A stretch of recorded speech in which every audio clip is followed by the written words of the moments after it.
ಶ್ರೀಗುರುಭ್ಯೋ ನಮಃ ಪರಮಗುರುಭ್ಯೋ ನಮಃ ಶ್ರೀಮದಾನಂದತೀರ್ಥಗುರುತ್ಪಾದಾಚಾರ್ಯಭ್ಯೋ ಭಾರತೀನ್ಮ ಸರಸ್ವತೀನ್ಮ ವಾಯುವೇ ನಮಃ ಭಾರತೀನ್ಮ ಸರಸ್ವತೀನ್ಮ ವಾಯುವೇ ನಮಃ ಬ್ರಹ್ಮಣೇ ನಮಃ ಮಹಾಲಕ್ಷ್ಮೀನ್ಮ ತತ್ವಮಂತ್ರದೇವತಾಯ ನಮಃ ಮುಕ್ತಿಪ್ರದಾಯಕ ವಾಸುದೇವಾಯ ನಮಃ ಹರಿಯೇ ನಮಃ ಶ್ರೀಕೃಷ್ಣಾಯ ನಮಃ ಹರಿ ಓಂ. ಕನಕಪೀತಚೀಲಃ ಕೇವಲಾನಂದಲೀಲಃ ಕಲುಷಹರಣಶೀಲಃ ಕಂಚಮಂದಾರಮಾಲಃ ಕವಿಜನಪರಿಪಾಲಃ ಕಾಲಮೇಘೋಗನೀಲಃ ಕರಿಗಿರಿಶಿಖರಾಗ್ರೇ ಭಾತಿ ಶ್ರೀಲಕ್ಷ್ಮೀಲೋಲಃ ಅಮಾನವರದಸ್ಥಾನಸರಸೀಕುಲಸಂಕುಲೇ ರಮಾಃ ಕೊಲ್ಲಾಪುರಕ್ಷೇತ್ರೇ ವಸತಿ ಇತಿ ಕಿಮದ್ಭುತಂ ಪ್ರಥಮೋ ಹನುಮನ್ನಾಮ ದ್ವಿತೀಯೋ ಭೀಮ ಏವ ಚ ಪೂರ್ಣಪ್ರಜ್ಞತೃತೀಯಸ್ತು ಭಗವತ್ಕಾರ್ಯಸಾಧಕಃ ಬ್ರಹ್ಮರುದ್ರಾದಿವನ್ಯಂ ತ್ವಾಂ ವದೇವೀಂ ಕರ್ಮಾಯಕಂ ನಿವಾರಯ ಸ್ವಾನಿಷ್ಟಾನಿ ಸಾಧಯಿಷ್ಟಾನಿ ಮಾಧವ ಸಮ್ಯಕ್ ಶ್ಲೋಕೈಕಶ್ರವಣಪಠನಮಾತ್ರೇಣ ವಕ್ತುಶ್ಚ ಶ್ರೋತॄಣಾಂ ನಿಖಿಲಕಲಿಕೃತಕಲ್ಮಿಷಾಪನೋದನಪಟಧರೆ ಧರ್ಮಾದ್ಯಕಲಾರ್ಥಸಾಧನೀಭೂತೆ ಶ್ರೀಮದ್ಭೂಷೋತ್ಪರಣಾಂತರ್ಗತ ವೆಂಕಟಗಿರಿ ಮಹಾತ್ಮೆ ಕಿಂಚಿತ್ ಪೂರ್ವಕಥಾನುವಾದಾರಿ ಓಂ. ಪೂರ್ವದಲ್ಲಿ ಸೂತಾಚಾರ್ಯ ಶೌನಕಾದಿ ಮುನಿವರ್ಗದವರನ್ನ ಕುರಿತು ಶತಾನಂದರ ಜನಕ ಮಹಾರಾಜನ ಕುರಿತು ವರ್ಣನೆ ಮಾಡತಕ್ಕಂಥ ಈ ಕಲ್ಯಾಣ ಮಹೋತ್ಸವದ ರೂಪದಂತೆ ಇರತಕ್ಕಂಥ ಈ ಭಗವಂತನ ಗುಣಮಹಾತ್ಮೆಗಳ ಕಥನವಾಗಿರ್ತಕ್ಕಂಥ ಈ ಪುರಾಣದಲ್ಲಿ ಭಗವಂತನ ಸರ್ವೋತ್ತಮತ್ವವನ್ನು ಪ್ರತ್ಯಕ್ಷವಾಗಿ ತಾವು ಸಮರ್ಥನೆ ಎಂಬತಕ್ಕಂಥದ್ದನ್ನು ಜಗತ್ತಿನಲ್ಲಿ ಭೃಗು ಋಷಿಗಳು ಸ್ಥಾಪನೆ ಎಂಬತಕ್ಕಂಥದ್ದು ಮಾಡಲಿಕ್ಕೆ ಮೂರು ಲೋಕಗಳಿಗೂ ಅಂದರೆ ಬ್ರಹ್ಮ ರುದ್ರ ವಿಷ್ಣು ವಾಸ ಮಾಡತಕ್ಕಂಥ ವೈಕುಂಠ ಕೈಲಾಸ ಸತ್ಯಲೋಕಗಳಿಂದ ಹೋಗಿ ಅಲ್ಲಿ ಭಗವಂತನ ಅಪರಿಮಿತವಾಗಿರ್ತಕ್ಕಂತಹ ಮತ್ತು ಅಸಾಧಾರಣ ರೂಪವಾಗಿರ್ತಕ್ಕಂಥ ಲಕ್ಷಣ ಪಾಪಕರ್ಮವ ಸಹಿಸುವಡೆ ಲಕ್ಷ್ಮೀಪತಿಗೆ ಸಮರಿಲ್ಲ ಈ ಭವಾಂಡದಲ್ಲಿ ಅಂಥ ಪಾಪಗಳನ್ನು ಕಲಿಯುಗದಲ್ಲಿ ಮಾಡ್ತಾ ಇರ್ತೇವೆ. ಆ ಪಾಪಗಳನ್ನು ಸಂಹಾರ ಮಾಡಿ ಜ್ಞಾನದಾಯಕನಾಗಿರ್ತಕ್ಕಂಥ ಶ್ರೀನಿವಾಸನ ಸರ್ವೋತ್ತಮತ್ವವನ್ನು ಸ್ಥಾಪನೆ ಮಾಡಿ ಬಂದು ಯಜ್ಞವನ್ನು ಸಮರ್ಪಣೆ ಮಾಡು ಅಂತ ಅಲ್ಲಿ ತೋರಿಸೋದು. ಇದು ಎರಡು ಶಬ್ದನ ನಾವು ಅರ್ಥ ಮಾಡಿಕೊಂಡು ಸಾಕು. ಕಾಶಿ ಜಾಹ್ನವಿ ತೀರ ಅಂದರು, ಇಲ್ಲಿ ಕಶ್ಯಪಾದಿಗಳು ಯಜ್ಞ ಮಾಡ್ತಾ ಇದ್ದಾರೆ ಅಂದರು. ಎರಡೇ ಶಬ್ದ. 72,000 ನಾಡೀಗತವಾಗಿರ್ತಕ್ಕಂಥ ಗಂಗಾದಿ ಸಮಸ್ತ ತೀರ್ಥ ಸನ್ನಿಧಾನ ಇರತಕ್ಕಂಥ ಈ ದೇಹ ಅಂತ ಒಂದರ್ಥ. ಕಶ್ಯಪಾದಿಗಳು ಯಜ್ಞ ಮಾಡ್ತಾ ಇದ್ದಾರೆ ಅಂದರೆ ಯಜ್ಞವನ್ನು ಜ್ಞಾನರೂಪದಲ್ಲಿ ಮಾಡ್ತಕ್ಕಂಥದ್ದು ಪ್ರಧಾನ. ಕಶಪ್ರಕಾಶಿ ಅಂತ ಧಾತು.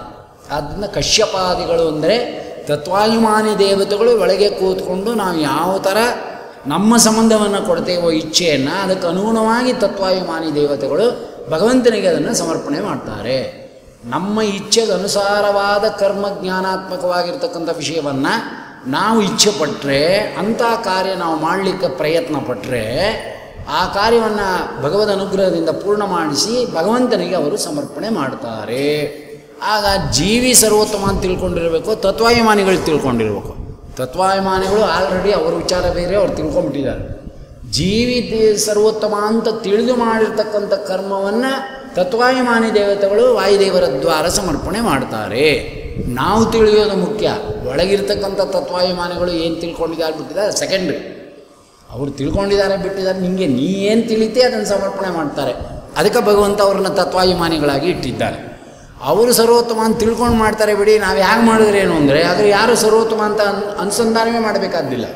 ಒಳಗಿರ್ತಕ್ಕಂಥ ತತ್ವಾಭಿಮಾನಿಗಳು ನಿಯಮೇನ ಸರ್ವೋತ್ತಮ ಅಂತ ಸಮರ್ಪಣೆ ಮಾಡ್ತಾರೆ ಅಂದರೆ ನಾವು ಏನು ಬೇಕಾದ್ರೆ ತಿಳ್ಕೊಬೋದಲ್ಲ, ಹಾಗೆ ಬರೋದಿಲ್ಲ. ಇಷ್ಟೇ ಈ ಕಥೆಯಲ್ಲಿ ಅಡಗಿರೋದು. ಅದನ್ನ ಜೀವಿ ತನ್ನ ಉಂಡು ಉಣಿಸಿದ್ದೆಲ್ಲ ನಿನ್ನ ಯಜ್ಞ ಎಂಬೋರು. ಏನು ತಿಂತೇವೆ, ಏನು ತಿನ್ನಿಸ್ತೇವೆ, ಏನು ನೋಡ್ತೇವೆ, ಏನು ಕೇಳ್ತೇವೆ, ಏನು ಮಾಡ್ತೇವೆ ಎಲ್ಲವನ್ನು ಕೂಡ ಜೊತೆಯಲ್ಲಿ ಸರ್ವೋತ್ತಮನಾದ ಭಗವಂತನ ಜ್ಞಾನ ಸಹಿತವಾಗಿ ಅದನ್ನು ಭಗವಂತನಿಗೆ ಸಮರ್ಪಣೆ ಮಾಡಬೇಕು ಅನ್ನೋ ಸದಿಚ್ಛೆಯನ್ನು ನಾವು ಅಭಿವ್ಯಕ್ತಪಡಿಸಿದರೆ ಆ ಕಾರ್ಯವನ್ನು ಮಾಡಿಸಿ ತತ್ವಾಭಿಮಾನಿ ದೇವತೆಗಳು ಭಗವಂತನಿಗೆ ಸಮರ್ಪಣೆ ಮಾಡ್ತಾರೆ. ಭೃಗು ಇದನ್ನು ಸಾರಿದ್ದು ಅಂದರೆ ಏನು, ಸರ್ವೋತ್ತಮ ಅಂತ ಮಾಡಿದ್ದು. ಅದಕ್ಕೆ ಗೀತೆಯಲ್ಲಿ ಹೇಳ್ತಾರೆ, ಭೃಗು ಒಳಗೆ ವಿಶುದ್ಧವಾದ ಭಗವಂತನ ವಿಶಿಷ್ಟ ಸನ್ನಿಧಾನ ಇದೆ, ವಿಭೂತಿ ರೂಪ. ವರ್ಜತ್ವಾತ್ ಭೃಗುಹೂ ಅಂದಿದ್ದಾರೆ. ಪಾಪವನ್ನು ನಾಶ ಮಾಡತಕ್ಕಂಥ ಒಂದು ಭಗವಂತನ ವಿಭೂತಿ ರೂಪ ಭೃಗು ಋಷಿಗಳಲ್ಲಿ ಉಂಟು ಅಲ್ವಾ. ಹಾಗಿಲ್ಲಿ ಭೃಗು ಅಂದರೆ ಪಾಪ ಯಾರು ಮಾಡ್ತಾರೆ, ಯಾರು ನಾಶ ಮಾಡ್ತಾರೆ? ಪಾಪವನ್ನು ಮಾಡಿಸೋನು ದೇವರೇ, ಪಾಪವನ್ನು ನಾಶ ಮಾಡಿಸೋನು ದೇವರೇ ಅಲ್ವಾ. ಪಾಪವನ್ನು ಮಾಡಿಸೋದು ಯಾತಕ್ಕೆ ಅಂದರೆ ಅವನೇ ಮಾಡಿಸ್ತಾನ, ನಮ್ಮ ಕರ್ಮನ ಮುಂದಿಟ್ಟು ಮಾಡ್ತಾನೆ. ನಮ್ಮ ಕರ್ಮನ ಮುಂದಿಟ್ಟು ಮಾಡ್ತಾನೆ ಅಂತ ಒಪ್ಕೊಂಡ್ರೆ ಸಿದ್ಧಾಂತ. ಅವನೇ ಪಾಪವನ್ನು ಮಾಡಿಸಿ ಅವನೇ ಪರಿಹಾರ ಮಾಡ್ತಾನೆ ಅಂದರೆ ನಮ್ಮದೇಲ್ಲ ದುರ್ಯೋಧನಾಚಾರ್ಯರು ನಾವು ಒಂದೇ. ನಮ್ಮ ಕರ್ಮ ಅದರಿಂದ ಪಾಪವನ್ನು ಕಳ್ಕೊಳ್ಳಿಕ್ಕೆ ಪ್ರಯತ್ನ ಇಚ್ಛಾದಿಗಳನ್ನು ಮಾಡಿ ಅದರಿಂದ ಭಗವಂತನನ್ನು ಅನುಗ್ರಹಕ್ಕೆ ಕಾರಣವಾಗತಕ್ಕಂಥ ಯಜ್ಞಾನುಸಂಧಾನವಾಗಿ ಸಮರ್ಪಣೆ ಮಾಡತಕ್ಕಂಥದ್ದು ತತ್ವಾಭಿಮಾನಿ ದೇವತೆಗಳು. ಚಿಂತನೆ ಮಾಡಿ ಪ್ರಯತ್ನಮೇಕಮಗ್ರಜಂ ಅನ್ನೋನು ಸಾಧಿತಾ ಬಹುಯತ್ನೇನ ಮುಂದೆ ಬರುತ್ತೆ. ಆದ್ದರಿಂದ ಈ ಜೀವ ಪ್ರಯತ್ನ ಪರಸ್ಪರವಾಗಿ ಭಗವಂತ ದೊಡ್ಡವ ಸರ್ವೋತ್ತಮ, ಅವ ಪಾಪ ಪರಿಹಾರವನ್ನು ಮಾಡ್ತಾನೆ ಎಂಬತಕ್ಕಂಥ ಅನುಸಂಧಾನದಿಂದ ಸಮರ್ಪಣೆ ಎಂಬತಕ್ಕಂಥದ್ದು ಮಾಡೋ ವಿಷಯವನ್ನು ಈ ಅಧ್ಯಾಯದಲ್ಲಿ ಹೇಳ್ತಾ ಇದ್ದಾರೆ. ಇದನ್ನು ತಿಳ್ಕೊಳ್ಳದೆ ಹೋದರೆ ಮುಂದೆ ವಿವಾಹವಾದ ತಕ್ಷಣ ಸಕಲ ಕರ್ಮಗಳನ್ನು ಹೀಗೆ ಚಿಂತೆ ಮಾಡಬೇಕಾಗುತ್ತೆ ಅಲ್ವಾ. ವಿವಾಹವಾಗೋದ ಮೇಲೆ ಎಷ್ಟೆಷ್ಟು ಜವಾಬ್ದಾರಿಗಳು ಬರುತ್ತೆ ಅಂದರೆ ವೃದ್ಧರ ಸೇವಾ ಮಾಡಬೇಕಾಗತ್ತೆ, ಅಲ್ಲಿ ದೇವರಿದ್ದಾನೆ ಅಂತ ತಿಳಿಬೇಕು. ತಂದೆ ತಾಯಿಗಳ ಸೇವಾ ಮಾಡೋಕ್ಕೆ ಜವಾಬ್ದಾರಿ ಬರುತ್ತೆ, ಅಲ್ಲಿ ದೇವರಿದ್ದಾನೆ ಅಂತ ತಿಳಿಬೇಕು ಅಲ್ವೇ. ಹೆಂಡತಿ ಅತ್ತೆ ಮಾವನ ಸೇವೆ ಮಾಡುವಂಥ ಅವಕಾಶ ಸಿಗುತ್ತೆ, ಅಲ್ಲಿ ದೇವರಿದ್ದಾನೆ ಅಂತ ತಿಳಿಬೇಕು. ಮನೆಗೆ ಬಂಧು ನಿಮಿತ್ತವಾಗಿ ಅನೇಕ ಅತಿಥಿ ಅಭ್ಯಾಗತರುಗಳು ಬರ್ತಾರೆ, ಅಲ್ಲಿ ಭಗವಂತ ಹೇಗಿದ್ದಾನೆ ಅಂತ ತಿಳಿಬೇಕು. ಅನಾಥರು ಇತ್ಯಾದಿಗಳು ಬರ್ತಾರೆ, ಗೃಹಸ್ಥಾಶ್ರಮವನ್ನು ಬರೆದು ಇನ್ಯಾರ ಮನೆಗೆ ಹೋಗ್ತಾರೆ ಅನಾಥರು. ಅನಾಥರನ್ನೆಲ್ಲ ಸಾಕಕ್ಕೆ ಬೇಕಾದ್ರೆ ಒಂದು ಬೇರೆ ತೆಗಿಬೋದು ಅಲ್ವೇ ಬೇರೆಯವರು, ಆದರೂ ಗೃಹಸ್ಥಾಶ್ರಮ ಹಂಗೆ ತೆಗಿಯೋಕ್ಕೆ ಬರೋಲ್ಲ, ಮನೇಲಿ ಹಾಕಬೇಕು. ಅಂಥ ಅನಾಥರಾಗಿರ್ತಕ್ಕಂಥ ಅವರಲ್ಲಿ ಹರಿಭಕ್ತರಲ್ಲಿ ಯಾವ ಸನ್ನಿಧಾನ ಇರುತ್ತೆ. ಕೊನೆಗೆ ತಿಂದು ಎಂಜಲನ್ನು ತೊಗೊಂಡೋಗಿ ಒಂದು ನಾಯಿಗೆ ಹಾಕ್ತೇವೆ, ಅಲ್ಲೂ ಕೂಡ ಭೂತಭಾವನಾ ಎಂಬತಕ್ಕಂಥ ಒಂದು ಭಗವಂತನ ರೂಪ ಇದೆ. ತಿಂದು ಎಂಜಲನ್ನವನ್ನು ನಾಯಿಗೆ ಹಾಕಿದ್ರೂ ಕೂಡ ಅದೊಂದು ವೈಶ್ವಾನರ ಯಜ್ಞದ ಫಲ ಅಂತ ಶಾಸ್ತ್ರ ಹೇಳುತ್ತೆ. ಅದೆಲ್ಲ ಹೊರಗೆ ಹೇಳೋಕ್ಕಾಗಲ್ಲ ಈಗ. ಹಾಗಾದ್ರೆ ಆಚಾರ್ಯ ಮನುಷ್ಯರಿಗೆ ಹಾಕೋದಕ್ಕಿಂತ ಅದಕ್ಕೆ ಹಾಕಿಬಿಟ್ಟು ವೈಶ್ವಾನರ ಯಜ್ಞ ಆದರೆ ಅದನ್ನು ನಾವು ತಿರ್ಗಾ ಊಟ ಮಾಡ್ಬೋದಲ್ಲ ಬಿಡಿ, ನಾಯಿಗೊಂದು ತುತ್ತು ನಂಗೊಂದು ತುತ್ತು ಅಂತ ಹಾಸ್ಯ ಕುಚೋದ್ಯ ಮಾಡೋದಲ್ಲ. ಅದಕ್ಕೋಸ್ಕರ ಇವು ಹೊರಗೆ ಕೇಳುವಂಥದ್ದು ಹೇಳುವಂಥದ್ದು ಕಾಲ ಆಗ್ತಾ ಇದೆ. 90% ಮುಗಿದೋಗ್ಬಿಟ್ಟಿದೆ. ಇನ್ನೊಂದು 10% ಇದ್ದಾರೆ ಭಗವದ್ಭಕ್ತರುಗಳು, ಇಲ್ಲ ಅಂತ ನಾವು ಬಾಯಿ ಪೂರ್ತಿ ಹೇಳಲಿಕ್ಕಾಗಲ್ಲ. ಆದರೆ ಅವ್ರ ಮಧ್ಯದಲ್ಲೇ ಇದ್ದು ನಾವು ಮಾಡಬೇಕು. ಮೊದಲನೇ ದಿನ ಹೇಳಿದ್ದೆ, ಭವಂತಿ ಬಹು ಪುರುಷಾಹ ಅಲ್ಲೇ ಪ್ರಪಂಚದಲ್ಲಿ ಅವರೇ ಜಾಸ್ತಿ ಮೂರ್ಖರು, ಅವರ ಮಧ್ಯೆ ಹಾಗನ್ನೂ ಆಗಿಲ್ಲ. ಅವರ ಮಧ್ಯದಲ್ಲಿ ಯಾಕವರು ಅಂದರೆ ಹರಿವಾಯುಗಳ ಸಂಬಂಧ ಇಲ್ಲದೆ ಎಲ್ಲ ನಾ ಮಾಡ್ತೀನಿ, ನನ್ನ ಕಡೆದು ನನಗಿಂತಿಲ್ಲ, ಈ ನಾನು ನಾನು ನಾನು ನಾನು ನಾನು ಇದು ಸೇರ್ಕೊಂಡ್ಬಿಡುತ್ತೆ. ಆದ್ದರಿಂದ ಭವಂತಿ ಪುರುಷೋ ಲೋಕ. ಆದ್ದರಿಂದ ಇಲ್ಲಿ ಬರೀ ಇಂಥ ದೂರದ ವಿಚಾರಗಳನ್ನು ಇಟ್ಕೊಂಡಿರ್ತಕ್ಕಂಥ ಅವ್ರ ಮಧ್ಯದಲ್ಲಿದ್ದು ಕ್ವಚಿದ್ಯೇಕೋ ವಿಶುದ್ಧದಿ ತ್ರಾಸಿತೋಪಿ ಸದಾ ಮೂರ್ಖೈಹಿ, ಅವರ ಮಧ್ಯದಲ್ಲೇ ಇರಬೇಕು. ಅಚಲೋ ಎಸ್ ಬುದ್ಧಿಮಾನ್, ನಮ್ಮ ಬುದ್ಧಿಯನ್ನು ಸರಿಯಾಗಿ ಇಟ್ಕೊಂಡಿರಬೇಕು. ಅದಕ್ಕೋಸ್ಕರ ಇಲ್ಲಿ ಹೇಳ್ತಾ ಇದ್ದಾರೆ, ಕಶ್ಯಪಾದಿಗಳು ಒಳಗಿದ್ದಾರೆ, ಋಷಿಗಳು ವೇದದ್ರಷ್ಟಾರಗಳ ಸನ್ನಿಧಾನ ಒಳಗಿದೆ, ತತ್ವಾಭಿಮಾನಿ ದೇವತೆಗಳು ಒಳಗಿದ್ದಾರೆ. ಅಂದರೆ ಜೀವನಾಗಿರ್ತಕ್ಕಂಥವನು ನಿಂದೇನೂ ನಡೆಯಲ್ಲ. ಆದರೆ ನಿನ್ನೇನು ನಡೆಯುತ್ತೆ ಅಂದರೆ ಮಾಡುವಾಗ ಇಚ್ಛೆಯನ್ನು ಪ್ರಕಟಪಡಿಸಿ ಮಾಡುವ ಕಾರ್ಯದ ಪ್ರಯತ್ನವನ್ನು ಏನು ಮಾಡ್ತೀಯೋ ಅದನ್ನು ತತ್ವಾಭಿಮಾನಿ ದೇವತೆಗಳು ವಾಯುದೇವರ ದ್ವಾರ, ತತ್ವಾಭಿಮಾನಿ ದೇವತೆಗಳು ದೇವರಿಗೆ ಸಮರ್ಪಣೆ ಮಾಡ್ತಾರೆ. ಆದ್ದರಿಂದ ಯಾವುದೇ ಕೆಲಸ ಮಾಡು, ಸಣ್ಣದೋ ದೊಡ್ಡದೋ, ಪರಿ ಪರಿ ಕೆಲಸವು ನಿನ್ನ ಮಹಾಪೂಜೆ ನಿವೃತ್ತ ಮಾಡಿಸಿಕೊಳ್ಳು ಪಾಂಡುರಂಗ. ನೋಡಿ, ಇಷ್ಟೆಲ್ಲ ವಿಷಯವನ್ನು ಸಣ್ಣ ಲೈನ್ನಲ್ಲಿ ಹೇಳಿಬಿಟ್ರು. ಸಣ್ಣದೋ ದೊಡ್ಡದೋ ಆ ಕಾರ್ಯವನ್ನೆಲ್ಲ ನೀ ಮಾಡಿಸ್ಕೋಪ, ಹೀಗೆ ನೀ ಸಮರ್ಪಣಿಸಲ್ಪಟ್ಟಿರ್ತಕ್ಕಂಥ ಕರ್ಮದಿಂದ ನನ್ನನ್ನು ಉದ್ಧಾರ ಮಾಡು ಅಂತ ಕೇಳಿಕೊಂಡಾಗ ಪಾಪಕರ್ಮವ ಸಹಿಸುವಡೆ ಲಕ್ಷ್ಮೀಪತಿಗೆ ಸಮರಿಲ್ಲ ಅನ್ನೋದು ಸರಿ ಹೋಗುತ್ತೆ. ಅದಿಲ್ಲೇ ಇದ್ದರೆ ನಿಂಗೂ ನಂಗೂ ಏನು ಸಂಬಂಧ ಅಂದರೆ ನಂಗೂ ನಿಂಗೂ ಏನು ಸಂಬಂಧ ಅಂತಾನೆ ದೇವರು ಅಲ್ವೇ. ಸಂಬಂಧ ನೀ ಬಿಟ್ಕೊಂಡು ಹೋಗ್ಬೇಕೇ ವಿನ ದೇವರು ಯಾಕೆ ನಿನ್ನ ಸಂಬಂಧ ಬಿಡ್ತಾನೆ ಅಲ್ವೇ. ಅವನ ಸಂಬಂಧ ಇಟ್ಕೊಂಡಿರ್ತಾನೆ, ನಾವು ಅವನ ಸಂಬಂಧ ಬಿಟ್ಕೊಂಡು ಆಚೆಗೆ ಹೋಗ್ತಾ ಇದ್ದೀವಿ ಅಲ್ವೇ. ಮಾರ್ಕೆಟಲ್ಲಿ ತಾಯಿ ಮಗುನ ಕೈ ಹಿಡ್ಕೊಂಡಿದ್ರೆ ಮಗು ಭದ್ರಾನೋ, ತಾಯಿ ಕೈಯಿಂದ ಮಗು ಹಿಡ್ಕೊಂಡಿದ್ರು ಭದ್ರಾನೋ ಅಂದರೆ ತಾಯಿ ಕೈಯಿಂದ ಮಗು ಹಿಡ್ಕೊಂಡಿದ್ರೆ ತಪ್ಪಿಸ್ಕೊಳ್ಳೋ ಅವಕಾಶ ಇರುತ್ತೆ. ತಾಯಿನೇ ಹಿಡ್ಕೊಂಡ್ಬಿಟ್ಲು ಅಂದರೆ ಪಿಡ್ಚ್ಕೊಪಿಳ್ಳಾರಿ ಅಂತ ಏನು ಮಾಡಿದ್ರು ಮಗು ತಪ್ಪಿಸ್ಕೊಳ್ಳೋಕೆ ಅವಕಾಶ ಇಲ್ಲ ಅಲ್ವಾ. ಹಾಗೆ ಭಗವಂತ ನಮ್ಮ ಕೈ ಹಿಡಿಯೋಂಗಿರಬೇಕು. ನಾನೇ ಭಗವಂತನ ಕೈ ಹಿಡ್ಕೊಂಡಿದ್ದೀನಿ ಅಂದರೆ ಮತ್ತೆ ತಪ್ಪಿಸ್ಕೊ ಹೋಗಪ್ಪ ನೀನು ಅಂತ ಅನ್ನೋದು. ಅದರಿಂದ ಈ ಅಧ್ಯಾಯದಲ್ಲಿ ಕಥೆಯಂತೆ ತೋರುತ್ತೆ ಅಲ್ಲಿ ನಾವು ಮಾಡ್ತಕ್ಕಂಥ ಸರ್ವ ಕರ್ಮ ಸಮರ್ಪಣ. ಅದಕ್ಕೆ ರಾಘವೇಂದ್ರ ಸ್ವಾಮಿಗಳು ಪ್ರಾತ್ ಸಂಕಲ್ಪ ಗದ್ಯ ಅಂತನೂ ಸಂಕಲ್ಪದ್ದು ಒಂದು ಗ್ರಂಥ ಬರೆದಿದ್ದಾರೆ, ಸರ್ವ ಸಮರ್ಪಣ ಗದ್ಯ ಅಂತಲೂ ಬರೆದಿದ್ದಾರೆ. ಅದನ್ನು ನೋಡಿದಾಗ ಯಾವ ಥರ ನಾವು ಸಮರ್ಪಣೆ ಮಾಡಬಹುದು ಎಲ್ಲ ಕರ್ಮವನ್ನು ಎಂಬತಕ್ಕಂಥ ರಹಸ್ಯಗಳನ್ನು ನಮಗೆ ತೋರಿಸ್ಕೊಡ್ತಾರೆ. ಅದೆಲ್ಲ ಸಾರಗಳು ಕೂಡ ಈ ಕಥೆಯಲ್ಲಿದೆ. ಅಧಿಕತಾ ಪ್ರಾರಂಭರಿ ಓಂ ಏವಂ ಗಿರಿವನಂ ಪ್ರಾಪ್ಯ ಭಗವಾನ್ ವೆಂಕಟಾಚಲಂ ವೈಕುಂಠಾದಧಿಕಂ ಮತ್ವಾ ವಿಚಚಾರ ಇತಸ್ತತಃ. ಅಮ್ಮನವರು ಯಾವಾಗ ಋಷಿಯಿಂದ ಒದೆಯಲ್ಪಟ್ಟಿರ್ತಕ್ಕಂಥದ್ದನ್ನು ವಿಶೇಷ ವಿಷಯವನ್ನಾಗಿ ಮಾಡಿ ಈ ಭೂಲೋಕವನ್ನು ಉದ್ಧಾರ ಮಾಡಬೇಕಾಗಿದೆ, ಅದಕ್ಕೆ ಲಕ್ಷ್ಮೀನಾರಾಯಣರು ಅಧ್ಯಾಯವನ್ನು ಪ್ರಾರಂಭ ಮಾಡಿದರು ಅಂತ. ಅವರಾಗ ಮಾಡದೇ ಇದ್ರೆ ಇಲ್ಲಿಗೆ ಯಾಕೆ ಬರ್ತಿದ್ರು ಅಂದರೆ ರಮಾದೇವಿಯರು ಈ ನಾಟಕ ಆಡಿದ್ದು ಪರಮಾತ್ಮ ಭೂಲೋಕಕ್ಕೋಸ್ಕರ ಬರೋದಕ್ಕೋಸ್ಕರ. ಯಾಕೆಂದರೆ ನಿತ್ಯಾವಿಯೋಗಿನೇ ಆಗಿರ್ತಕ್ಕಂಥ ಅನಾದಿ ನಿತ್ಯ ದಂಪತರಾಗಿರ್ತಕ್ಕಂಥ ಅವರು ನಮ್ಮನ್ನು ಜಗಳ ಕಾಯ್ತಾ ಕೂತ್ಕೋತಾರೆ. ಜಗಳದಿಂದ ಏನಾಗಬೇಕಾಗಿದೆ ಅವರಿಗೆ. ಆದ್ದರಿಂದ ಪ್ರಕಟಪಡಿಸಿದ್ಲು, ಭೂಲೋಕಕ್ಕೆ ತಾನು ಇಳಿದ್ಲು, ಕೊಲ್ಲಾಪುರಕ್ಕೆ. ಸ್ವಾಮಿನೂ ಕೂಡ ವೈಕುಂಠ ಲೋಕವನ್ನು ಬಿಟ್ಟ ಅಂದರೆ ಖಾಲಿ ಆಯಿತು, ಯಾರಿಗೂ ಬಾಡಿಗೆ ಕೊಟ್ಟು ಬಂದ. ಪಂಚತಾರ ಹೋಟ್ಲು ತಯಾರು ಮಾಡಿದ್ರು. ಲಲಿತ್ ಮಹಲ್ ಹೋಟ್ಲು ಲಲಿತ್ ಮಹಲ್ ಇದ್ದಾಗೆ ಅಂತ ತಿಳ್ಕೊಂಬಿಡಬಾರ್ದು. ಅನೇಕ ಅರಮನೆಗಳನ್ನೆಲ್ಲ ಇವತ್ತು ಹೋಟ್ಲು ಮಾಡಾಕ್ಬಿಟ್ಟಿದ್ದಾರೆ, ನಮ್ಮ ಬಾಲ್ಯಾವಸ್ಥೆಯಲ್ಲಿ ಇದ್ದಿದ್ದು. ಹಾಗೆ ವೈಕುಂಠ ಲೋಕವನ್ನು ಬಾಡಿಗೆ ಕೊಟ್ಬಿಟ್ಟು ಬಂದುಬಿಟ್ಟಿದ್ದಾನೆ, ಲೀಸ್ಗೆ ಹಾಕ್ಬಿಟ್ಟಿದ್ದಾನೆ ಅಂತ ಈಗೆಲ್ಲ ಹಾಸ್ಯ ಕುಚೋದ್ಯ ಮಾಡೋದಲ್ಲ. ವೈಕುಂಠದಿಂದ ಹೊರಟ ಸ್ವಾಮಿ ಅಂದರೆ ಪರಮಾತ್ಮನೇ ಸತತಮೇಕ ರೂಪಿಣೇ ಅಲ್ವೇ, ಅನಂತಾನಂತ ರೂಪಗಳು.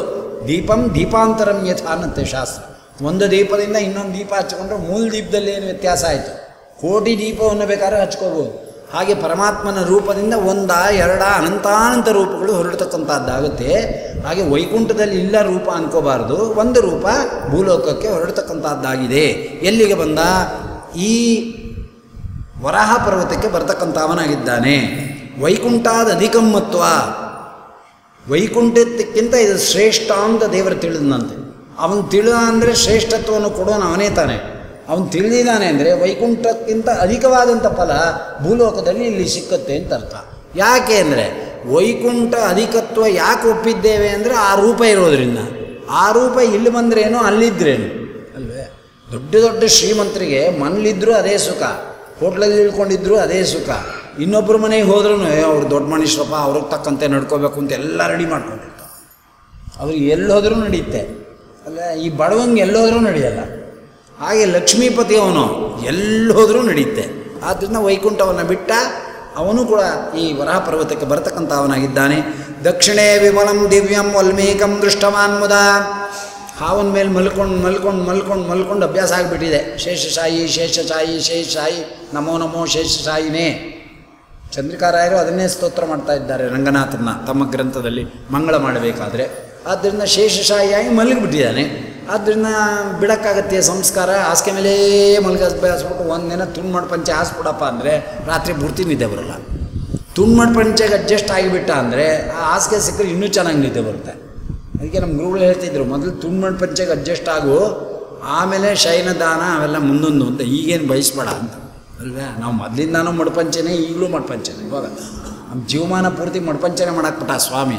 ಆದರೆ ನಿದ್ದೆನೂ ತೊಗೊಂಬಿಟ್ಟ ಅದರ ಜೊತೆ. ಆದರೆ ಏನು ಮಾಡ್ದ ಅಂದರೆ ರಾತ್ರಿ ಪೂರ್ತಿ ಚಿಂತನೆ ಮಾಡ್ತಾ ಮಲ್ಕೋ, ಸಾಕು, ಹೋಗಿ ಉದ್ಧಾರ ಆಗ್ತೀಯ. ಅದನ್ನ ನಿದ್ದೆ ಕಳ್ಕೊಳ್ಳೋದು ದೊಡ್ಡದಲ್ಲ. ನಿದ್ದೆ ಬರದೇ ಇದ್ದಾಗ ಲೋಕದ ಚಿಂತನೆಗಳು ಮಾಡಿಕೊಂಡು ತಲೆ ಕೆಡಿಸ್ಕೋಬಾರ್ದು. ಹಾಗೆ ಏಕಾಂತ ಸ್ಥಳ ಅಂತ ತಿಳ್ಕೊಂಡು ಯಾರೂ ಇರಲ್ಲ, ನಿದ್ದೆ ಬರಲಿಲ್ಲ, ಹೊರಳಾಡೋ ಬದಲು ಕೂತ್ಕೋ ಅಲ್ಲೇನೆ ಏನಾದರೂ ಒಂದು ಭಗವಂತನ ವಿಷಯವನ್ನು ತೆಗೆದುಕೊಂಡು ಅದರ ಬಗ್ಗೆ ಉಡಲೋಡನೆ ಎಂಬತಕ್ಕಂಥದ್ದು ಮಾಡೋದನ್ನು ಅಭ್ಯಾಸ ಮಾಡ್ಕೋಬೇಕಲ್ವಾ. ಹಾಗೆ ನಮ್ಮ ಸ್ವಾಮಿ ಬಂದ, ನೋಡ್ತಾನೆ ಇಲ್ಲೊಂದು ದೊಡ್ಡ ಹುತ್ತ ಸ್ವಾಮಿ ಪುಷ್ಕರಣಿ ತೀರದಲ್ಲಿ ಒಂದು ತಿಂತ್ರಿಣಿ ವೃಕ್ಷ. ಇದು ಶೇಷ ವಾಹನದ ಛತ್ರಿಯಿಂದ ಒಳಗಡೆ ಶೇಷ ಇದ್ದಾನಲ್ವಾ, ಅವನ ಮೇಲೆ ಮಲ್ಕೊಂಬಿಟ್ರಾಯ್ತು ಅಂದ. ವಿಶ್ವಸ್ಯ ಕರ್ತ ಭುವನಸ್ಯ ಗುಪ್ತ. ವೈಕುಂಠದಿಂದ ಬಿಟ್ಟಿರ್ತಕ್ಕಂಥ ಅವನು ಈ ವಲ್ಮೀಕದೊಳಗೆ ಗುಪ್ತವಾಗಿ ಸೇರ್ಕೊಂಡ್ಬಿಟ್ಟಿದ್ದಾನೆ. ಎಷ್ಟು ದಿನ ಇದ್ದ ಅಂದರೆ ಪುರಾಣ ಹೇಳುತ್ತೆ 10,000 ವರ್ಷ ಇದ್ದ ಅಂತ. ರಾಮನ ಗೋವಿಂದ ಭಗವಂತನಿಗೆ ಯಾವ ಕಾಲ? ಕಾಲಾಂತರ್ಗತ, ಕಾಲನಿಯಾಮಕ, ಕಾಲಾತೀತ, ತ್ರಿಕಾಲಜ್ಞ, ಕಾಲಪ್ರವರ್ತಕ, ಕಾಲನಿವರ್ತಕ, ಕಾಲೋತ್ಪಾದಕ, ಕಾಲಮೂರ್ತಿ ತವ ದಾಸೋಹಂ. 10,000 ವರ್ಷಗಳ ಕಾಲ ಹುತ್ತದಲ್ಲಿ ವಾಸ ಮಾಡ್ತಿದ್ದ. ತಿಂತ್ರಿಣೇ ವೃಕ್ಷ ಮೂಲಸ್ಥಂ ಭಗವಾನ್ ಜಗದೀಶ್ವರ. 10,000 ವರ್ಷ ಕಳೆದೋಗಿದೆ. ಅಮ್ಮನವರು ಹೊರಟೋಗಿದ್ದರು ಗಂಡನ ಬಿಟ್ಟಂತೆ. ಹಾಗೆ ಬಿಡ್ತಾರಾ? ಒಂದರ್ಥ. ಲೋಕದಲ್ಲಿ ಗಂಡ ಹೆಂಡ್ರಲ್ಲಿ ಬರ್ಬೋದು ಅಂತ ಇಟ್ಕೊಳ್ಳೋಣ ಏನಾದ್ರು ಜಗಳ. ಯಾರು ಮಾತಾಡಿಸ್ಬೇಕು ಮೊದಲು ಅಂತ. ಅವನೇ ಮಾತಾಡಿಸ್ಲಿ ಅಂತೀವನು, ಅವಳು ಬರಲಿ ಬಿಡ, ಹೋಗಿರೋಳು ಅವಳು ಮಾಡ್ತಾಳೆ ಇಟ್ಟಿದ್ರೆ ಫೋನ್ನ ಅಂತ ಗಂಡ ಅಂತಾನೆ. ಗಂಡ ಮಾತಾಡಿಸ್ಬೇಕೆ ಬಿಟ್ಟಾಗ ಹೆಂಡತಿ ಮಾತಾಡಿಸ್ಬೇಕೆಂದರೆ ಅಮ್ಮನವರು ತೋರಿಸ್ತಾ ಇದ್ದಾರೆ ಬಹುಕಾಲದ ವಿಯೋಗದಿದ್ದರೆ ಸ್ತ್ರೀನೇ ಮಾತಾಡಿಸ್ಬೇಕು ಅಂತ. ಹಾಗಂದರೆ ಸ್ತ್ರೀನ ತುಳಿದಿದ್ದಾರೆ ಅಂತ ತಿಳ್ಕೊಬೇಡಿ, ಅರ್ಥ ಆಯ್ತಾ? ಅಲ್ಲಿರ್ತಕ್ಕಂಥ ರೂಪ ಅರ್ಥ ಆಯ್ತೀನಿ, ಏನು ಲಕ್ಷ್ಮೀ ರೂಪ ವಿಶೇಷ ಇದೆ, ಅದು ಭಗವಂತನ ಸನ್ನಿಧಾನಕ್ಕೆ ಬರಬೇಕೇ ವಿನ ಸ್ವರಮಣನಾಗಿರ್ತಕ್ಕಂಥ ನಾರಾಯಣ ಲಕ್ಷ್ಮೀ ಹತ್ತಿರಕ್ಕೆ ಹೋಗಲ್ಲ. ಸ್ವರಮಣತ್ವವನ್ನು ಪ್ರತಿಪಾದನೆ ಮಾಡ್ತಾ ಇದ್ದಾರೆ ಇಲ್ಲಿ ಅಷ್ಟೇ, ಇನ್ನೇನಿಲ್ಲ. ಲೋಕದಂತೆ ಕಾಣುತ್ತೆ ಅಷ್ಟೇ. ಭಗವಂತ ಸ್ವರಮಣ ಅಂತ ತಿಳ್ಕೊಳ್ಳಿ. ಲಕ್ಷ್ಮೀದೇವರಿಂದ ಅವನಿಗೆ ಆಗಬೇಕಾದ್ದೇನಿಲ್ಲ, ಇದ್ದುಬಿಟ್ಟು ಬಿಟ್ಟುಬಿಟ್ಟು ಇರ್ತಾನೆ. ಅದರ ರಮಾದೇವರಿಗೆ ಇರೋಕ್ಕಾಗಲ್ಲ. ಅದಕ್ಕೋಸ್ಕರ ಫೋನ್ ಹೊಡಿತಕ್ಕಂಥವರಾದರು. ಬ್ರಹ್ಮದೇವರನ್ನು ಕರೆದರು, ಒಂದು ದೇನುವನ್ನು ಮಾಡ್ಕೊಂಡಿದ್ದಾರೆ. ರುದ್ರದೇವರನ್ನು ಕರೆದರು, ಕರುವನ್ನಾಗಿ ಸೇವಾ ನೋಡಿ ಹ್ಯಾಕೆ ತಗೋತಾರೆ ಲಕ್ಷ್ಮೀನಾರಾಯಣರು. ಅವ್ರ ಮನಸ್ಸಿಗೆ ಬಂದುಬಿಡ್ತು ಅಂದರೆ ಇವನ್ನ ಉದ್ಧಾರ ಮಾಡಬೇಕು ಅಂತ ಯಾವುದಾದ್ರೂ ಒಂದು ರೀತಿಯಲ್ಲಿ ಸೇವೆಯನ್ನು ತಗೊಂಡು ಅವ್ರಿಗೇನು ಬೇಕಿಲ್ಲ, ಆಕೆನೇ ಹುಡ್ಕೊಂಬರ್ಬೋದಾಗಿತ್ತು. ಹಲೋ ಮಿಸ್ಟರ್ ನಾರಾಯಣರಾವ್ ಎಲ್ಲಿದ್ದೀರಿ ಅಂತ. ಇದು ಯಾಕಿದು ಅಂದರೆ ವ್ಯಾಜ. ಆಮೇಲೆ ಲಕ್ಷ್ಮೀನಾರಾಯಣರ ವಿಯೋಗವನ್ನು, ಲಕ್ಷ್ಮೀನಾರಾಯಣರ ಸಂಗಮವನ್ನು ಎರಡೂ ಚಿಂತನೆ ಮಾಡೋರು ಜೀವಿಗಳೇ ಅಂತ ಅರ್ಥ. ಅದಕ್ಕೆ ಲಕ್ಷ್ಮೀನಾರಾಯಣರ ವಿಯೋಗವನ್ನು ಚಿಂತನೆ ಮಾಡಿ ಅಂಧಂತಮಸ್ಸಿಗೆ ಹೋಗೋರು ಇದ್ದಾರೆ, ಲಕ್ಷ್ಮೀನಾರಾಯಣರ ಸಂಯೋಜನೆಯನ್ನು ಸದಾ ಅವರ ಅನಾದಿ ನಿತ್ಯ ದಂಪತಿಗಳು ಅಂತ ತಿಳಿದು ಮೋಕ್ಷಕ್ಕೆ ಹೋಗೋರು ಇದ್ದಾರೆ. ಅಷ್ಟೇ ಇಲ್ಲಿರೋ ಡಿಫರೆನ್ಸ್, ಇನ್ನೇನಿಲ್ಲ. ಆದ್ದರಿಂದ ಬ್ರಹ್ಮನ ಹಸು ಮಾಡಲು, ಕರುವನ್ನು ರುದ್ರದೇವರನ್ನು ಮಾಡಲು ತಾನು ಗೋಪಾಲಗೀತೆಯ ಪಾತ್ರವನ್ನು ಹಾಕ್ಕೊಂಡು ಬರ್ತಕ್ಕಂಥವಳಾಗಿದ್ದಾಳೆ. ಈ ಪರ್ವತ ಎಲ್ಲಿಗೆ ಸೇರಿತ್ತು ಅಂದರೆ ಒಬ್ಬ ನಾಗಕನ್ನಿಕೆಯಲ್ಲಿ ಹುಟ್ಟಿರ್ತಕ್ಕಂಥ ಅವನು ಯಾರು, ಚಂದ್ರವಂಶದಲ್ಲಿ ಬಂದಿರತಕ್ಕಂಥ ಒಬ್ಬ ರಾಜನಿಗೆ, ಅವನು ಚೋಳ ರಾಜ ಎಂಬತಕ್ಕಂಥ ಅವನ ದೇಶಕ್ಕೆ ಇದು ಒಳಪಟ್ಟಿತ್ತು ಅಂತ ಚೋಳ ಭೂಪತಿ ಅರಮನೆಗೆ ಬಂತಕ್ಕಂಥವರಾಗಿ ಅಲ್ಲಿಂದ ಬ್ರಹ್ಮದೇವರನ್ನ ಇಟ್ಟುಕೊಂಡು ಬಿಟ್ಟಿದ್ದಾಳೆ. ನೋಡ್ಕೊಂಬ ಗಂಡನ್ನ ಅಂತ ಬ್ರಹ್ಮದೇವರು ಹೊರಡ್ತಾ ಇದ್ದಾರೆ. ಪಶ್ಯಂತಿ ಪತಿಮಾರ್ಗಂತು ಚೋಲರಾಜ ನಭ್ಯಗಾತೆ ಚೋಲರಾಜ ಗೃಹಂ ಪ್ರಾಪ್ಯ ದ್ರವ್ಯ ಮೂಲತ್ಯಾತ್ ಸಂವತ್ಸಕ. ಬಿಟ್ಟುಬಿಟ್ಟು ಸುಮ್ಮನೆ ಹೇಳು ಅಂದ್ರೆ ಆಗಲ್ಲ. ಅದಕ್ಕೇನು ಮಾಡಿದಾಳೆ, ರಾಜಂಗೆ ಮಾರಾಕ್ಬೋಣ ಅಂದು. ಈಗ ಈ ಗೋವನ್ನು ತಂದು ನಿಲ್ಲಿಸಿದಾಳೆ. ರಾಜಂಗೆ ಹೇಳಿದ್ಲು, ಅಪೂರ್ವ ಗೋವು ವತ್ಸ, ಲೋಕದಲ್ಲಿ ಗೋದಾನ ಕೊಡೋಕ್ಕಿಂತ ಗೋವೆ ಇಲ್ಲೇ ಇಲ್ಲ ಅನ್ನ. ಇದು ಲೋಕದ ಗೋವೆ, ಸೀಮೆ ಸುನೆ ಕ್ರಾಸ್ ಬೀಡೆ ಏನಲ್ವಲ್ಲ. ಸಾಕ್ಷಾತ್ ಬ್ರಹ್ಮದೇವರ ಗೋರೂಪ ಅಂತ ಹೇಳ್ಬೇಕಾರೆ ಆ ರಾಜನ ಆ ಸುಂದರ ರೂಪ ಎಷ್ಟಿರಬೇಕು, ಸಾನ್ನಿಧ್ಯ ಎಷ್ಟಿರಬೇಕು. ರಾಜ ನೋಡಿದ, ಎಷ್ಟೋ ಸಾವಿರಾರು ಹಸುಗಳು ರಾಜನ ಅರಮನೆಗಳಲ್ಲಿ ಇರ್ತವೆ. ನಮ್ಮಲ್ಲಿ ಗೋವತ್ಸವ ಅಂತ ಮೈಸೂರಲ್ಲಿ ನಡೀತಾ ಇತ್ತು. ಗೋಕುಲಾಷ್ಟಮಿ ದಿವಸ ನಾವೆಲ್ಲ ಹುಡುಗರುಗಳು ಹೋದರೆ ಹಾಲು ಕೊಡೋರು, ಇದು ಮಾಡೋರು, ಕೃಷ್ಣನಿಗೆ 16 ಥರ ಅವತಾರ ಆಗಿ 10 ದಿನ ಗೋಕುಲಾಷ್ಟಮಿ ಉತ್ಸವ ನಡೆಯೋದು. ಅವರಾದೇವ್ರ ಗುಡಿ ಹತ್ರ ನಾವು ನಿಂತ್ಕೊಂಡ್ಬಿಟ್ರೆ ಎಲ್ಲ ಉತ್ಸವಗಳು ನಮ್ಮ ಎದುರಿಗೆ ಹೋಗ್ತಾ ಇರೋದು. ಆವಾಗ ಅರಮನೆಯಲ್ಲಿ ಎಷ್ಟು ಗೋ ಸಂಪತ್ತಿತ್ತೋ ಆ ಗೋವುಗಳೆಲ್ಲ ಹಿಂದೆ ಹೋಗ್ತಾ ಇತ್ತು. ಇದೆಲ್ಲ ಕಣ್ಣಿಂದ ನೋಡಿ ಆಶ್ಚರ್ಯ. ಈಗ ಎಲ್ಲಿ ನೋಡ್ಬೇಕಂತ ಗೋಗಳನ್ನ ಅಲ್ವೇ? ಗೋವು ಎಲ್ಲಿದೆ ಅಂಥ ಸುಂದರವಾದಂಥದ್ದು, ಅಂಥ ಶಾಸ್ತ್ರೀಯವಾಗಿ ಸಾಕ್ತಕ್ಕಂಥ ಗೋವಿನ ಲಕ್ಷಣಗಳು. ಆದ್ದರಿಂದ ನೋಡಿದ ರಾಜ ಈ ಬ್ರಹ್ಮದೇವರು ರುದ್ರದೇವರ ಗೋವತ್ಸ ರೂಪವನ್ನು ನೋಡಿ ಆಶ್ಚರ್ಯಪಟ್ಬಿಟ್ಟ. ಇಂಥ ಹಸು ಎಲ್ಲೂ ಇಲ್ಲ, ಇದನ್ನು ಕೊಂಡ್ಕೊಂಡ್ರೆ ಭೌಕ್ಷೀರಪ್ರದ ಅಂದವಳು. ಎಷ್ಟು ಬೇಕಾದ್ರೆ ನೀನು ಕರ್ಕೊಬೋದು ಅಂದವಳು. ಕೊಡೋರು ಬ್ರಹ್ಮದೇವರು ರೆಡಿಯಾಗಿದ್ದಾಗ ಕರ್ಕೊಳ್ಳೋರು ರೆಡಿ ಇರಬೇಕು. ಅದಕ್ಕೆ ದೃಷ್ಟಾಂತ ಏನು ಅಂದರೆ, ಪರಮಾತ್ಮ ಅಕ್ಷಯ ವಸ್ತ್ರ ಕೊಡೋಕ್ಕೆ ಶುರು ಮಾಡಿದ್ರೆ ದುಶ್ಯಾಸನ ಎಷ್ಟು ಎಳೆದಾನು ಅಂತ. ಕೊಡೋ ದಣಿ ಕೊಡೋಕ್ಕೆ ಶುರು ಮಾಡಿದ್ರೆ ಎಳೆದು ಮೂರ್ಛೋಗಿ ಬಿದ್ದುಬಿಟ್ಟ. 10,000 ಆನೆ ಬಲ ಉಳ್ಳವನು, ಅರ್ಥ ಆಯ್ತಾ? ಅಂಥವನು ಮೂರ್ಛೋಗ್ಬೇಕಾದ್ರೆ ಎಷ್ಟು ಎಳೆದಿರಬೇಕು. ಇಡೀ ಇಂಡಿಯಾ ದೇಶದಲ್ಲಿರ್ತಕ್ಕಂಥ ಸ್ಯಾರಿ ಅಂಗಡಿಗೆಲ್ಲ ಸಪ್ಲೈ ಮಾಡ್ಬೋದಾಗಿತ್ತು, ಅಷ್ಟು ಸೀರೆ ಎಳೆದಿದ್ದಾನೆ. ಆಯ್ತಾ? ಮೂರ್ಛೋಗಿ ಕೆಳಗೆ ಬಿದ್ದ. ಯಾಕೆ ಅಂದರೆ ಕೊಡೋನವನು ಅಕ್ಷಯಾಂಬರದಾಯಕ. ಹಾಗೆ ಸಂಪತ್ತನ್ನು ಅವನು ಭಕ್ತರಿಗೆ ಕೊಡೋಕ್ಕೆ ಶುರು ಮಾಡಿದ್ರೆ ಎಷ್ಟು 2 ಕೈನಲ್ಲಿ ಜೋಡಿಸ್ಕೋತಿ, ಅವ್ನು ಕಿತ್ಕೊಳ್ಳೋಕೆ ಶುರು ಮಾಡಿದ್ರೆ 2 ಕೈನಲ್ಲಿ ಏನು ಉಳಿಸ್ಕೋತಿ ಅಂತ ಇಲ್ವಾ? ಯೋಚನೆ ಮಾಡಿ. ಸಹಸ್ರಾಕ್ಷ ಸಹಸ್ರಪಾತಿ, ಸಾವಿರಾರು ಕೈ, ಸಾವಿರಾರು ಇದು. ಅಂಥವನು ಅನಂತಾನಂತ ರೂಪವಾದ ಸ್ವಾಮಿ. ಅವನು ಕೊಡೋಕ್ಕೆ ಶುರು ಮಾಡಿದ್ರೆ ತಡ್ಕೊಳಕ್ಕಾಗತ್ತೆ ಏನು ಜೀವರಿಗಳಿಗೆ, ಅದನ್ನು ತೋರಿಸ್ತಾ ಇದ್ದಾನೆ. ಅಂದ ಬಹುಕ್ಷೀರಪ್ರದ ಅಂತ ಅಂದಿದ್ದು ತಪ್ಪಲ್ಲ. ಒಂದೊಂದು ಶಬ್ದಕ್ಕೆ ಅನ್ವಯ ಮಾಡಬೇಕು. ಅಂಥದ್ದು ಶ್ರೀನಿವಾಸ ಕಲ್ಯಾಣ ಎಂಬತಕ್ಕಂಥ ಬಹುಕ್ಷೀರಪ್ರದ ಅಂದರೆ ಯಾವುದು ಅಂದರೆ, ಲಕ್ಷ್ಮೀ ವೇದಾಭಿಮಾನಿನಿ. ವೇದದಿಂದ ಅರ್ಥ ತೆಗೆ ಕೂತ್ಕೊಂಡ್ರೆ ಬಹುಕ್ಷೀರಪ್ರದ ಅಂತ ಅರ್ಥ. ಅರ್ಥ ಆಯ್ತಾ? ಎಷ್ಟು ಬೇಕಾದ್ರೂ ವೇದಾರ್ಥಗಳನ್ನ ತೆಗೆಬೋದು. ಅದಕ್ಕೆ ದಿಕ್ಪ್ರದರ್ಶನವನ್ನು ಶ್ರೀಮದಾಚಾರ್ಯರು ಋಗ್ಭಾಷ್ಯವನ್ನು ಬರೆದು 48 ವರ್ಗಗಳಿಗೆ ವ್ಯಾಖ್ಯಾನ ಮಾಡಿ ತೋರಿಸ್ಕೊಟ್ರು. ದಿಕ್ಪ್ರದರ್ಶನವನ್ನು ಮಾಡಿ ಬೇರೆ 8 ಅಷ್ಟಕ್ಕೆ ಯಾಕೆ ಬರಲಿಲ್ಲ ಅವರು, ಯಾಕೆ ನಮಗೆ ಅರ್ಥವಾಗಲ್ಲ ಅನ್ಬ ಯಾತಕ್ಕೆ ಪ್ರಶ್ನೆಗಳು ಅಂತ ಅರ್ಥ. ಸದ್ಯ ಈಗ ಅದನ್ನು ಅರ್ಥ ಮಾಡಿಕೊಂಡ್ರೆ ಸಾಕವಾಗಿ. ಹಾಗೆಲ್ಲ ಹೇಳ್ತಾ ಇದ್ದಾರೆ. ಸರ್ವಾಗಮಃ ಭಗವತ್ ಸ್ವರೂಪಮೇವ ಅಂದರು ಆಚಾರ್ಯರು. ಸರ್ವಾಗಮಗಳು ಕೂಡ ಭಗವಂತನ ಸ್ವರೂಪವನ್ನು ಕಥನ ಮಾಡ್ತಕ್ಕಂಥದ್ದಾಗತ್ತಪ್ಪ. ಆದ್ದರಿಂದ ಬಹುಕ್ಷೀರಪ್ರದ ಅಂದರೆ ಈ ಗೋವು ಬ್ರಹ್ಮದೇವರು. ಬ್ರಹ್ಮದೇವರಿಂದ ತತ್ವಜ್ಞಾನ ಎಳೆಯಕ್ಕೆ ಶುರು ಮಾಡಿದ್ರೆ ಯೋಗ್ಯತೆ ಇದ್ದಷ್ಟು ಜನ ಎಳ್ಕೋಬೋದು ಅಂತ ಅರ್ಥ. ಪೂರ್ಣ ಎಳ್ಕೊಳ್ಳಿಕ್ಕಾಗತ್ತೆ ಅಂದರೆ ಸುಳ್ಳು ಹೇಳ್ತಾ ಇಲ್ಲ. ಇದು ಲೋಕದಂಥ ಹಸು ಅಲ್ಲ, ನಿಂಗೆ ಎಷ್ಟು ಯೋಗ್ಯತೆ ಇದೆಯೋ ಅಷ್ಟು ಹಾಲನ್ನು ಕರ್ಕೋಬೋದು ಅಂತ. ಆದರೆ ಹಾಲನ್ನ ಹೆಂಗೆ ಕರ್ಕೋಬೇಕು ಅಂದರೆ ವತ್ಸ ನೋಡ್ಕೊಂಡು ಕರ್ಕೋ. ವತ್ಸ ಯಾರು? ಮನೋಭಿಮಾನಿ. ನಿನ್ನ ಮನಸ್ಸು ಎಷ್ಟರ ಮಟ್ಟಿಗಿರುತ್ತೆ ಅದರಿಂದ ಕರಿಬೇಕು ಅಂತ ಅರ್ಥ. ಮನಸ್ಸೇ ಕೆಟ್ಟುಬಿಟ್ಟಿದ್ರೆ ಆದ್ದರಿಂದ ಅದರಿಂದ ಕ್ಷೀರ ಬರುವುದಿಲ್ಲ. ಮನಸ್ಸು ಸರಿಯಾಗಿದ್ದರೆ ಕ್ಷೀರ ಎಂಬತಕ್ಕಂಥದ್ದನ್ನು ಕರ್ಕೋಬೋದು ಎಂಬತಕ್ಕಂಥ ಭೇದ ತಾರತಮ್ಯಾದಿ ಜಗತ್ ಸತ್ಯತ್ವಾದಿ ಜ್ಞಾನ ಇದ್ದರೆ ಈ ಶ್ರೀನಿವಾಸ ಕಲ್ಯಾಣದಿಂದ ಬೇಕಾದಷ್ಟು ಅರ್ಥ ತೆಗಿಬೋದು. ಅರ್ಥ ಆಯ್ತಾ? ಸರ್ವೋತ್ತಮತ್ವ ಜ್ಞಾನ, ಭೇದ ಜ್ಞಾನ, ಪಂಚಭೇದಾತ್ಮಕವಾದಂಥ ಪ್ರಪಂಚದ ಸತ್ಯತ್ವದ ಜ್ಞಾನ ಇಲ್ಲದೆ ಶ್ರೀನಿವಾಸ ಕಲ್ಯಾಣಕ್ಕೆ ಹಾಕಿದ್ರೆ ಅಲ್ವಾ ಪದ್ಮಾವತಿ ಗಂಡ ನಾನೇ ಅಂತ ಹೇಳ್ಕೋಬೇಕಾಗತ್ತೆ ಅಂತ ಅರ್ಥ. ಆದ್ದರಿಂದ ಬಹುಕ್ಷೀರ ಪ್ರದಾಯ ಹೇಗಾಗುತ್ತೆ? ಪದ್ಮಾವತಿಗೆ ನಾನೇ ಗಂಡ ಅಂದರೆ ನಿನ್ನ ಹೆಂಡತಿ ಹೆಸರು ಪದ್ಮಾವತಿ ಅಂತ ಇರ್ಬೋದು ಅಷ್ಟೇ. ಸಾಕ್ಷಾತ್ ಜಗದಂಬೆ ಅಗತ್ಯ ಎಲ್ಲರೂ ಸಾಧ್ಯವೇ ಇಲ್ಲ ಅಂತ ಹೇಳ್ತಕ್ಕಂಥವರಾಗಿದ್ದಾರೆ. ಪಶ್ಯಂತೆ ಪತಿಮಾರ್ಗಂತು ತೋಲ ರಾಜಾನಭ್ಯಗಾತೆ ವಿಕ್ರೀತ್ವಾಗಾಂ ಮಹಾಲಕ್ಷ್ಮೀ ಜಗಾಮನಿಷದಾಮಚಾಂ ಬಹುಕ್ಷೀರ ಪ್ರದಾಂ ತಾಂ ಸಪುತ್ರಾರ್ಥಮಕರೋತ್ತದಾ. ಮಗನಿಗಾಗಿ ವಿಶೇಷವಾಗಿ ಈ ಹಾಲನ್ನು ಇಡಬೇಕು ಅಂತ ಕೊಂಡ್ಕೊಂಡ. ಅದಕ್ಕೆ ವೇದವ್ಯಾಸದೇವರು ಹೇಳಿದ್ರು, ನಿನ್ನ ಮಗಂಗೆ ಹಾಲು ಕೊಡೋಕ್ಕಲ್ಲ ಈ ಬ್ರಹ್ಮ ಬಂದಿರೋದು, ಪರಮಾತ್ಮನಿಗೆ ಅಭಿಷೇಕ ಮಾಡೋಕ್ಕೋಸ್ಕರ ಬಂದಿರೋದಾದ್ರಿಂದ ಒಂದು ಚುಕ್ಕೆ ಹಾಲು ಇದ್ರದ್ದು ನಿನ್ನ ಮಗನಿಗೆ ಯೋಗ್ಯತೆ ಇಲ್ಲ ಅಂತ ದೇವತೆಗಳು ಮಾತಾಡ್ಕೊಳ್ತಕ್ಕಂಥವರಾಗಿದ್ದಾರೆ. ತತ್ರ ಗತ್ವಾತಿ ಭಕ್ತೈವ ವಾಲ್ಮೀಕಿ ಕ್ಷೀರಸೇಚನಂ. ಭೂಮಿಯನ್ನು ಮೂಸು ನೋಡ್ಕೊತ ಈ ಗೋರೂಪದಲ್ಲಿರ್ತಕ್ಕಂಥ ಬ್ರಹ್ಮದೇವರು ಊತಿ ಅಂತ ಇದಕ್ಕೆ ಕರೀತಾರೆ. ಇದೆಲ್ಲ ನಿಧಾನಕ್ಕೆ ಬಿಡಿಸುವಂಥದ್ದು ವಾಸನೆಯನ್ನು ಹಿಡಿದು, ಗಂಧ ಅಂದರೂ ಜ್ಞಾನ, ವಾಸನೆ ಅಂದರೂ ಜ್ಞಾನ. ಸಪ್ತಮ ಸ್ಕಂದಕ್ಕೆ ಊತಿ ಲಕ್ಷಣ ಅಂತಲೇ ಭಾಗವತದಲ್ಲಿ ಹೇಳಿದ್ದಾರೆ.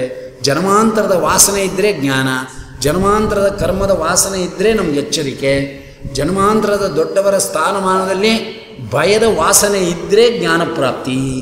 ವಾಸನೆ ಅಂದರೆ ಅರ್ಥ ಆಯ್ತಾ? ಭಯದ ವಾಸನೆ ಇರುತ್ತೆ. ಮಳೆ ಬರ್ತಾ ಇದೆ ಅಂತ ಕಾಣುತ್ತೆ ಆಚಾರ ಎಲ್ಲೋ, ಅದಕ್ಕೆ ತಣ್ಣಗೆ ಗಾಳಿ ಬೀಸ್ತಿದೆ ಅಂತಲೂ ಉಟ್ಕೋತಾರೆ. ಗಮ್ಮಂತ ವಾಸನೆ ಬರುತ್ತೆ ಒಂದೊಂದು ಸಾರಿ. ಮಳೆ ನೀರು ಆ ವಾತಾವರಣದಲ್ಲಿರ್ತಕ್ಕಂಥ ಪಲ್ಯೂಷನ್ ಎಲ್ಲ ತೆಗೆದುಬಿಡುತ್ತೆ. ಮಳೆ ಬೀಳ್ತಾ ಬೀಳ್ತಾ ಬೀಳ್ತಾ ಬೀಳ್ತಾ ಒಳ್ಳೆ ಗಾಳಿ ಬೀಸುತ್ತಾದ್ದರಿಂದ ಸುಗಂಧವನ್ನು ಕೂಡ ಅದು ತರುತ್ತೆ. ಆದ್ದರಿಂದ ಎಲ್ಲೋ ಮಳೆ ಆಗ್ತಾ ಇದೆ ಅಂತ ನಾವು ಹೇಗೆ ಅನುಮಾನ ನಿಜವನ್ನು ಮಾಡ್ಕೋತೇವೋ ಹಾಗೆಲ್ಲ ಹೇಳ್ತಕ್ಕಂಥವರಾಗಿದ್ದಾರೆ. ಆಗ ಭೂಮಿಯನ್ನು ಮೂಸು ನೋಡ್ತಾ ನೋಡ್ತಾ, ಭೂಮಿಯನ್ನು ಮೂಸು ನೋಡೋದು ಅಂದರೆ ಏನು ಅಂದರೆ, ಭೂ ಅಂದರೆ ಪ್ರಕೃತಿ, ಪ್ರಕೃತಿ ಅಂದರೆ ಏನು ಅಂದರೆ ರಮ, ಅಭಿಮಾನಿ. ರಮ ಅಂದರೆ ಏನು ಅಂದರೆ ವೇದಗಳು. ವೇದವನ್ನು ಮೂಸು ನೋಡೋದು ಅಂದರೆ ನಿನ್ನ ಸ್ವಶಾಖಾಧ್ಯಾಯದ ಅಧ್ಯಯನ ಮಾಡಿಕೊಂಡು ಅಧ್ಯಯನ ಕ್ರಮದಿಂದ ಅರ್ಥಗಳನ್ನು ಹಿಡಿತಕ್ಕಂಥದ್ದನ್ನು ಮೂಸು ನೋಡೋದು ಅಂದ್ರೇನು, ಆ ಅರ್ಥ ಪ್ರತಿಪಾದಕವಾದ ವಿಷಯಗಳನ್ನು ಹಿಡಿಕೊಂಡು ಅಧ್ಯಯನ ಮಾಡಿ ಚಿಂತನೆ ಎಷ್ಟು ಮಾಡ್ತೀಯೋ ಅರ್ಥ ಆಯ್ತೇನೋ. ವಿಶ್ವಸ್ಯ ಕರ್ತ ಭುವನಸ್ಯ ಗುಪ್ತ ಈಶ್ವರ ಸರ್ವಭೂತಾನಾಂ ಹೃದ್ದೇಶೇ ಅರ್ಜುನ ತಿಷ್ಠತೆ. ಇದೇ ವಾಲ್ಮೀಕ ಅಂತಲೇ ಕರೆದಿದ್ದಾರೆ ಇದನ್ನು. ಗೊತ್ತಾ? ಇದರೊಳಗೆ ಹೃದಯದಲ್ಲಿ ಭಗವಂತ ವಾಸ ಮಾಡ್ತಾ ಇದ್ದಾನೆ. ಎಷ್ಟೆಷ್ಟು ಜೀವ ಆ ತನ್ನ ಯೋಗ್ಯತಾನುಸಾರವಾಗಿ ಉಡಲೋಟನೆ ಮಾಡಿಕೊಂಡು ಹೊರಡ್ತಾನೆ ಬ್ರಹ್ಮಜ್ಞಾನದ ದ್ವಾರ, ಹೃದ್ಗತನಾಗಿರ್ತಕ್ಕಂಥ ಭಗವಂತ ತಾನು ಸಿಗ್ತಾನೆ, ಆವಿರ್ಭೂತನಾಗ್ತಾನೆ. ಕ್ಷೀರಸೇಚನೆಯನ್ನು ಮಾಡಬೇಕಲ್ಲ ಅಂದರೆ ತತ್ವಜಲದಿಂದ ಅವನಿಗೆ ಅಭಿಷೇಕ ಮಾಡು ಅಲ್ವಾ? ತತ್ವಜಲವು ಹರಿಮೋಡದ ಪರಿಯಲ್ಲಿ ತೇವರಿ ಹಾಕಬೇಕು, ಸುತ್ತಲೂ ದುರ್ಜನ ನರಿಗಳ ತಡೆಯಲು ಬೇಲಿ ಹಾಕಬೇಕು. ಮಧ್ವಾಚಾರ್ಯರ ಗ್ರಂಥಗಳೆಂಬ ಸರೋವರ ತುಂಬಿಹುದು, ಬದ್ಧ ಜಲವುವರ ಗುರುಗಳೆಂಬ ತೂಬಿನಲ್ಲಿ ತರಲಿಬೇಕು. ಏನು ಮಾಡ್ತಿ ತಂದು? ಬೇಸಾಯ ಮಾಡಬೇಕು, ಹೃದಯವೆಂಬ ಕ್ಷೇತ್ರದಲ್ಲಿ ಬೇಸಾಯ ಮಾಡಬೇಕು. ವ್ಯವಸಾಯಾತ್ಮಕ ಬುದ್ಧಿ ಏಕೆ ಕುರುನಂದನ. ಅದೇ ಅರ್ಥವನ್ನು ಶ್ರೀನಿವಾಸ ಕಲ್ಯಾಣ ಹೇಳ್ತಾ ಇದೆ. ಹೃದಯದಲ್ಲಿರ್ತಕ್ಕಂಥ ಅವನಿಗೆ ನಾವು ತಿಳಿದಂಥ ಆರೂಢವಾದ ನಿಶ್ಚಿತವಾದ ಭಗವತ್ತತ್ವ ಸಂಬಂಧವಾದ ಜ್ಞಾನದಿಂದ ಭಗವಂತನಿಗೆ ಸಂಬಂಧ ಅಭಿಷೇಕಾದಿಗಳನ್ನ ಮಾಡಿದರೆ ಬ್ರಹ್ಮ ಉಕ್ತ ರೀತ್ಯ, ಮನೋಭಿಮಾನ್ಯ ಮುಕ್ತ ರೀತ್ಯ ಅಲ್ವಾ ಮಾಡಿದರೆ ಈ ಗುಹಾದಲ್ಲಿ ಇರ್ತಕ್ಕಂಥ, ಈ ವಾಲ್ಮೀಕದಲ್ಲಿ ಇರ್ತಕ್ಕಂಥ ಭಗವಂತನ ಅನುಗ್ರಹ ಬೇಗ ಆಗುತ್ತೆ ಅನ್ನೋದನ್ನು ತೋರಿಸ್ಕೊಡ್ತಾ ಇದ್ದಾರೆ. ಅದನ್ನು ಯಾರು ಹೇಳಿದ್ರು? ರಮಾನ ಕಳಿಸಿದ್ದಾಳೆ. ಇಲ್ಲಿ ರಮ ಅಂದರೆ ಅದು ವೇದಗಳು. ವೇದಗಳು ನಮಗದನ್ನು ಹೇಳ್ತಾ ಇದೆ. ಆದ್ದರಿಂದ ವೇದ ಏವ ದ್ವಿಜಾತೀನ ನಿಶ್ರೇಯಸಕರ ಪರಃ ಭೂತಂ ಭವ್ಯಂ ಭವಿಷ್ಯಂಚ ಸರ್ವಂ ವೇದಾತ್ ಪ್ರಸಿದ್ಧತಿ. ಇದೆಲ್ಲವೂ ಅನ್ವಯ ಮಾಡ್ಬೋದು. ಆದ್ದರಿಂದ ಬ್ರಹ್ಮದೇವರು ಬರ್ತಕ್ಕಂಥವರಾದರೂ ಹುಡುಕ್ಬೇಕೆ ನಮ್ಮಂಗೆ. ಸ್ವಾಮಿ ಪುಷ್ಕರಣಿ ತೀರಕ್ಕೆ ಬಂದಿದ್ದಾರೆ, 2 ಕಾಲು ಚಾಚಿದ್ರು ಹಿಂದಕ್ಕೆ ಮುಂದಕ್ಕೆ. ಅಲ್ವೇ ಅವನ ಕರೆಯೋನಿರ್ಬೇಕೆ ಅಲ್ಲಿ, ಅವನೇ ಬ್ರಹ್ಮ, ಅವರೇ ಹಸು, ಅವರೇ ಹಾಲು ಬಿಡೋರು ಅಲ್ವಾ. ಸಹಸ್ರಶೀರ್ಷ ಪುರುಷ ಶುರು ಮಾಡಿದ್ರು. ನಿಜವಾಗಲೂ ಸಹಸ್ರಶೀರ್ಷ ಪುರುಷ ಸೂಕ್ತದಿಂದ ಅಭಿಷೇಕ ಮಾಡೋರು ಅಂದರೆ ಬ್ರಹ್ಮನೇ ಮುಖ್ಯ ಪಾತ್ರರು. ನಾವೆಲ್ಲ ಯಾವ ಪಾತ್ರದ್ದು? ಅಪಾತ್ರರು. ಆದ್ದರಿಂದ ಹೇಳ್ತಾ ಕ್ಷೀರನ ಸೇಚನೆ ಮಾಡ್ತಕ್ಕಂಥವರಾಗ್ತಾ ಇದ್ದಾರೆ. ಜಗನ್ನಾಥಸ್ಯ ಪ್ರೀತ್ಯರ್ಥಂ. ಇಲ್ಲಿ ಜಗನ್ನಾಥ ಅಂತ ಶಬ್ದ ಹಾಕೋರು. ಯಾಕೆ ಜಗನ್ನಾಥ ಅಂತ ಹಾಕಿದ್ರು ಅಂದರೆ ಜಗತ್ತಿಗೆ ನಾಥ ಇವನು ಅಂತ ಅವರ ಅನುಸಂಧಾನ ಮಾಡಿ ಹುಯ್ದಿದ ಹಾಲು ಇಡೀ ಜಗತ್ತಿಗೇ ಫಲಪ್ರದವಾಗುತ್ತೆ. ಬ್ರಹ್ಮದೇವರು ತಮ್ಮ ಸ್ವಾರ್ಥಕ್ಕೋಸ್ಕರ ನೀ ಪ್ರೀತಿ ಪಡು ಅಂತ ಹೇಳಲ್ಲ. ಜಗತ್ತಿನಲ್ಲಿರ್ತಕ್ಕಂಥ ಸರ್ವ ಜೀವಕೋಟಿಷ್ಟ ಪ್ರವಿಷ್ಟರ ಉದ್ಧಾರಾರ್ಥವಾಗಿ ಅವರು ಮಾಡ್ತಕ್ಕಂಥ ಸರ್ವ ವ್ಯಾಪಾರವನ್ನು ಭಗವಂತನಿಗೆ ಸಮರ್ಪಣೆ ಮಾಡ್ತಾರೆ. ಆದ್ದರಿಂದ ಜಗನ್ನಾಥ ಎಂಬತಕ್ಕಂಥದ್ದಾದರೆ ವಿನ ಇನ್ಯಾವುದಾರೋ ಭಗವಂತನ ರೂಪ ಅವ್ರ ಉಪಾಸನೆಯಿಂದ ಹಾಕೋಬೋದಾಗಿತ್ತಲ್ಲ. ಇಲ್ಲಿ ಹಂಸನಾಮಕ ಪರಮಾತ್ಮನ ಪ್ರೀತ್ಯರ್ಥವಾಗಿ ಹಾಕಿದ್ರು, ಯಾಕೆಂದರೆ ಅವರು ಉಪದೇಶ ಮಾಡೋನು ಹಂಸ ಅಂತ ಹೇಳಿರಲಿಲ್ಲ. ಜಗನ್ನಾಥನ ರೂಪ ಯಾಕೆ ಹೇಳಿದ್ರು ಅಂದರೆ ಅವರ ಅಭಿಷೇಕ ಮಾಡೋ ಒಂದು ತುಳಸಿ ದಳ ಇಟ್ಟರು ಅಂದರೆ ಇಡೀ ಬ್ರಹ್ಮಾಂಡದ ಜೀವಕೋಟಿ ಪ್ರವಿಷ್ಟರಿಗೆಲ್ಲವೂ ಅನುಕೂಲವಾಗುತ್ತೆ ಎಂಬತಕ್ಕಂಥದ್ದು ಇದು ಬ್ರಹ್ಮನ ಕೆಲಸ. ಯಾಕೆ ಬ್ರಹ್ಮನ ಕೆಲಸ ಅಂದರೆ ಜೀವರಿಗೆ ನಿಯಾಮಕರು, ಜೀವೋತ್ತಮರು, ಆದ್ದರಿಂದ ಬ್ರಹ್ಮದೇವರು ಅಂತ ಹೇಳ್ತಾ ಇದ್ದಾರೆ. ಜಗನ್ನಾಥಸ್ಯ ಪ್ರೀತ್ಯರ್ಥಂ ಧೇನುರೂಪಿ ಪಿತಾಮಹ, ಧೇನು ರೂಪದಲ್ಲಿರ್ತಕ್ಕಂಥ ಬ್ರಹ್ಮ ಈ ಕೆಲಸವನ್ನು ಮಾಡ್ತಾ ಇದ್ದಾನೆ. ತ್ವಂ ಕಿಂ ಭುಕ್ತೆ ತವಾ ವತ್ಸೋ ಭುಕ್ತೆ ವಾ ವದವೋರುತಂ ಇತರಾಗ್ನಿಮಚ ಶ್ರುತ್ವ ಗೋಪಾಲೋಪಯ ವಿಕ್ವಲಾಹ. ಎಲ್ಲ ಹಾಲನ್ನು ಇಲ್ಲಿ ಕರೆದುಬಿಟ್ಟು ಬಂದ್ಬಿಟ್ಟ ಮೇಲೆ ಮನೆಗೆ ಹೋಗುತ್ತಲೂ ಹಾಲು ಕರೆಯೋಕ್ಕೆ ಗೋಪಾಲ ಬರ್ತಾನೆ, ಒಂದು ಒಳಲೆ ಹಾಲಿಲ್ಲ. ರಾಣಿ ನೋಡಿದ್ಲು, ಗೋಪಾಲ ವಾಚ ಎಲ್ಲೋಯ್ತಪ್ಪ ಹಾಲು, ಇಲ್ಲ ನೀ ಕುಡ್ದಿಯಾ, ಇಲ್ಲ ಕರು ಕುಡಿತಾ, ಇಲ್ಲ ಯಾರು ಕರ್ಕೊಂಡು ಹೋದ್ರ. ನೋಡಿ 3 ಪ್ರಶ್ನೆ ಇರಬೇಕು. ಹಾಲು ಕೆಚ್ಚಲಲ್ಲಿ ಇಲ್ಲದೆ ಇರಬೇಕಾದ್ರೆ ಅದಕ್ಕೆ ಇನ್ನೂ ಒಂದು ಆ್ಯಡ್ ಮಾಡ್ಕೊ ಅಂದರು. ಕೆಲವು ಹಸುಗಳು ತಮ್ಮ ಕೆಚ್ಚಲಿನ ಹಾಲನ್ನ ತಾವೇ ಕುಡಿಯೋದು ಉಂಟು ಅಂತಾರೆ. ಅದು ಪ್ರಾಣಿ ವರ್ಗದಲ್ಲಿ, ಸದ್ಯ ಇನ್ನೆಲ್ಲಿಗೋ ತರಬೇಡಿ, ಪ್ರಾಣಿ ವರ್ಗದಲ್ಲಿ ಹಾಗೆ ಉಂಟು ಅಂತ ಹೇಳ್ತಾರೆ. ಹಾಗೆ ಅದೇ ಕುಡ್ಕೊತ, ಇಲ್ಲ ಯಾರು ಕರ್ಕೊಂಡು ಹೋದ್ರ, ಇಲ್ಲ ನೀ ಕರೆದು ಕುಡ್ದೀಯಾ, ಏನಾಯಿತು ಹೇಳು ಅಂತ ಕೇಳ್ತಕ್ಕಂಥ ಅವಳಾಗಿದ್ದಾಳೆ. ಖಂಡಿತ ನಂಗೆ ಗೊತ್ತಿಲ್ಲ ಅಂದ.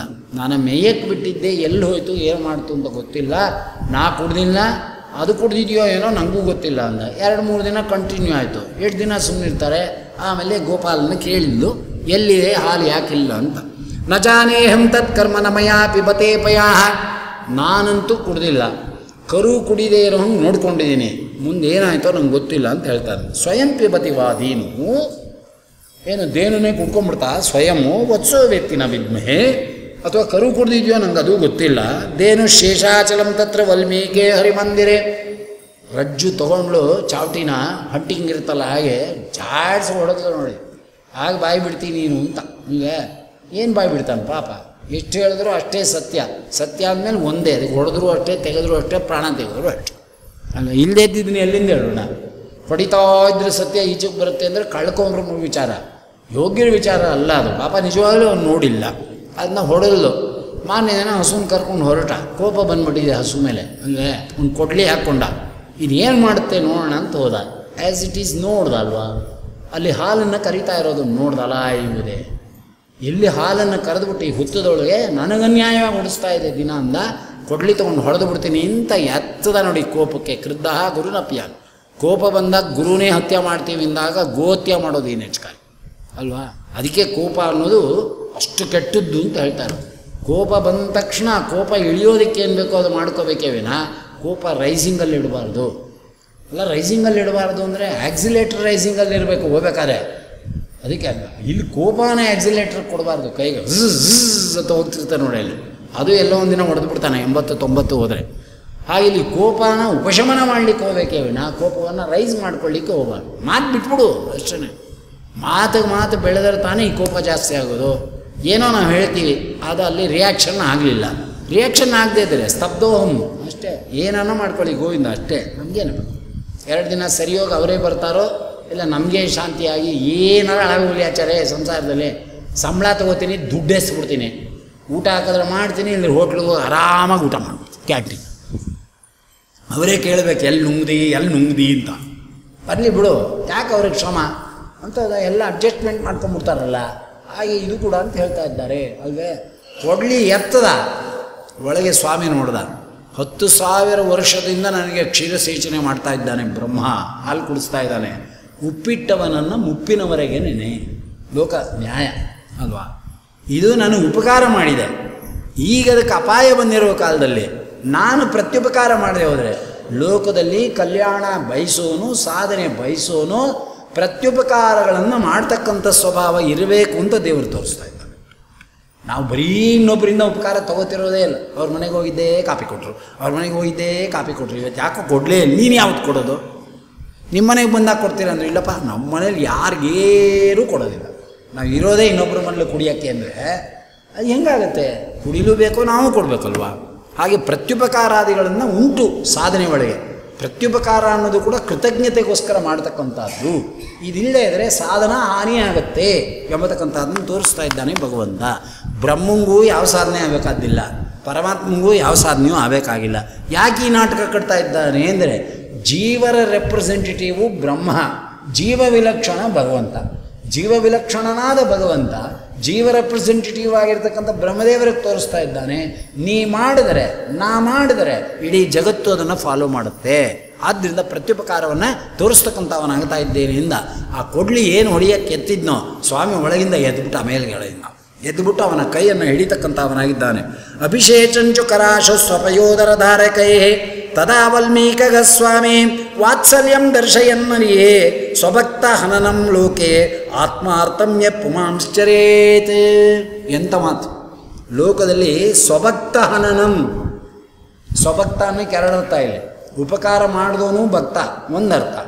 ಸ್ವಭಕ್ತ ಅಂತ ಯಾಕೆ ಪ್ರಯೋಗ ಮಾಡಿದರು ಅಂದರೆ ಪರಮಾತ್ಮನಿಗೆ ಮೊದಲನೇ ಭಕ್ತರು ಯಾರು ಅಂದರೆ ಜೀವಕೋಟಿ ಪ್ರವಿಷ್ಟರಲ್ಲಿ ಮೊದಲನೇ ದಾಸರು, ಮೊದಲನೇ ಭಕ್ತರು ಅಂದರೆ ಬ್ರಹ್ಮದೇವರೇ. ಅವ್ರು ಬಿಟ್ಟು ಬೇರೆ ಯಾರಿದ್ದಾರೆ? ಸ್ವಭಕ್ತ ಹನನಂ ಅಲ್ವೇ. ಅಂಥ ಬ್ರಹ್ಮದೇವರಿಗೆ ಅಪಾಯ ಬರೋದನ್ನು ಭಗವಂತ ರಕ್ಷಣೆ ಮಾಡಲಿಲ್ಲ ಅಂದರೆ ಲೋಕದಲ್ಲಿ ಅವನ ಮಗನ್ನೇ ಅವನು ರಕ್ಷಣೆ ಮಾಡ್ಕೊಳ್ಳಿಲ್ಲ, ನಮಗೇನು ದೇವರು ಉದ್ಧಾರ ಮಾಡ್ತಾನೆ ಬಿಡಿ ಅಡಗೋದು ಅಂತ ನಾಳೆ ಲೋಕದಲ್ಲಿ ಅಕೀರ್ತಿ ಬಂದ್ಬಿಡುತ್ತೆ.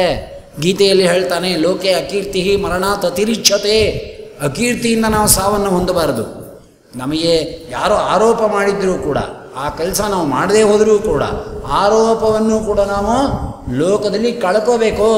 ಅದಕ್ಕೋಸ್ಕರ ಹೇಳೋದು, ಕೇಳೋದು, ಸಾಕ್ಷಿನ ಕರೆಸೋದು ಎಲ್ಲ. ಅವ್ರ ಮುಂದೆ ಅಂದಿದ್ರೆ ಅವ್ರ ಮುಂದೆ ಕೇಳಿಸ್ತೀನಿ ಬಾ ಅಂತ ಅವ್ನು ಎಳ್ಕೊಂಬಂದು ನಿಮ್ಮ ಮುಂದೆ ಅಂದಿದ್ರೇನ್ರಿ ಇವರು ಅಂದಿಲ್ಲ, ಗೆಟ್ ರೆಡಿ ಹೋಗು ಅಂದಿದ್ದಾನೆ ಅಂದರೆ ನೋಡಿದ್ರೆ ಅವ್ರ ಮುಂದೆ ಅಂದ್ರೂ ಅಲ್ವ ನೀವು ಇಂಥವ್ರು ತಾನೇ, ಕಳ್ಕೊರ್ಮರು ತಾನೇ ಅಂತಂತೀವಿ. ಆದ್ದರಿಂದ ಲೋಕದಲ್ಲಿ ಅಕೀರ್ತಿ ಬಂದರೂ ಕೂಡ ಅಕೀರ್ತಿಯನ್ನು ಕಳ್ಕೊಳ್ತಕ್ಕಂಥವ್ರ ಇಲ್ಲಿ ರೂಪದಲ್ಲಿ ತೋರಿಸಿದ್ದಾನೆ ಅನ್ಕೋಬೇಡಿ. ಕೃಷ್ಣಂಗೆ ಒಂದು ಆರೋಪ ಬಂದಿತ್ತು, ಸೆಮಂತಿಕ ಮಣಿ ಹೊಡೆದ್ಬಿಟ್ಟಿದ್ದಾನೆ ಅಂತ. ಯಾರು ಹೇಳಿದ್ದು? ಅವ್ರ ಅಣ್ಣೇ ಹೇಳಿದ್ದು, ಬಲರಾಮ ದೇವರು ಅಲ್ವೇ. ಅದಕ್ಕೆ ತಾನೇ ಗಣಪತಿ ಪೂಜೆಯಲ್ಲಿ ಹೇಳ್ಕೊಳ್ಳೋದು ಸುಮಂತಕೋಪಾಖ್ಯಾನ ಹೇಳಿದ್ರೆ ಎಲ್ಲ ಕಷ್ಟಗಳು ನಿವೃತ್ತಿ ಆಗಿಬಿಡುತ್ತೆ, ಎಲ್ಲ ಆರೋಪಗಳು ನಿವೃತ್ತಿ ಆಗಿಬಿಡುತ್ತೆ. ಚಂದ್ರದರ್ಶನದ್ದು ಈ ಕತೆ ಕೇಳ್ಬಿಟ್ಟಿದ್ರೆ ಆರೋಪನೇ ಬರಲ್ಲ. ಯಾಕೋ ಇವ್ನು ಫೇಲ್ ಆದ ಅಂದರೆ ಇವ್ನು ಚಂದ್ರದರ್ಶನ ನೋಡಿದಾನೆ ಆಚಾರ್ಯ, ಅದಕ್ಕೋಸ್ಕರ ಹೀಗಾಗಿದೆ ಅಂತ ಹಾಸ್ಯ ಕುಚೋದ್ಯ ಮಾಡೋದು. ಚಂದ್ರದರ್ಶನ ಮಾಡಿಬಿಟ್ನಂತೆ, ಅದಕ್ಕೆ ಫೇಲ್ ಆಗ್ಬಿಡ್ತಂತೆ. ನೋಡಿದ್ರಾ? ಅಂದರೆ ಇವನು ಓದ್ದೆ ಫೇಲ್ ಆಗಿದ್ದಕ್ಕೆ ಯಾವುದೋ ಅಂತಂದು ಇಂಥದ್ದೊಂದು ಜೋಡಿಸೋದು. ಇಂಥವರೆಲ್ಲ ಇರ್ತಾರೆ. ಅಂಥವ್ರ ಮುಂದೆ ಇದನ್ನು ಹೇಳೋಕ್ಕಾಗುತ್ತಾ ಪ್ರಮೇಯ?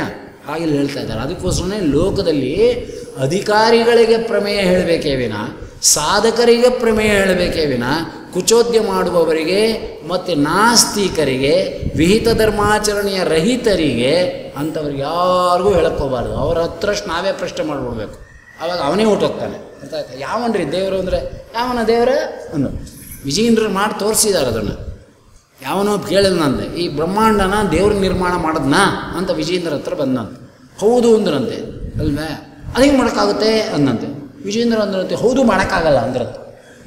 ಹೇಗೆ ಅಂದ್ರಂತೆ, ನೀನು ಯಾವ ದೇವಸ್ಥಾನದಲ್ಲಿ ಇದೆಯಾ ಅಂದ್ರಂತೆ. ಕುಂಬೇಶ್ವರನ ದೇವಸ್ಥಾನದಲ್ಲಿ ಇದ್ದೀನಿ ಏನು. ಈ ದೇವಸ್ಥಾನ ಒಬ್ಬ ಕಟ್ಟಿದ್ನೋ ಬೇಕಾದಷ್ಟು ಜನ ಕಟ್ಟಿದ್ರು ಅವನು. ಅದಕ್ಕೆ ಅವನಂತೆ ಒಬ್ಬನ ಕೈಲಿ ಕಟ್ಟೋಕ್ಕಾಗತ್ತೆ ಈ ಕುಂಬೇಶ್ವರನ ಗುಡಿ, ಲಕ್ಷಾಂತರ ಮಂದಿ ಸೇರಿ ಕಟ್ಟಿದ್ದಾರೆ ಅಂದರೆ. ಆಗ ವಿಜಯೇಂದ್ರ ಅಂದಂತೆ, ಮುಂಡೆ ಇದೆ ಒಂದು ದೇವಸ್ಥಾನನೇ ಲಕ್ಷ ಜನ ಸೇರಿ ಕಟ್ಟಬೇಕಾದ್ರೆ ಈ ಬ್ರಹ್ಮಾಂಡನ ಕಟ್ಟಬೇಕಾದ್ರೆ ಒಬ್ಬನ ಕೈಲಿ ಆಗುತ್ತೇನೋ? ಬ್ರಹ್ಮನ ಕೈನಲ್ಲಿ ಆಗಲ್ಲ. ಅನಂತಾನಂತ ಬ್ರಹ್ಮಗಳು ಕಟ್ಟಿದ್ದಾರೆ. ಹೋಗು ಗೆಟ್ ಔಟ್ ಅಂತ. ಅರ್ಥ ಆಯ್ತಾ? ನಾಸ್ತಿಕವಾದ ಕೇಳಿದ್ರೆ ಅವ್ರದ್ದು ಏನಾದ್ರು ನಮಗೆ ಗೊತ್ತಾಯಿತು ಅಂದರೆ ಪ್ರತಿ ಉಲ್ಟಾ ಹೊಡೆದು ಬಿಡ್ಬೇಕು ನಾವೇನೇ. ಆಗ ಅವರೇ ಆಚಾರ್ಯರು ನಮ್ಮ ಕಡೆನೇ ಇದ್ದಾರೆ ಅಂತ ಹೊಟ್ಟೋಗ್ಬಿಡ್ತಾರೆ. ಹಾಗೆ ಇಲ್ಲಾಂದರೆ ಮಾತಿಗೆ ಬೆಳೆಯುತ್ತೆ. ಯಾಕೆ ಆ ಥರ ಮಾಡಬೇಕು ಅಂದರೆ ದೊಡ್ಡವರನ್ನು, ಶಾಸ್ತ್ರವನ್ನು, ದೇವರ ಮಹಿಮೆಗಳನ್ನು ನಾವು ಹಾಸ್ಯ ಕುಚೋದ್ಯಕ್ಕೆ ಸಿಕ್ಕಿಸ್ದಂಗಾಗುತ್ತೆ. ಎಚ್ಚರಿಕೆ. ಇದು ನನ್ನ ಗುರುಗಳು ಹೇಳಿದ್ದು. ಯಾವುದೋ ಒಬ್ಬರಿಗೆ ಏಕವಚನ ಹಾಕಿದ್ರು ಪಾಠದಲ್ಲಿ, ಹೊರಗಡೆ ಹೋದಾಗ ಬಹುವಚನ ಹಾಕಿದ್ರು. ನಾ ಕೇಳಿದೆ ಸ್ವಾಮಿಗಳನ್ನ, ಸ್ವಾಮಿ ಪಾಠ ಹೇಳುವಾಗ ಏಕವಚನ ಹಾಕ್ತೀರಿ, ಹೊರಗಡೆ ಹೋದಾಗ ಬಹುವಚನ ಹಾಕ್ತಿರಲ್ಲ ಯಾಕೆ ಅಂದೆ.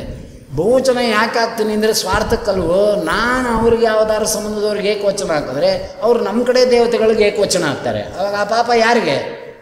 ಅದಕ್ಕೆ ಬಹುವಚನ ಹಾಕ್ತಾ ಇದ್ದೀನಿ ಅಂದರು. ಅಂದ್ರೇನು?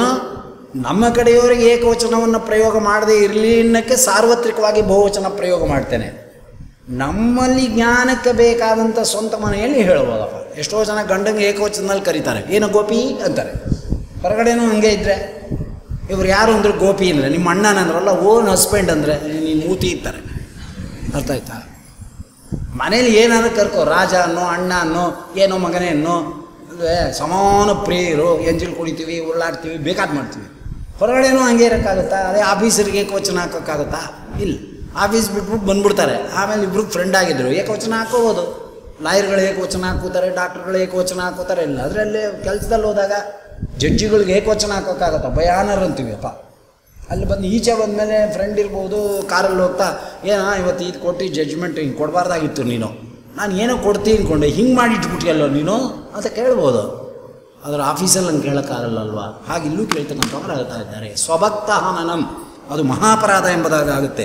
ಅದು ಮಹಾಪರಾಧ ಹೆಂಗೆ ಸೇರುತ್ತೆ ಅಂದರೆ ಆತ್ಮಾರ್ಥಮಂದರು, ನಮ್ಮನ್ನು ನಾವೇ ಕೊಂಡ್ಕೊಂಡಷ್ಟು ಆತ್ಮಹನದ ದೋಷ ಎಂಬತಕ್ಕಂಥದ್ದು ಬರತಕ್ಕಂಥದ್ದಾಗತ್ತೆ ಎನ್ನುವುದನ್ನು ಲೋಕಕ್ಕೆ ತೋರಿಸ್ತಾ ಇದ್ದಾನೆ. ಸಯೇವ ನರಕಂ ಭುಕ್ತೇ ಅಂತ, ಅದಕ್ಕೆ ನರಕವನ್ನೇ ಹೊಂದತಕ್ಕಂಥವನಾಗುತ್ತಾನೆ. ಅರ್ಥ ಆಯ್ತಾ? ಈ ಪಾಪಕ್ಕೆ ನರಕವನ್ನೇ ನೀವೇನ ಹೊಂದತಕ್ಕಂಥವನಾಗುತ್ತಾನೆ. ಸ್ವಭುಕ್ತೆ ಏವಂ ನರಕಂ ಭುಕ್ತೆ ಯಾವಚ್ಚನ್ ರತಾರಕಮ್ಮ ಮದತ್ತರ್ಚ ಕುಟಾರೇಣ ಹನಿಷ್ಯತಿ ಚಾಂಗಾಂ ಕಲಹ. ಅದರಲ್ಲಿ ಗೋರೂಪದಲ್ಲಿದ್ದಾನೆ ಅಲ್ವಾ? ರೂಪ ಯಾವುದಾರ ಇರಲಿ, ಯಾವುದಾದ್ರು ರೂಪ, ಬ್ರಹ್ಮನೋ ರುದ್ರನೋ, ರೂಪ ಹಸು, ಆದ್ದರಿಂದ ಗೋಹತ್ಯೆ ಎಂಬತಕ್ಕಂಥದ್ದು ಆಗುತ್ತೆ. ಇಲ್ಲಿ ಎಚ್ಚರಿಕೆ ಕೊಡ್ತಾ ಇದ್ದಾರೆ. ಅನೇಕ ಜನ ಗೋದಾನಗಳನ್ನು ಕೊಡಬೇಕಾದ್ರೆ ಅಕ್ಕಿಲಿ ಬರೆಯೋದು, ತುಪ್ಪದಲ್ಲಿ ಬರೆಯೋದು, ಹೀಗೆಲ್ಲ ಒಂದು ಗೋವಿನ ಆಕಾರ ಬರೆದುಬಿಟ್ಟು ಅದಕ್ಕೆ ದಕ್ಷಿಣ ಇಟ್ಬಿಟ್ಟು ಕೊಟ್ಬಿಡೋದು ಸಂಪ್ರದಾಯ ಇದೆ. ನಾನು ನೋಡಿದ್ದೀನಿ. ಒಂದು ತಟ್ಟೆಯಲ್ಲಿ ತುಪ್ಪ ಹಾಕೋದು, ಆ ತುಪ್ಪದ ಮೇಲೆ ಹಸು ಚಿತ್ರ ಬರೆದುಬಿಡೋದು, ಅದಕ್ಕೆ ದಕ್ಷಿಣ ಇಟ್ಬಿಟ್ಟು ಗೋದಾನ ಅಂತ ಕೊಟ್ಟು ಅದನ್ನು ತಿಂದರೆ, ಅರ್ಥ ಆಯ್ತಾ, ಅದನ್ನು ಕೊಂದು ತಿಂದಷ್ಟೇ ಪಾಪ ಅಂತ ಅರ್ಥ. ಅದಕ್ಕೋಸ್ಕರ ಹಿಂದಿನ ಕಾಲದಲ್ಲಿ ಒಂದು ಪೆಪರ್ಮೆಂಟ್ ಆಗಲಿ, ಬಿಸ್ಕತ್ ಆಗಲಿ, ಸಕ್ಕರೆ ಹೆಚ್ಚಾಗಲಿ, ಯಾವುದು ಗೋವಿನ ಆಕಾರ, ಮತ್ತೊಂದು ಕೋಳಿ ಆಕಾರ, ನಾಯಿ ಆಕಾರ ಮಾಡ್ತಿರಲಿಲ್ಲ. ಬೃಂದಾವನನೋ, ಬಾಳೆಹಣ್ಣು, ಮಾವಿನ ಹಣ್ಣು, ಯಾವುದೋ ಒಂದು ಸಕ್ಕರೆ ಹೆಚ್ಚು ಮಾಡುವರೇ ಇರಲಿಲ್ಲ. ಎಷ್ಟು ಅವ್ರದ್ದು ವಿಶಾಲವಾದಂಥ ಮನೋಭಾವನೆ ನೋಡಿ ಅಲ್ವಾ? ಮಾವಿನ ಹಣ್ಣು ಮಾಡಿದರು, ಮಾವಿನ ಹಣ್ಣು ತಿನ್ನಪ್ಪ, ತಗೊಳ್ಳ ಮಾವಿನ ಹಣ್ಣು ಕೊಡ್ತೀನಿ, ಸಕ್ಕರೆ ಹೆಚ್ಚು ತಿನ್ಬೋದು. ನಾಯಿ ಮಾಡಿಟ್ರೆ ಏನೋ ಸಕ್ಕರೆ ಹಿಟ್ಟು ತಿಂದೆ ಅನ್ನೋದು, ನಾಯಿ ಸಕ್ಕರೆ ಹಿಟ್ಟು ತಿಂದೆ, ಆ ನಾಯಿ ಸೇರ್ಕೊಂತಲ್ಲ. ಇದು ನಾನು ಸುಮ್ಮನೆ ಹೇಳ್ತಾ ಇಲ್ಲ, ನನ್ನ ಅನುಭವ ನಿಮಗೆ ಹೇಳ್ತಾ ಇದ್ದೀನಿ. ನಮ್ಮ ಗುರುಗಳಿಗೆ ಒಂದಿನ ಏನಾದ್ರು ವಿಶೇಷ ಮಾಡಬೇಕು ನೈವೇದ್ಯಕ್ಕೆ ಅನ್ನಿಸ್ತು. ಮಾಡಿದೆ, ಏನೋ ಒಂದು ಬೆಣ್ಣೆ ಬಿಸ್ಕಟ್ ಮಾಡಿ. ಸುಮ್ಮನೆ ಇರಬಾರ್ದೆ, ನೈವೇದ್ಯ ಇಡೋ ಕಾಲಕ್ಕೆ ಸುಮ್ಮನಿದ್ರೂ ಆಗ್ತಿತ್ತು. ಸ್ವಾಮಿಗಳೇ ಬೆಣ್ಣೆ ಬಿಸ್ಕಟ್ ಇಟ್ಟಿದ್ದೀನಿ, ಮರ್ತು ಬಿಡ್ಬಿಡಿ, ಅದು ನೈವೇದ್ಯ ಮಾಡಿ ಅಂದೆ. ನೈವೇದ್ಯ ಮಾಡಲೇ ಇಲ್ಲ ಅವರು. ಎಲ್ಲ ಆಯಿತು, ಆಮೇಲೆ ನೈವೇದ್ಯ ಮಾಡಲಿ. ಯಾಕೆ ಸ್ವಾಮಿ ಅಂತ ಕೇಳಿದೆ. ಬಿಸ್ಕೆಟನ್ನ ನೈವೇದ್ಯ ಮಾಡೋ ಸಂಪ್ರದಾಯ ಇಲ್ಲಪ್ಪ ಅಂದರು. ಸ್ವಾಮಿ ಅದು ನಾನೇ ಮಾಡಿದ್ದೇನೆ, ಅಂಗಡಿ ಬಿಸ್ಕಟ್ಟೆ ಅಂದೆ. ಅಯ್ಯೋ ಹುಚ್ಚ, ಬಿಸ್ಕೆಟ್ ನೈವೇದ್ಯ ಮಾಡಲ್ಲ ಅಂತ ಹೇಳ್ತಾ ಇರೋದು ಅಷ್ಟೇ. ಮತ್ತು ಯಾಕೆ ನೀನು ಅಂದೆ, ನೀನು ಬೋರಿ ಅದನ್ನು ಬೇರೆ ಹೆಸರು ಹೇಳು. ಬೆಣ್ಣೆ ಉಂಡೆ ಇಟ್ಟಿದ್ದೀನಿ ಅಂದರೆ ಮಾಡ್ತಾಯಿದ್ದೆ, ಇನ್ನೇನೋ ಹೇಳಿದರೆ ಮಾಡ್ತಾಯಿದ್ದೆ. ಬಿಸ್ಕಟ್ಟು ಅಂತ ಯಾಕೆ ಶಬ್ದ ಪ್ರಯೋಗ ಮಾಡಿದೆ? ಬಿಸ್ಕಟ್ಟು ಅಂದೇಟಿಗೆ ನೈವೇದ್ಯಕ್ಕೆ ಬರುವಾಗ ಏಕಸಂಬಂಧಿ ಜ್ಞಾನಂ ಅಪರಸಂಬಂಧಿ ಜ್ಞಾನ ಸ್ಮಾರಕ, ಅದಕ್ಕೆ ನಾನು ಮಾಡಲ್ಲ ಅಂತ. ಅಂದರೆ ಯಾವುದೋ ಬೇಡದೇ ಇರತಕ್ಕಂಥ ಒಂದು ನಾಮದ ಸಾಮ್ಯತೆಯನ್ನು ಕರೆದರೂ ಕೂಡ ಅದು ನೈವೇದ್ಯಕ್ಕೆ ಬರಲ್ಲ ಅನ್ನಬೇಕಾದರೆ ಅನ್ನೋದು ನಾನು ಕಲ್ತ್ಕೊಂಡೆ, ನಂಗೆ ಹೇಳ್ಕೊಟ್ರು. ಆದ್ದರಿಂದ ನಾಯಿ ಬಿಸ್ಕಟ್ಟು, ಬಿಸ್ಕಟ್ ತಿನ್ನಿ, ನಾಯಿ ಬಿಸ್ಕಟ್ ಯಾಕೆ? ನಾಯಿಗೆ ಹಾಕೋ ಬಿಸ್ಕಟ್ ಅಲ್ಲ, ನಾಯಿ ಹಾಕೋದಿರೋ ಬಿಸ್ಕಟ್. ನಾಯಿಗೆ ಹಾಕೋ ಬಿಸ್ಕಟ್ ಬೇರೆ, ಮಾರಿ ಬಿಸ್ಕಟ್ಟು, ನಾಯಿ ಬಿಸ್ಕಟ್ಟು, ಕ್ರ್ಯಾಕ್, ಚಾಕು. ತಿಂದವನು ಜ್ಞಾನ ಎಲ್ಲ ಜಾಕ್ ಆಗಿಬಿಡ್ಬೇಕು, ಅದಕ್ಕೆ ಕ್ರ್ಯಾಕ್ ಆಗಿಬಿಡ್ತಾರೆ. ಅದಕ್ಕೆ ಕ್ರಾಕ್ ಜಾಕ್ ಅಂತಲೇ ಅದಕ್ಕೆ ಹೆಸರು. ಕ್ರ್ಯಾಕ್ ಆಗ್ತಾನೆ ಇಲ್ಲ ಜ್ಞಾನ ಜಾಕ್ ಆಗುತ್ತೆ ಅಂತ ಆ ಹೆಸರುಗಳೇ ಹಂಗೆ ಇಡ್ತಾರೆ. ಹೀರೋ ಹೊಂಡ, ಅದರ ಮೇಲೆ ಕೂತ್ಕೊಂಡು ಹೋಗ್ತಿದ್ದ ಅಂದರೆ, ಸ್ವಲ್ಪ ಪ್ರೈಸ್ ಮಾಡ್ದ ಅಂದರೆ, ಮೇಲೆ ಕೂತಾಗ ಹೀರೋ, ಬಿದ್ದಾಗ ಹೊಂಡ ಅಂತ, ಆ ಹೆಸರೇ ಹೀರೋ ಹೊಂಡ ಅಂತ. ಈ ಥರ ನಾನು ನಿಂತ್ಕೊಂಡಿದ್ರೆ 20,000 ಸಂಪಾದನೆ ಮಾಡಿಬಿಡ್ತಿದ್ದೆ. ಯಾವುದು ಗೊತ್ತಾ? ಹಾಸ್ಯ ಕಾರ್ಯಕ್ರಮದಲ್ಲಿ ಭಾಗವಹಿಸಿದ್ದೆ. ನನ್ನ ಗುರುಗಳು ಎಚ್ಚರಿಕೆ ಕೊಟ್ಟರು, ನೀವು ಭಾಳ ಹಾಸ್ಯ ಪ್ರವೃತ್ತಿ ಇದೆ ನಿಮಗೆ, ಎಲ್ಲರೂ ಜಾರುಬುಟ್ಟಿಯ ಹುಷಾರು ಅಂತ ಹೇಳಿದ್ರು. ಹಾಸ್ಯ ಪ್ರವೃತ್ತಿಲಿ ಇವತ್ತು ದುಡ್ಡು ಸಂಪಾದನೆ ಮಾಡೋಕ್ಕೆ ಹೊರಟಿದ್ರೆ ಈ ಪುರಾಣದ ಕಟ್ಟೆಗೆ ಯಾಕೆ ಬರಬೇಕಾಗಿತ್ತು? 8 ಮನೆ ಬೆಂಗಳೂರಲ್ಲಿ ಕಟ್ಬಿಡ್ತಿದ್ದೆ. ಪ್ರಾಣೇಶಾಚಾರನ್ನು ಹಿಂದಕ್ಕೆ ಹಾಕ್ಬಿಟ್ಟು ನಿಂತ್ಕೊಂಡ್ಬಿಡ್ತಿದ್ದೆ. ನಮಗೆ ದೇವರು ಏನೋ ಕೊಟ್ಟಿದ್ದಾನೆ ಅಂತ ಆಯಾ ಸಾದೃಶ್ಯಗಳಿಗೆ ಹೊರಟೋಗ್ಬಿಡಬಾರ್ದು. ನಮ್ಮ ಏಮ್ ಸರಿಯಾಗಿರಬೇಕು ಅಲ್ವಾ? ನಮ್ಮ ಗುರಿ ಯಾವ ಗುರಿ ಅನ್ನೋದನ್ನೇ ಈ ಅಧ್ಯಾಯ ಹೇಳ್ತಾರೆ. ಆದ್ದರಿಂದನೇ ಯಾತಕ್ಕಾಗಿ ಈ ಜನ್ಮ ಬಂದಿದೆ, ಯಾತಕ್ಕಾಗಿ ಮಧ್ವರ ಜನ್ಮ ಬಂದಿದೆ, ಯಾತಕ್ಕಾಗಿ ನಾವನ್ನ ಇದನ್ನು ಮಾಡ್ತಾ ಇದ್ದೇವೆ, ಯಾಕಿಷ್ಟು ಕಷ್ಟಪಡ್ತಾ ಇದ್ದೇವೆ ಅನ್ನೋದನ್ನು ನಾವು ಯೋಚನೆ ಮಾಡಿದಾಗ ಗೊತ್ತಾಗತ್ತೆ. ಯಾರನ್ನೂ ಕೇಳಬೇಕಾದ್ದಿಲ್ಲ. ಯಾರ ಹತ್ರ ನಮ್ಮ ಮದುವೆ ಮಾಡ್ಕೊಳ್ಳೋ ಆಚಾರ್ಯ, ನಮ್ಮ ಮದುವೆ ಮಾಡ್ಕೊಳ್ಳೋ ಆಚಾರ್ಯ ಅಂದರೆ ಹುಚ್ಚಿಡ್ದಿದೆ ಅಂತಾರೆ. ಮದುವೆ ಮಾಡ್ಕೊಳ್ಳೋದು, ಸಂಸಾರ ಮಾಡೋದು ಎಲ್ಲ ನೀನು ಧೈರ್ಯ ತಗೋಬೇಕು. ನೀನು ಅದನ್ನು ರೆಡಿ ಆದರೆ ಯಾವಾಗ ಬೇಕೋ ಮಾಡ್ಕೋಬೋದು. ಪಕ್ಕದ ಮನೆಯವ್ರನ್ನ ಕೇಳ್ತಾ ಇದ್ದಾರೆ, ಹುಚ್ಚುಮುಂಡೆ ಅದೇ ಬೇಕಿದ್ರೆ ಮಾಡ್ಕೊಳ್ಳೋದು, ಹಾಳಾಗಿ ಹೋಗು ಅಂತಾರೆ. ಅವರ ನಿಮಗೆ ಸೆಕ್ಯೂರಿಟಿ ಕೊಡೋರು ಮದುವೆಗೆ? ಅಥವಾ ಪಕ್ಕದ ಮನೆಯವ್ರನ್ನ ಕೇಳಿ ಹೆಣ್ಣು ಕೊಡೋಕ್ಕಾಗತ್ತಾ? ನಿಮ್ಮ ಮನೆ ಪಕ್ಕದಲ್ಲಿದ್ದಾರಲ್ಲ ಆಚಾರ್ಯರು, ಅವ್ರಿಗೆ ಹೆಣ್ಣು ಕೊಡ್ಬೋದಾ ಅಂತ ಕೇಳಿದ್ರೆ, ರೇ ಕೇಳೋಗ್ರಿ ಅವ್ರನ್ನ ಅಂತಾರೆ. ನಮ್ಮನ್ನು ಕೇಳ್ಕೊಡೋಕ್ಕಾಗತ್ತಾ ಇನ್ನೊಬ್ರಿಗೆ? ಆಗಿಲ್ಲ ಹೇಳ್ತಾ ಇದ್ದಾರೆ. ಅದರಿಂದ ಪರಮಾತ್ಮ ಹೇಳ್ದ, ಇತಿಮತ್ವ ರಮಾಕಾಂತ ಶ್ರೀನಿವಾಸೋ ನಿರಾಮಯ ಏಕೇನ ತುಳಸಿ ಮಾತ್ರ ದಲೇ ನಾಪಿ ನರೋತ್ತಮ ಪತ್ರಂ ಪುಷ್ಪಂ ಪದಂ ತೋಯಂ ವ್ಯೋಮೇ ಭಕ್ತ್ಯ ಪ್ರೈಚ್ಛತಿ. ಒಂದು ದಳ ಶ್ರೀ ತುಳಸಿ, ಎಲ್ಲ ಶ್ರೀನಿವಾಸ ಕಲ್ಯಾಣ ದೇವ್ರ ನಾಮ ಕೊಟ್ಟರು, ಅದೇ ದೇವ್ರ ನಾಮಕ್ಕೆ ವ್ಯಾಖ್ಯಾನ ಮಾಡಿದ್ರು. ಒಂದು ದಳ ಏಕೇನ ದಳೇನ ಮಾತ್ರ ತಂದ್ರಪ್ಪ ಇಲ್ಲಿ ಸಂಸ್ಕೃತದಲ್ಲಿ. ಪುರಂದರದಾಸರು ಕನ್ನಡದಲ್ಲಿ ಹೇಳಿದ್ರು, ಒಂದು ದಳ ಶ್ರೀ ತುಳಸಿ ಬಿಂದು ಗಂಧೋದಕವು ಇಂದಿರಾರಮಣ ನಿನಗೆ ಅರ್ಪಿತವೆನನು. ಸರಿಭಾಗ ಕೊಡುವನು ತನ್ನ ಅರಮನೆಯೊಳಗೆ, ಹೂವ ತರುವರ ಮನೆಗೆ ಹುಲ್ಲ ತರುವ ಅವಲ ಕುಮೀರಮಣ. ಅವಾಗಿಲ್ಲ ಗರ್ವ. ಮತ್ತು ಗರ್ವ ಎಲ್ಲಿದೆ ಅಂದರೆ ನಮಗಿದೆ ಅಂತ ಅರ್ಥ. ಅವಾಗಿಲ್ಲ ಗರ್ವ, ನಮಗೆ ಮತ್ತಿರೋದು. ಅವನಿಗಿಲ್ಲ ಅಂದಮೇಲೆ ಇನ್ಯಾರಿಗೆ? ಬಿಂಬಕ್ಕಿಲ್ಲದೆ ಇದ್ದಿದ್ದ ಗರ್ವ ಪ್ರತಿಬಿಂಬಕ್ಕೆ ಎಲ್ಲಿಂದ ಬಂತು? ಪ್ರತಿಬಿಂಬ ಇವತ್ತು ಗರ್ವದಿಂದ ಕೂಡಿದೆ ಅಂದ್ರೆ ಹಾಗಾದ್ರೆ ಬಿಂಬಕ್ಕೆ ಗರ್ವ ಇದೆ ಅಂತ ಅರ್ಥನಾ? ಅದೇನು ಸಿದ್ಧಾಂತ ಮಾಡ್ತಿರೋ ಮಾಡ್ರಿ.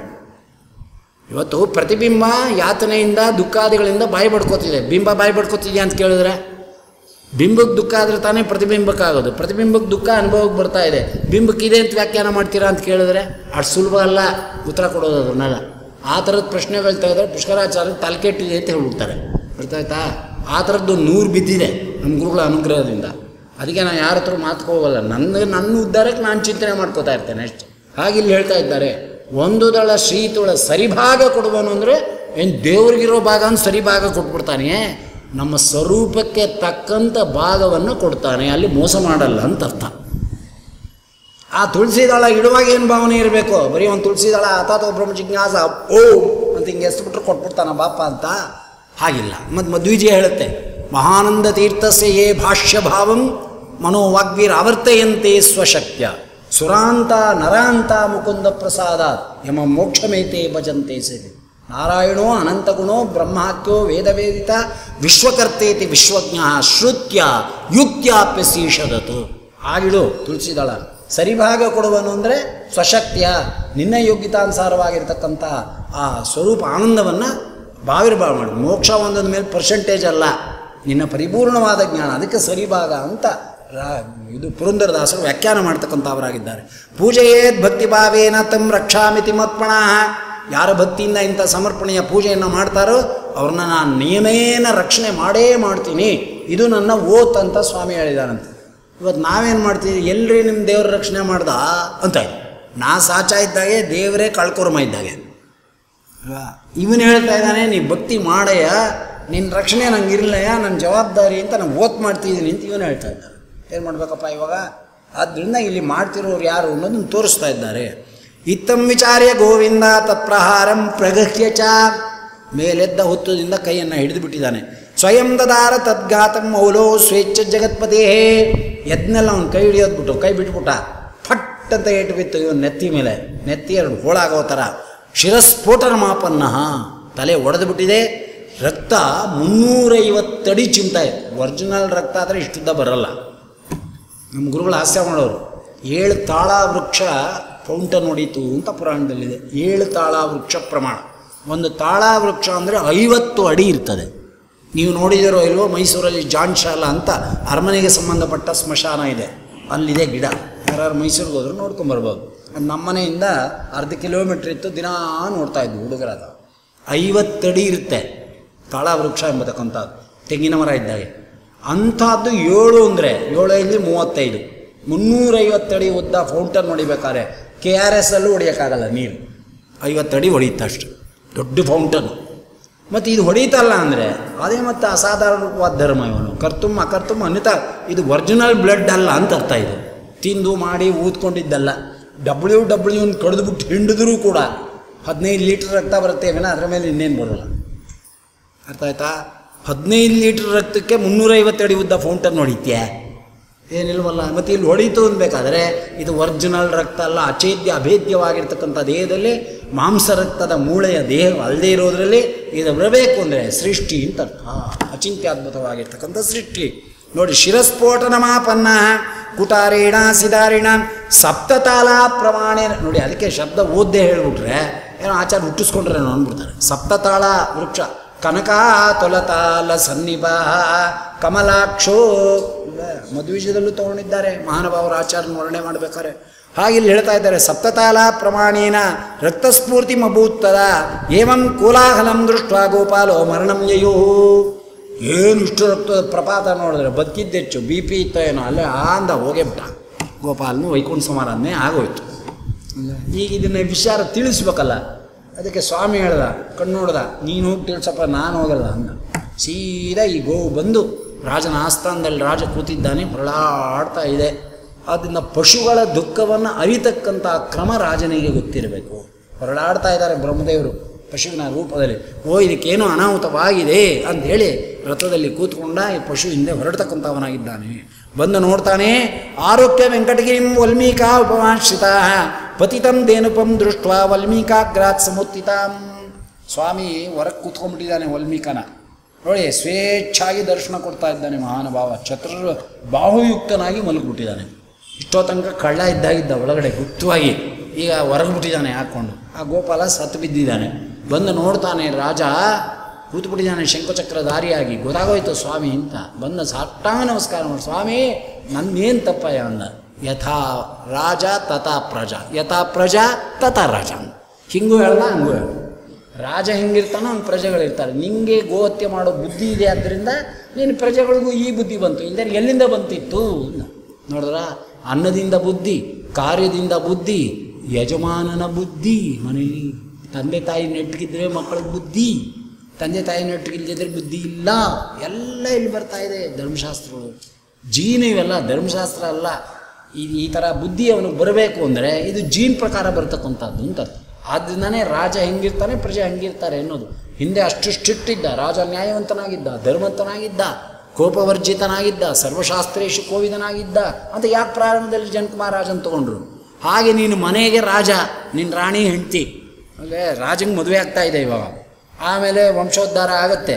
ನಿನ್ನ ರಾಜ್ಯ ಆಗೋದೊಂದು ಪುಟ್ಟ ರಾಜ್ಯ, 40-30 ಸೈಟು ನಿನ್ನ ರಾಜ್ಯ ಮನೆ ಒಳಗಡೆ ಅಲ್ವೇ.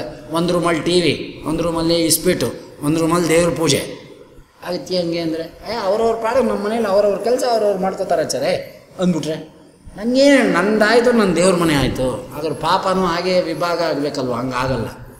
ಮಕ್ಕಳು ಮಾಡಿದ್ದು ಹೆಂಡತಿ ಮಾಡಿದ್ದೆಲ್ಲ ಸೀದಾ ಹೊಡಿತೆ ಅತ್ತ ಕಡೆಗೆ ತೊಗೊಳ್ಳೇಬೇಕು, ಆಗಲ್ಲ ಅನ್ನೋಂಗಿಲ್ಲ. ಇಲ್ಲೇನೋ ನಾವು ಬೇಡ ಅಂದ್ಬಿಡ್ತೀವಿ. ಬೇಕಾರೆ ಯಮನ ಹತ್ರ ಹೋದಾಗ ಇದು ನಾ ಮಾಡಿಲ್ವಲ್ಲ, ಇದು ನಂಗೆ ಯಾಕೆ ಆಗ್ತೀಯ ಅಕೌಂಟ್ಗೆ ಅಂದರೆ, ನೀನೆಲ್ಲ ನಿನ್ನ ಹೆಂಡತಿ ಮಾಡಿದ್ದು ನಿಮ್ಮ ಮನೆ ಅಂತ. ಅಲ್ಲಿ ನನ್ನ ಹೆಂಡತಿ ಮಾಡಿದ್ರೆ ನಂಗೆ ಯಾಕೆ ಕೊಟ್ಟಿಲ್ಲ? ಅದೆಲ್ಲ ಇಲ್ಲಿ ಕಣಿ ತೆಗಿಬೇಡ, ಅರ್ಥ ಆಯ್ತು? ಎಳ್ಕೊಂಡೋಗಿ 42ನೇ ರೂಮಲ್ಲಿ ಹಾಕಿ ಬದಿರೋ ಅಂತಾರೆ ಅಷ್ಟೆ. ಇಲ್ಲ ಅದೆಲ್ಲ ನಂಬುದ್ರೆ ತಾನೇ ಆಚಾರ್ಯ ಭಯ, ಯಾವನೋ faith in all those things ಅಂದ. ಮಾರಾಯಣಾಗಿರು ದೇಹ ಬಿಡೋಕ್ಕಂತ ಯಾರೊಬ್ರು ಕೇಳಿದ್ರು ಅಂತ ಹೇಳಿಲ್ವ ಗರುಡ ಪುರಾಣ ಹೇಳುವಾಗ. ಆಚಾರ್ಯ ಈ ಲೋಕ ಎಲ್ಲ ನೋಡ್ತಾ ಇದ್ದೀವಲ್ಲ, ಈ ಮೇಲ್ಗಡೆ ನರಕ ಸ್ವರ್ಗ ಎಲ್ಲ ಅಂತಾರಲ್ಲ, ಆ ಲೋಕಗಳೆಲ್ಲ ಇವೆ ಅಂದ. ನಾನು ಹೋಗಿ ನೋಡಿಲ್ಲಪ್ಪ ಅಂದೆ. ನೋಡಿ ಹುಷಾರಾಗಿರ್ಬೇಕು. ನೀವು ಹೋಗಿ ನೋಡಿದ್ಯಾ ಅಂದೆ. ಇಲ್ಲ ಅಂದ. ಮತ್ತು ಯಾಕೆ ನಂಬಬೇಕು ಆಚಾರ್ಯದಿಂದ? ನೋಡು ನಂಬಿಕೆ ಏನು ಬರೋಲ್ಲ, ಆದರೆ ಒಂದು ಉಪಾಯ ಇದೆ ನನ್ನ ಹತ್ರ ಅಂದೆ. ಏನು? ಗರ್ಭಪುರಾಣದಲ್ಲಿ ಸ್ವಾಮಿ ಹೇಳ್ತಾನೆ, ಈ ದೇಹಕ್ಕೆ ಈ ಜಗತ್ತು ಪಾಂಚಭೌತಿಕ ಹುಟ್ಟಿದ್ದೆಲ್ಲೋ ಆ ಜಗತ್ತು ಬೇರೆ. ತಾಯಿ ಗರ್ಭದಿಂದ ಬಂದಿದ್ದೀವಿ, ಇದು ಈ ಜಗತ್ತು ಅಲ್ವಾ? ಈಗ ಸ್ವರ್ಗ ನರಕಕ್ಕೆ ಹೋಗ್ಬೇಕಾದ್ರೆ ಈ ದೇಹದಿಂದ ಹೋಗೋಕ್ಕಾಗಲ್ಲ, ಅದಕ್ಕೊಂದು ಬೇರೆ ದೇಹ ಇದೆ ಅಂತ ಬರ್ದಿದ್ದಾನಪ್ಪ. ಅದು 5 ಥರ ದೇಹ ಇದೆ. ಒಂದು ಅಂಗುಟ ದೇಹ ಇದೆ, 2 ಅಕ್ಷರದ್ದೊಂದು ದೇಹ ಇದೆ, ಯಾತ್ರಾ ಶರೀರ ಅಂತ ಇದೆ. ಸದ್ಯಕ್ಕೆ ಯಾವುದೋ ಒಂದು ದೇಹ ಇರಲಿ, ವಾಯು ಶರೀರ. ಪಾಂಚಭೌತಿಕದಲ್ಲಿ ವಾಯು ಸಂಬಂಧಾತ್ಮಕವಾದ ಶರೀರ ಇದ್ದರೆ ಆ ಲೋಕ ಕಾಣುತ್ತೆ. ವಾಯು ಪ್ರಾಧಾನ್ಯವಾಗಿಲ್ಲದೆ ಪಂಚಭೂತಾತ್ಮಕದಲ್ಲಿ ಪೃಥು ಸಂಬಂಧ ಇದ್ದರೆ ಈ ಲೋಕ ಕಾಣುತ್ತೆ. ಗೋಡೆ ಮತ್ತೊಂದು ಮಗದೊಂದು ಯಾರ. ಈಗ ಆ ಲೋಕ ಇದೆಯಾ ಇಲ್ವಾ ಅನ್ಬೇಕಾರೆ ಈ ದೇಹ ಇರಬಾರ್ದು, ಆ ದೇಹ ಬರಬೇಕು. ಹಾಗಾದ್ರೆ ಆಚಾರ್ಯ ಏನು ಮಾಡಬೇಕು ಅಂದ? ಒಂದೇ ಸೆಕೆಂಡು ಒಂದೇ ಸೆಕೆಂಡ್ ಆ ದೇಹ ಬರ್ಬೇಕಾರೆ ಇಂದ ಹುಚ್ಚ ಎಷ್ಟು ನೋಡಿ ಏನು ಮಾಡಿದ್ರೆ ಬರುತ್ತೆ ಅಂದ. 1 ಡ್ರಾಪ್ ಟಿಕ್20 ಹಿಂದೆ ತೊಗೊಂಡು ಇಲ್ಲಿ ಕಾಲು ಚಾಚು, ತಕ್ಷಣ ಆ ಲೋಕ ಕಾಣುತ್ತೆ, ಈ ಲೋಕ ಮರೆಯಾಗುತ್ತೆ ಅಂದೆ. ಆಚಾರ್ಯ ಕ್ಷಮಿಸ್ಬೇಕು ಅಂದ. ಗೋವಾನ ನೀನೊಬ್ಬನೇ ಅಲ್ಲ ಬುದ್ಧಿವಂತ, ಜಗತ್ ಬ್ರಹ್ಮಾಂಡ ನಿಯಾಮಕನಾಗಿರೋನು ಬರೆದಿರೋದು ಪುರಾಣ. ಅರ್ಥ ಆಯ್ತು? ನೇನು ಚಾತಕ ಪಕ್ಷಿ ಕಥೆ ಅಲ್ಲ. ಅಧ್ಯಯನ ಮಾಡೋರು ಸರಿಯಾಗಿ ಮಾಡದೆ ಹೋದರೆ, ಲೋಕಾನ್ವಯವನ್ನು ಸರಿಯಾಗಿ ಮಾಡ್ಕೊಳ್ಳೋ ಅನುಭವ ಇಲ್ಲದೆ ಹೋದರೆ ಅಂಥವ್ರ ಹತ್ರ ನೀನು ಪ್ರಶ್ನೆ ನಡೀತೇವೆನಾ? ಅದನ್ನ ನಾವು ಟಿ ವಿಗೆ ಬರೋಲ್ಲಪ್ಪ, ನಿನ್ನ ಟಿ ವಿ ನೀ ತೋರಿಸ್ಕೊ. ಆ ದೇಹ ಇದ್ರೆ ತಾನೇ ಆ ಲೇಖಗಳಿಗೆ ಹೋಗೋದು. ಅದೇ ಯಾವಾಗ ಬರುತ್ತೆ ಅಂದರೆ, ಯಾವಾಗ ಬರುತ್ತೋ ಅದು ಕಾಣುತ್ತೆ. ಇಲ್ಲೇನು ಕಾಣುತ್ತೆ? ಇಲ್ಲಿ ಕೂತ್ಕೊಂಡು ಆ ದೇಹದ ಬಗ್ಗೆ ಮಾತಾಡ್ಕೋತಿದ್ದೀನಿ ಅಂತಂದರೆ ಆ ದೇಹ ಒಂದೊಂದಾಗಿ ಗೊತ್ತಾಗುತ್ತೆ. ಅದು ತಾಯಿ ಗರ್ಭದಿಂದ ಬರೋ ದೇಹ ಅಲ್ಲ, ಇದು ತಾಯಿ ಗರ್ಭದಿಂದ ಬರೋ ದೇಹ. ಅಂಗುಟ ದೇಹ, ಪ್ರೇತ ದೇಹ ಎಲ್ಲ ತಾಯಿ ಜನ್ಮದಿಂದ ಬರೋದಾ? ಗರ್ಭದಿಂದ ಆಟೋಮೆಟಿಕ್ಕಾಗಿ ಈ ದೇಹದ ಸಂಬಂಧದಿಂದ ಬರ್ತಕ್ಕಂಥ ಅದು ಜೀವನಿಗೆ. ಅದನ್ನು ಯಾವನು ಕೊಡ್ತಾನೆ ಅಂದರೆ, ಇಲ್ಲಿ ಲೋಕದಲ್ಲಿ ಯಾವ ಗೈನಿಕ್ಕೂ ಏನೋ ಅದ್ರ ಬಗ್ಗೆ ಮಾತಾಡೋಕ್ಕಾಗಲ್ಲ. ಇದನ್ನೆಲ್ಲ ಆದರೆ ನಮ್ಗೆ ಗೊತ್ತಾಗೋದು ಹೇಗೆ ಅಂದರೆ, ಐ ಕಾಂಟ್ ಹೆಲ್ಪ್, ನಾ ಏನು ಮಾಡಲಿಕ್ಕಾಗಲ್ಲ. ಗೊತ್ತಾಗೋದು ಯಾವಾಗ ಅಂದರೆ ಈ ದೇಹ ಬಿಟ್ಟಾಗಲೇ ಗೊತ್ತಾಗೋದು. ಆಗ ಸುಳ್ಳು ಅಂತಿತ್ತು, ಸುಮ್ಮನಿರು, ನಿಜ ಅಂತಿತ್ತು, ಹೋಗೋ ಮುಂದಕ್ಕೆ ಅಂತ ಅಷ್ಟು. ಹಾಗಿಲ್ಲ ಹೇಳಿ. ನಾಸ್ತಿಕವಾದಗಳು ಆಸ್ತಿಕವಾದಗಳು ಯಾವತ್ತೂ ಇದ್ದಿದೆ. ದ್ವಾಮಿವ ಪುರುಷವು ಲೋಕೆ ದೈವ ಆಸುರ ಏವಚ. ದ್ವಾಮಿವ ಪುರುಷವು ಲೋಕೆ ಒಂದರ್ಥ ಬೇರೆ, ಇನ್ನೊಂದರ್ಥ ಬೇರೆ, ಎರಡೇ ಇರೋದು. ಒಂದು ಆಸ್ತಿಕರು, ಒಂದು ನಾಸ್ತಿಕರು. ಆಸ್ತಿಕರು ಅಂದರೆ ದೇವ ಸಂಬಂಧವನ್ನು ಕೊಡೋರು, ನಾಸ್ತಿಕರು ಅಂದರೆ ಅದು ಬಿಟ್ಟು ಮಾತಾಡೋ. ಇಬ್ಬರು ಇದೇ ಭೂಮಿಲೇ ಇದ್ದಾರೆ. ಇಬ್ಬರದು ಯಾವತ್ತೂ ಹೊಂದೋದಿಲ್ಲ. ಯಾವತ್ತು ಹೊಂದುತ್ತೆ ಅಂದರೆ ಅವರವರ ಅನುಭವಕ್ಕೆ ಬಂದಾಗ ಹೊಂದುತ್ತೆ ಅಷ್ಟು. ನಾಸ್ತಿಕನಾಗಿದ್ದು ನಾಸ್ತಿಕನಾದ ಅಂದರೆ ಮಿಶ್ರೀ ಭಾವ ಇತ್ತು, ಸೆಟ್ರೇಟ್ ಮಾಡಿಕೊಂಡ, ಪಶ್ಚಾತ್ತಾಪ ಬಂತು, ಉದ್ಧಾರ ಆದ ಅಂತ ಅಷ್ಟೇ ಅರ್ಥ. ಮಹಾಸ್ತಿಕರಾಗಿದ್ದರು ಆಚಾರ್ಯ ಇವತ್ತು ನಾಸ್ತಿಕರಾಗಿಬಿಟ್ಟಿದ್ದಾರೆ ಅಂದರೆ ಒಳಗೆ ಸೆಟ್ರೇಟ್ ಮಾಡಿಕೊಂಡ ಸ್ವರೂಪನ ಜ್ಞಾನ ಅದನ್ನು ನಾಸ್ತಿಕನಂತೆ ತೋರ್ತಿದ್ದ ಅಲ್ಲ. ಸಾಯ ಹೊತ್ತು ನಾಸ್ತಿಕವಾದ ಬಂತು, ಓದ ಎಲ್ಲ ಕಳ್ಕೊಂಡು ಅಂತ ಅದನ್ನೇ ಇಲ್ಲಿ ಹೇಳ್ತಾನೆ. ಆದ್ದರಿಂದ ರಾಜ ಹೇಳ್ತಾ ಇದ್ದಾನೆ, ನಂಗೆ ಗೊತ್ತಿಲ್ಲ ನಜಾನೆ, ನಂಗೆ ಖಂಡಿತ ಗೊತ್ತಿಲ್ಲ ಸ್ವಾಮಿ ಹಿಂಗೆ ಆಗೋಗಿದೆಯಲ್ಲ ಅಂತ ಸಂಕಟ ಪಡೋಕ್ಕೆ ಶುರು ಮಾಡ್ತಕ್ಕಂಥವನಾದ. ಧೇನುಪಾಲಸ್ಯ ಮರಣಂ ವಲ್ಮೀಕಂ ರಕ್ತಪೂರಿತಂ, ರಕ್ತದಿಂದ ಪೂರ್ಣವಾಗಿಬಿಟ್ಟಿದೆ. ಗವಾ ವಾರ್ತಾಂಚ ಕತರಂ ಕಿಮಿದಂ ವೆಂಕಟಾಚಲೈತಿ ರಾಜ್ಞೋಚ ಶ್ರುತ್ವ ವಲ್ಮೀಕಸ್ಥೋ ಜಗತ್ಪತಿ ಯಜಮಾನೋ ಗೃಹೇ ಯಸ್ತು ನ ವಿಚಾರ ಪರೋ ಭವೆ ಸ್ತ್ರೀ ಪುತ್ರಾದ್ಯೈ ಕೃತಂ ಕರ್ಮ ತಸ್ಯಾನಿಷ್ಟಕರಂ ವಿದುಹು. ತಸ್ಯ ಹೊಡೆದಿಟ್ಬಿಟ್ಟಿದ್ದಾನೆ. ನಿಂಗೆ ಇಷ್ಟ ಇದೆಯೋ ಇಲ್ವೋ, ನಿನ್ನ ಹೆಂಡತಿ ಮಕ್ಕಳು ಮಾಡಿದ ಪಾಪ ನಿನ್ನ ಅಕೌಂಟು ಬರುತ್ತೆ, ನೀ ಮಾಡಿದ ಪುಣ್ಯ ನಿನ್ನ ಹೆಂಡತಿ ಮಕ್ಕಳ ಅಕೌಂಟ್ಗೆ ಹೋಗುತ್ತೆ. ನಂಗೆ ಗೊತ್ತಿಲ್ಲ, ಅವನಿಲ್ಲಿ ಟಸೆ ಹೊಡೆದಿದ್ದಾರೆ. ನಂಬಿದ್ರೆ ನಂಬ್ಕೋಬೋದು, ಬಿಟ್ಟರೆ ಬಿಡು. ಆದ್ದರಿಂದನೇ ಇಲ್ಲಿ ಸಂಸಾರ ಅನ್ನೋದು ಗುಲಾಮ್ಗಿರಿ ಅಲ್ಲ. ಏನೋ ಕುತ್ತಿಗೆಗೊಂದು ಕಟ್ಬಿಟ್ಟಿದ್ದೀವಿ ಗುಲಾಮ್ಗಿರಿ ಅಂತ ಯಾರು ಹೇಳಿದ್ರು? ಎಲ್ಲ ಥರ ಸಂಬಂಧದ ಸಾಧನೆಗೆ ಇಲ್ಲಿ ಏನೋ ಒಂದು ಬೇಕು ಅಷ್ಟೇ. ಕುತ್ತಿಗೆಗೆ ನಾವು ಕಟ್ಟಲಿಲ್ಲ, ಇವ್ರು ಯಾರು ಅಂದರೆ ನನ್ನ ಹೆಂಡ್ತಿ, ಮತ್ತು ತಾಳಿನೇ ಕಾಣ್ತಿಲ್ಲ ಅಂದರೆ ತಾಳಿ ಮೇಲೆ ನಂಬಿಕೆ ಇಲ್ಲ ರೀ ನಮಗೆ ಅಂದರೆ ನಿನ್ನ ಹೆಂಡ್ತಿ ಅಂತ ಹೇಗೆ ಹೇಳ್ತೀರಾ? ಅದಕ್ಕೆ ಆಚಾರ್ಯ ನಾವು ರಿಜಿಸ್ಟ್ರೇಷನ್ ಮಾಡಿಸಿದ್ವಲ್ಲ, ತೊಗೊಳ್ಳಿ, ತೋರಿಸಿ, ಎಲ್ಲರೂ ಒಂದು ಚೀಟಿ ಇಟ್ಕೊಳ್ಳಿ. ಯಾಕಂದ್ರೆ ID ಕಾರ್ಡ್ ಇಟ್ಕೋತೀವಲ್ಲ, ಆಧಾರ್ ಕಾರ್ಡು, ನೀವು ಪುಷ್ಕರಾಚಾರ್ಯ ಅನ್ನೋದು ಹೇಗೆ ಅಂದರೆ ಅದು ಹಾಕ್ಬೇಕು. ನೀವು ಪ್ರಮಾಣ ಮಾಡಿದ್ರು ಅಷ್ಟೇ, ನೀವು ಗೋತ್ರ ಹೇಳ್ಕೊಂಡ್ರು ಅಷ್ಟೇ, ನೀವು ಎಂಥದ್ದು ಹೇಳ್ಕೊಂಡ್ರು ಅಷ್ಟೇ. ಬ್ಯಾಂಕಲ್ಲಿ ನೀವು ದುಡ್ಡು ಇಟ್ಟ ಮೇಲೆ ಅವನಿಗೂ ಗೊತ್ತು ನಿಮ್ಮದೇ ಅಕೌಂಟು ಅಂತ. ಇನ್ನೊಂದು ಸಾರಿ ದುಡ್ಡು ಇಡಬೇಕು, ಆಧಾರ್ ಕಾರ್ಡ್ ಹಾಕಿದ್ದೀರಾ ಅಂತ. ಇಲ್ಲಿ 10 ಲಕ್ಷ ಇಟ್ಟಿದ್ದೀನಿ ನಾನು, ಇಲ್ಲೇ ಪೆನ್ಷನ್ ತೊಗೋತಾ ಇದ್ದೀನಿ, ನನಗೆ ಯಾಕೆ ಆಧಾರ್ ಕಾರ್ಡ್ ಕೇಳ್ತೀನಿ ಅಂದರೆ ತಿರ್ಗಿ 1 ಲಕ್ಷನ ಎಪ್ಪಡಿ ಇಡಬೇಕು ಅಂದರೆ ಅದಕ್ಕೊಂದು ಅಟ್ಯಾಚ್ ಮಾಡು ಅಂತಾನೆ. ನಾನು ರಾಷ್ಟ್ರಪತಿ ಇಡೀ ದೇಶಕ್ಕೆ ಗೊತ್ತೇ ಅಂದರೆ ಆಧಾರ್ ಕಾರ್ಡ್ ಇದ್ದರೆ ಅಕೌಂಟ್ ತೆಗಿ, ಇಲ್ಲೇ ಓಟ್ ಬಾ ಅಂತಾರೆ. ರಾಷ್ಟ್ರಪತಿ ಅಂದರೆ ಆಧಾರ್ ಕಾರ್ಡ್ ಇಲ್ಲೇ ತೆಗೆದುಬಿಡ್ತಾರೆ ಅಕೌಂಟ್ನ. ಇದಕ್ಕೆಲ್ಲ ಬುದ್ಧಿ ಇದೆ. ವೇದಾಂತದ ತತ್ವಶಾಸ್ತ್ರಗಳಿಗೆ ಮಾತ್ರ ಭಗವಂತನ ಬಗ್ಗೆ ಮಾತಾಡುವಾಗ ಮಾತ್ರ ಭಯ ಇಲ್ಲ, ಜ್ಞಾನ ಇಲ್ಲ, ಬುದ್ಧಿ ಇಲ್ಲ ಅಂದರೆ ಬಾಕಿದಕ್ಕೆಲ್ಲ ವ್ಯವಹಾರ ಇದೆ. ಅದಕ್ಕೆ ದಾಸರು ಹೇಳ್ತಾರೆ, ಎಲ್ಲಾನು ಬಲ್ಲೇನೆಂಬುವಿರಲ್ಲ ಅವಗುಣ ಬಿಡಲ್ ಅಲ್ವೇ. ಎಲ್ಲ ಕಡೆಗೂ ನಮ್ಮ ಪ್ರತಾಪ ತೋರಿಸ್ತೀವಿ, ಎಲ್ಲಿ ಬೇಕೋ ಅಲ್ಲಿಲ್ಲ. ಆಗಿಲ್ಲ ಹೇಳ್ತಾ ಇದ್ದಾರಪ್ಪ, ಅಷ್ಟೇ ನಿಂತ ಇದ್ದಾರೆ. ಆದ್ದರಿಂದ ನೋಡಿ ಎಂಥದ್ದನ್ನು ಮಾಡಿದ್ದಾನೆ. ಯಜಮಾನೋ ಗೃಹೇಯಸ್ತು ನ ವಿಚಾರ ಪರೋಭವೆ ಸ್ತ್ರೀ ಪುತ್ರಾದ್ಯೈ ಕೃತಂ ಕರ್ಮ ತಸ್ಯ ಅನಿಷ್ಟಕರಂ ವಿದುಹು. ಯಜಮಾನನಿಗೆ ಅದು ಅನಿಷ್ಟವಾಗ್ತದೆ.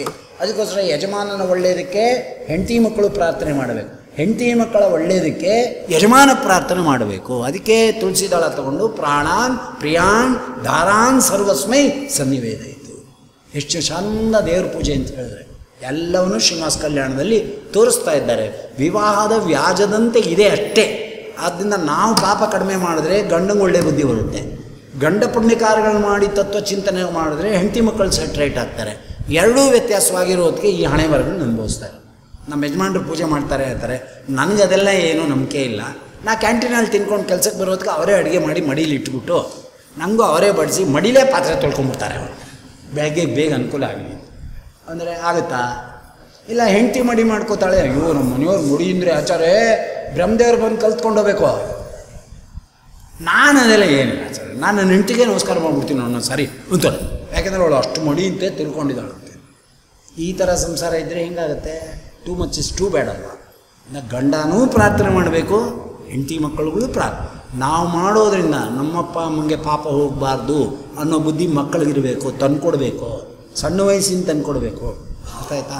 ಸಣ್ಣ ಮಗುಗೆ ಎತ್ಕೊಂಡು ಮುದ್ದು ಮಾಡ್ತಾ ಮನೆಯಲ್ಲಿರ್ತಕ್ಕಂಥ ಫೋಟೋಗಳನ್ನ ತೋರಿಸಿ ಇದು ಕಿಟ್ಟ ಮಾಮಿ, ಇದು ರಾಮ ಮಾಮಿ ಅಂತ 3 ದಿನ ಅಭ್ಯಾಸ ಮಾಡಿ. 4ನೇ ದಿನ ನಿಮ್ಮನ್ನು ನೋಡಿದ ತಕ್ಷಣ ಎತ್ತ ಅನ್ನುತ್ತೆ, ಎತ್ಬಿಟ್ಟು ಕಿಟ್ಟ ಮಾಮಿ ಅಲ್ಲಿ ಅನ್ನುತ್ತೆ. ನೀವು ಹೇಳ್ಕೊಡ್ತಾನೆ ಇಲ್ವಲ್ಲ.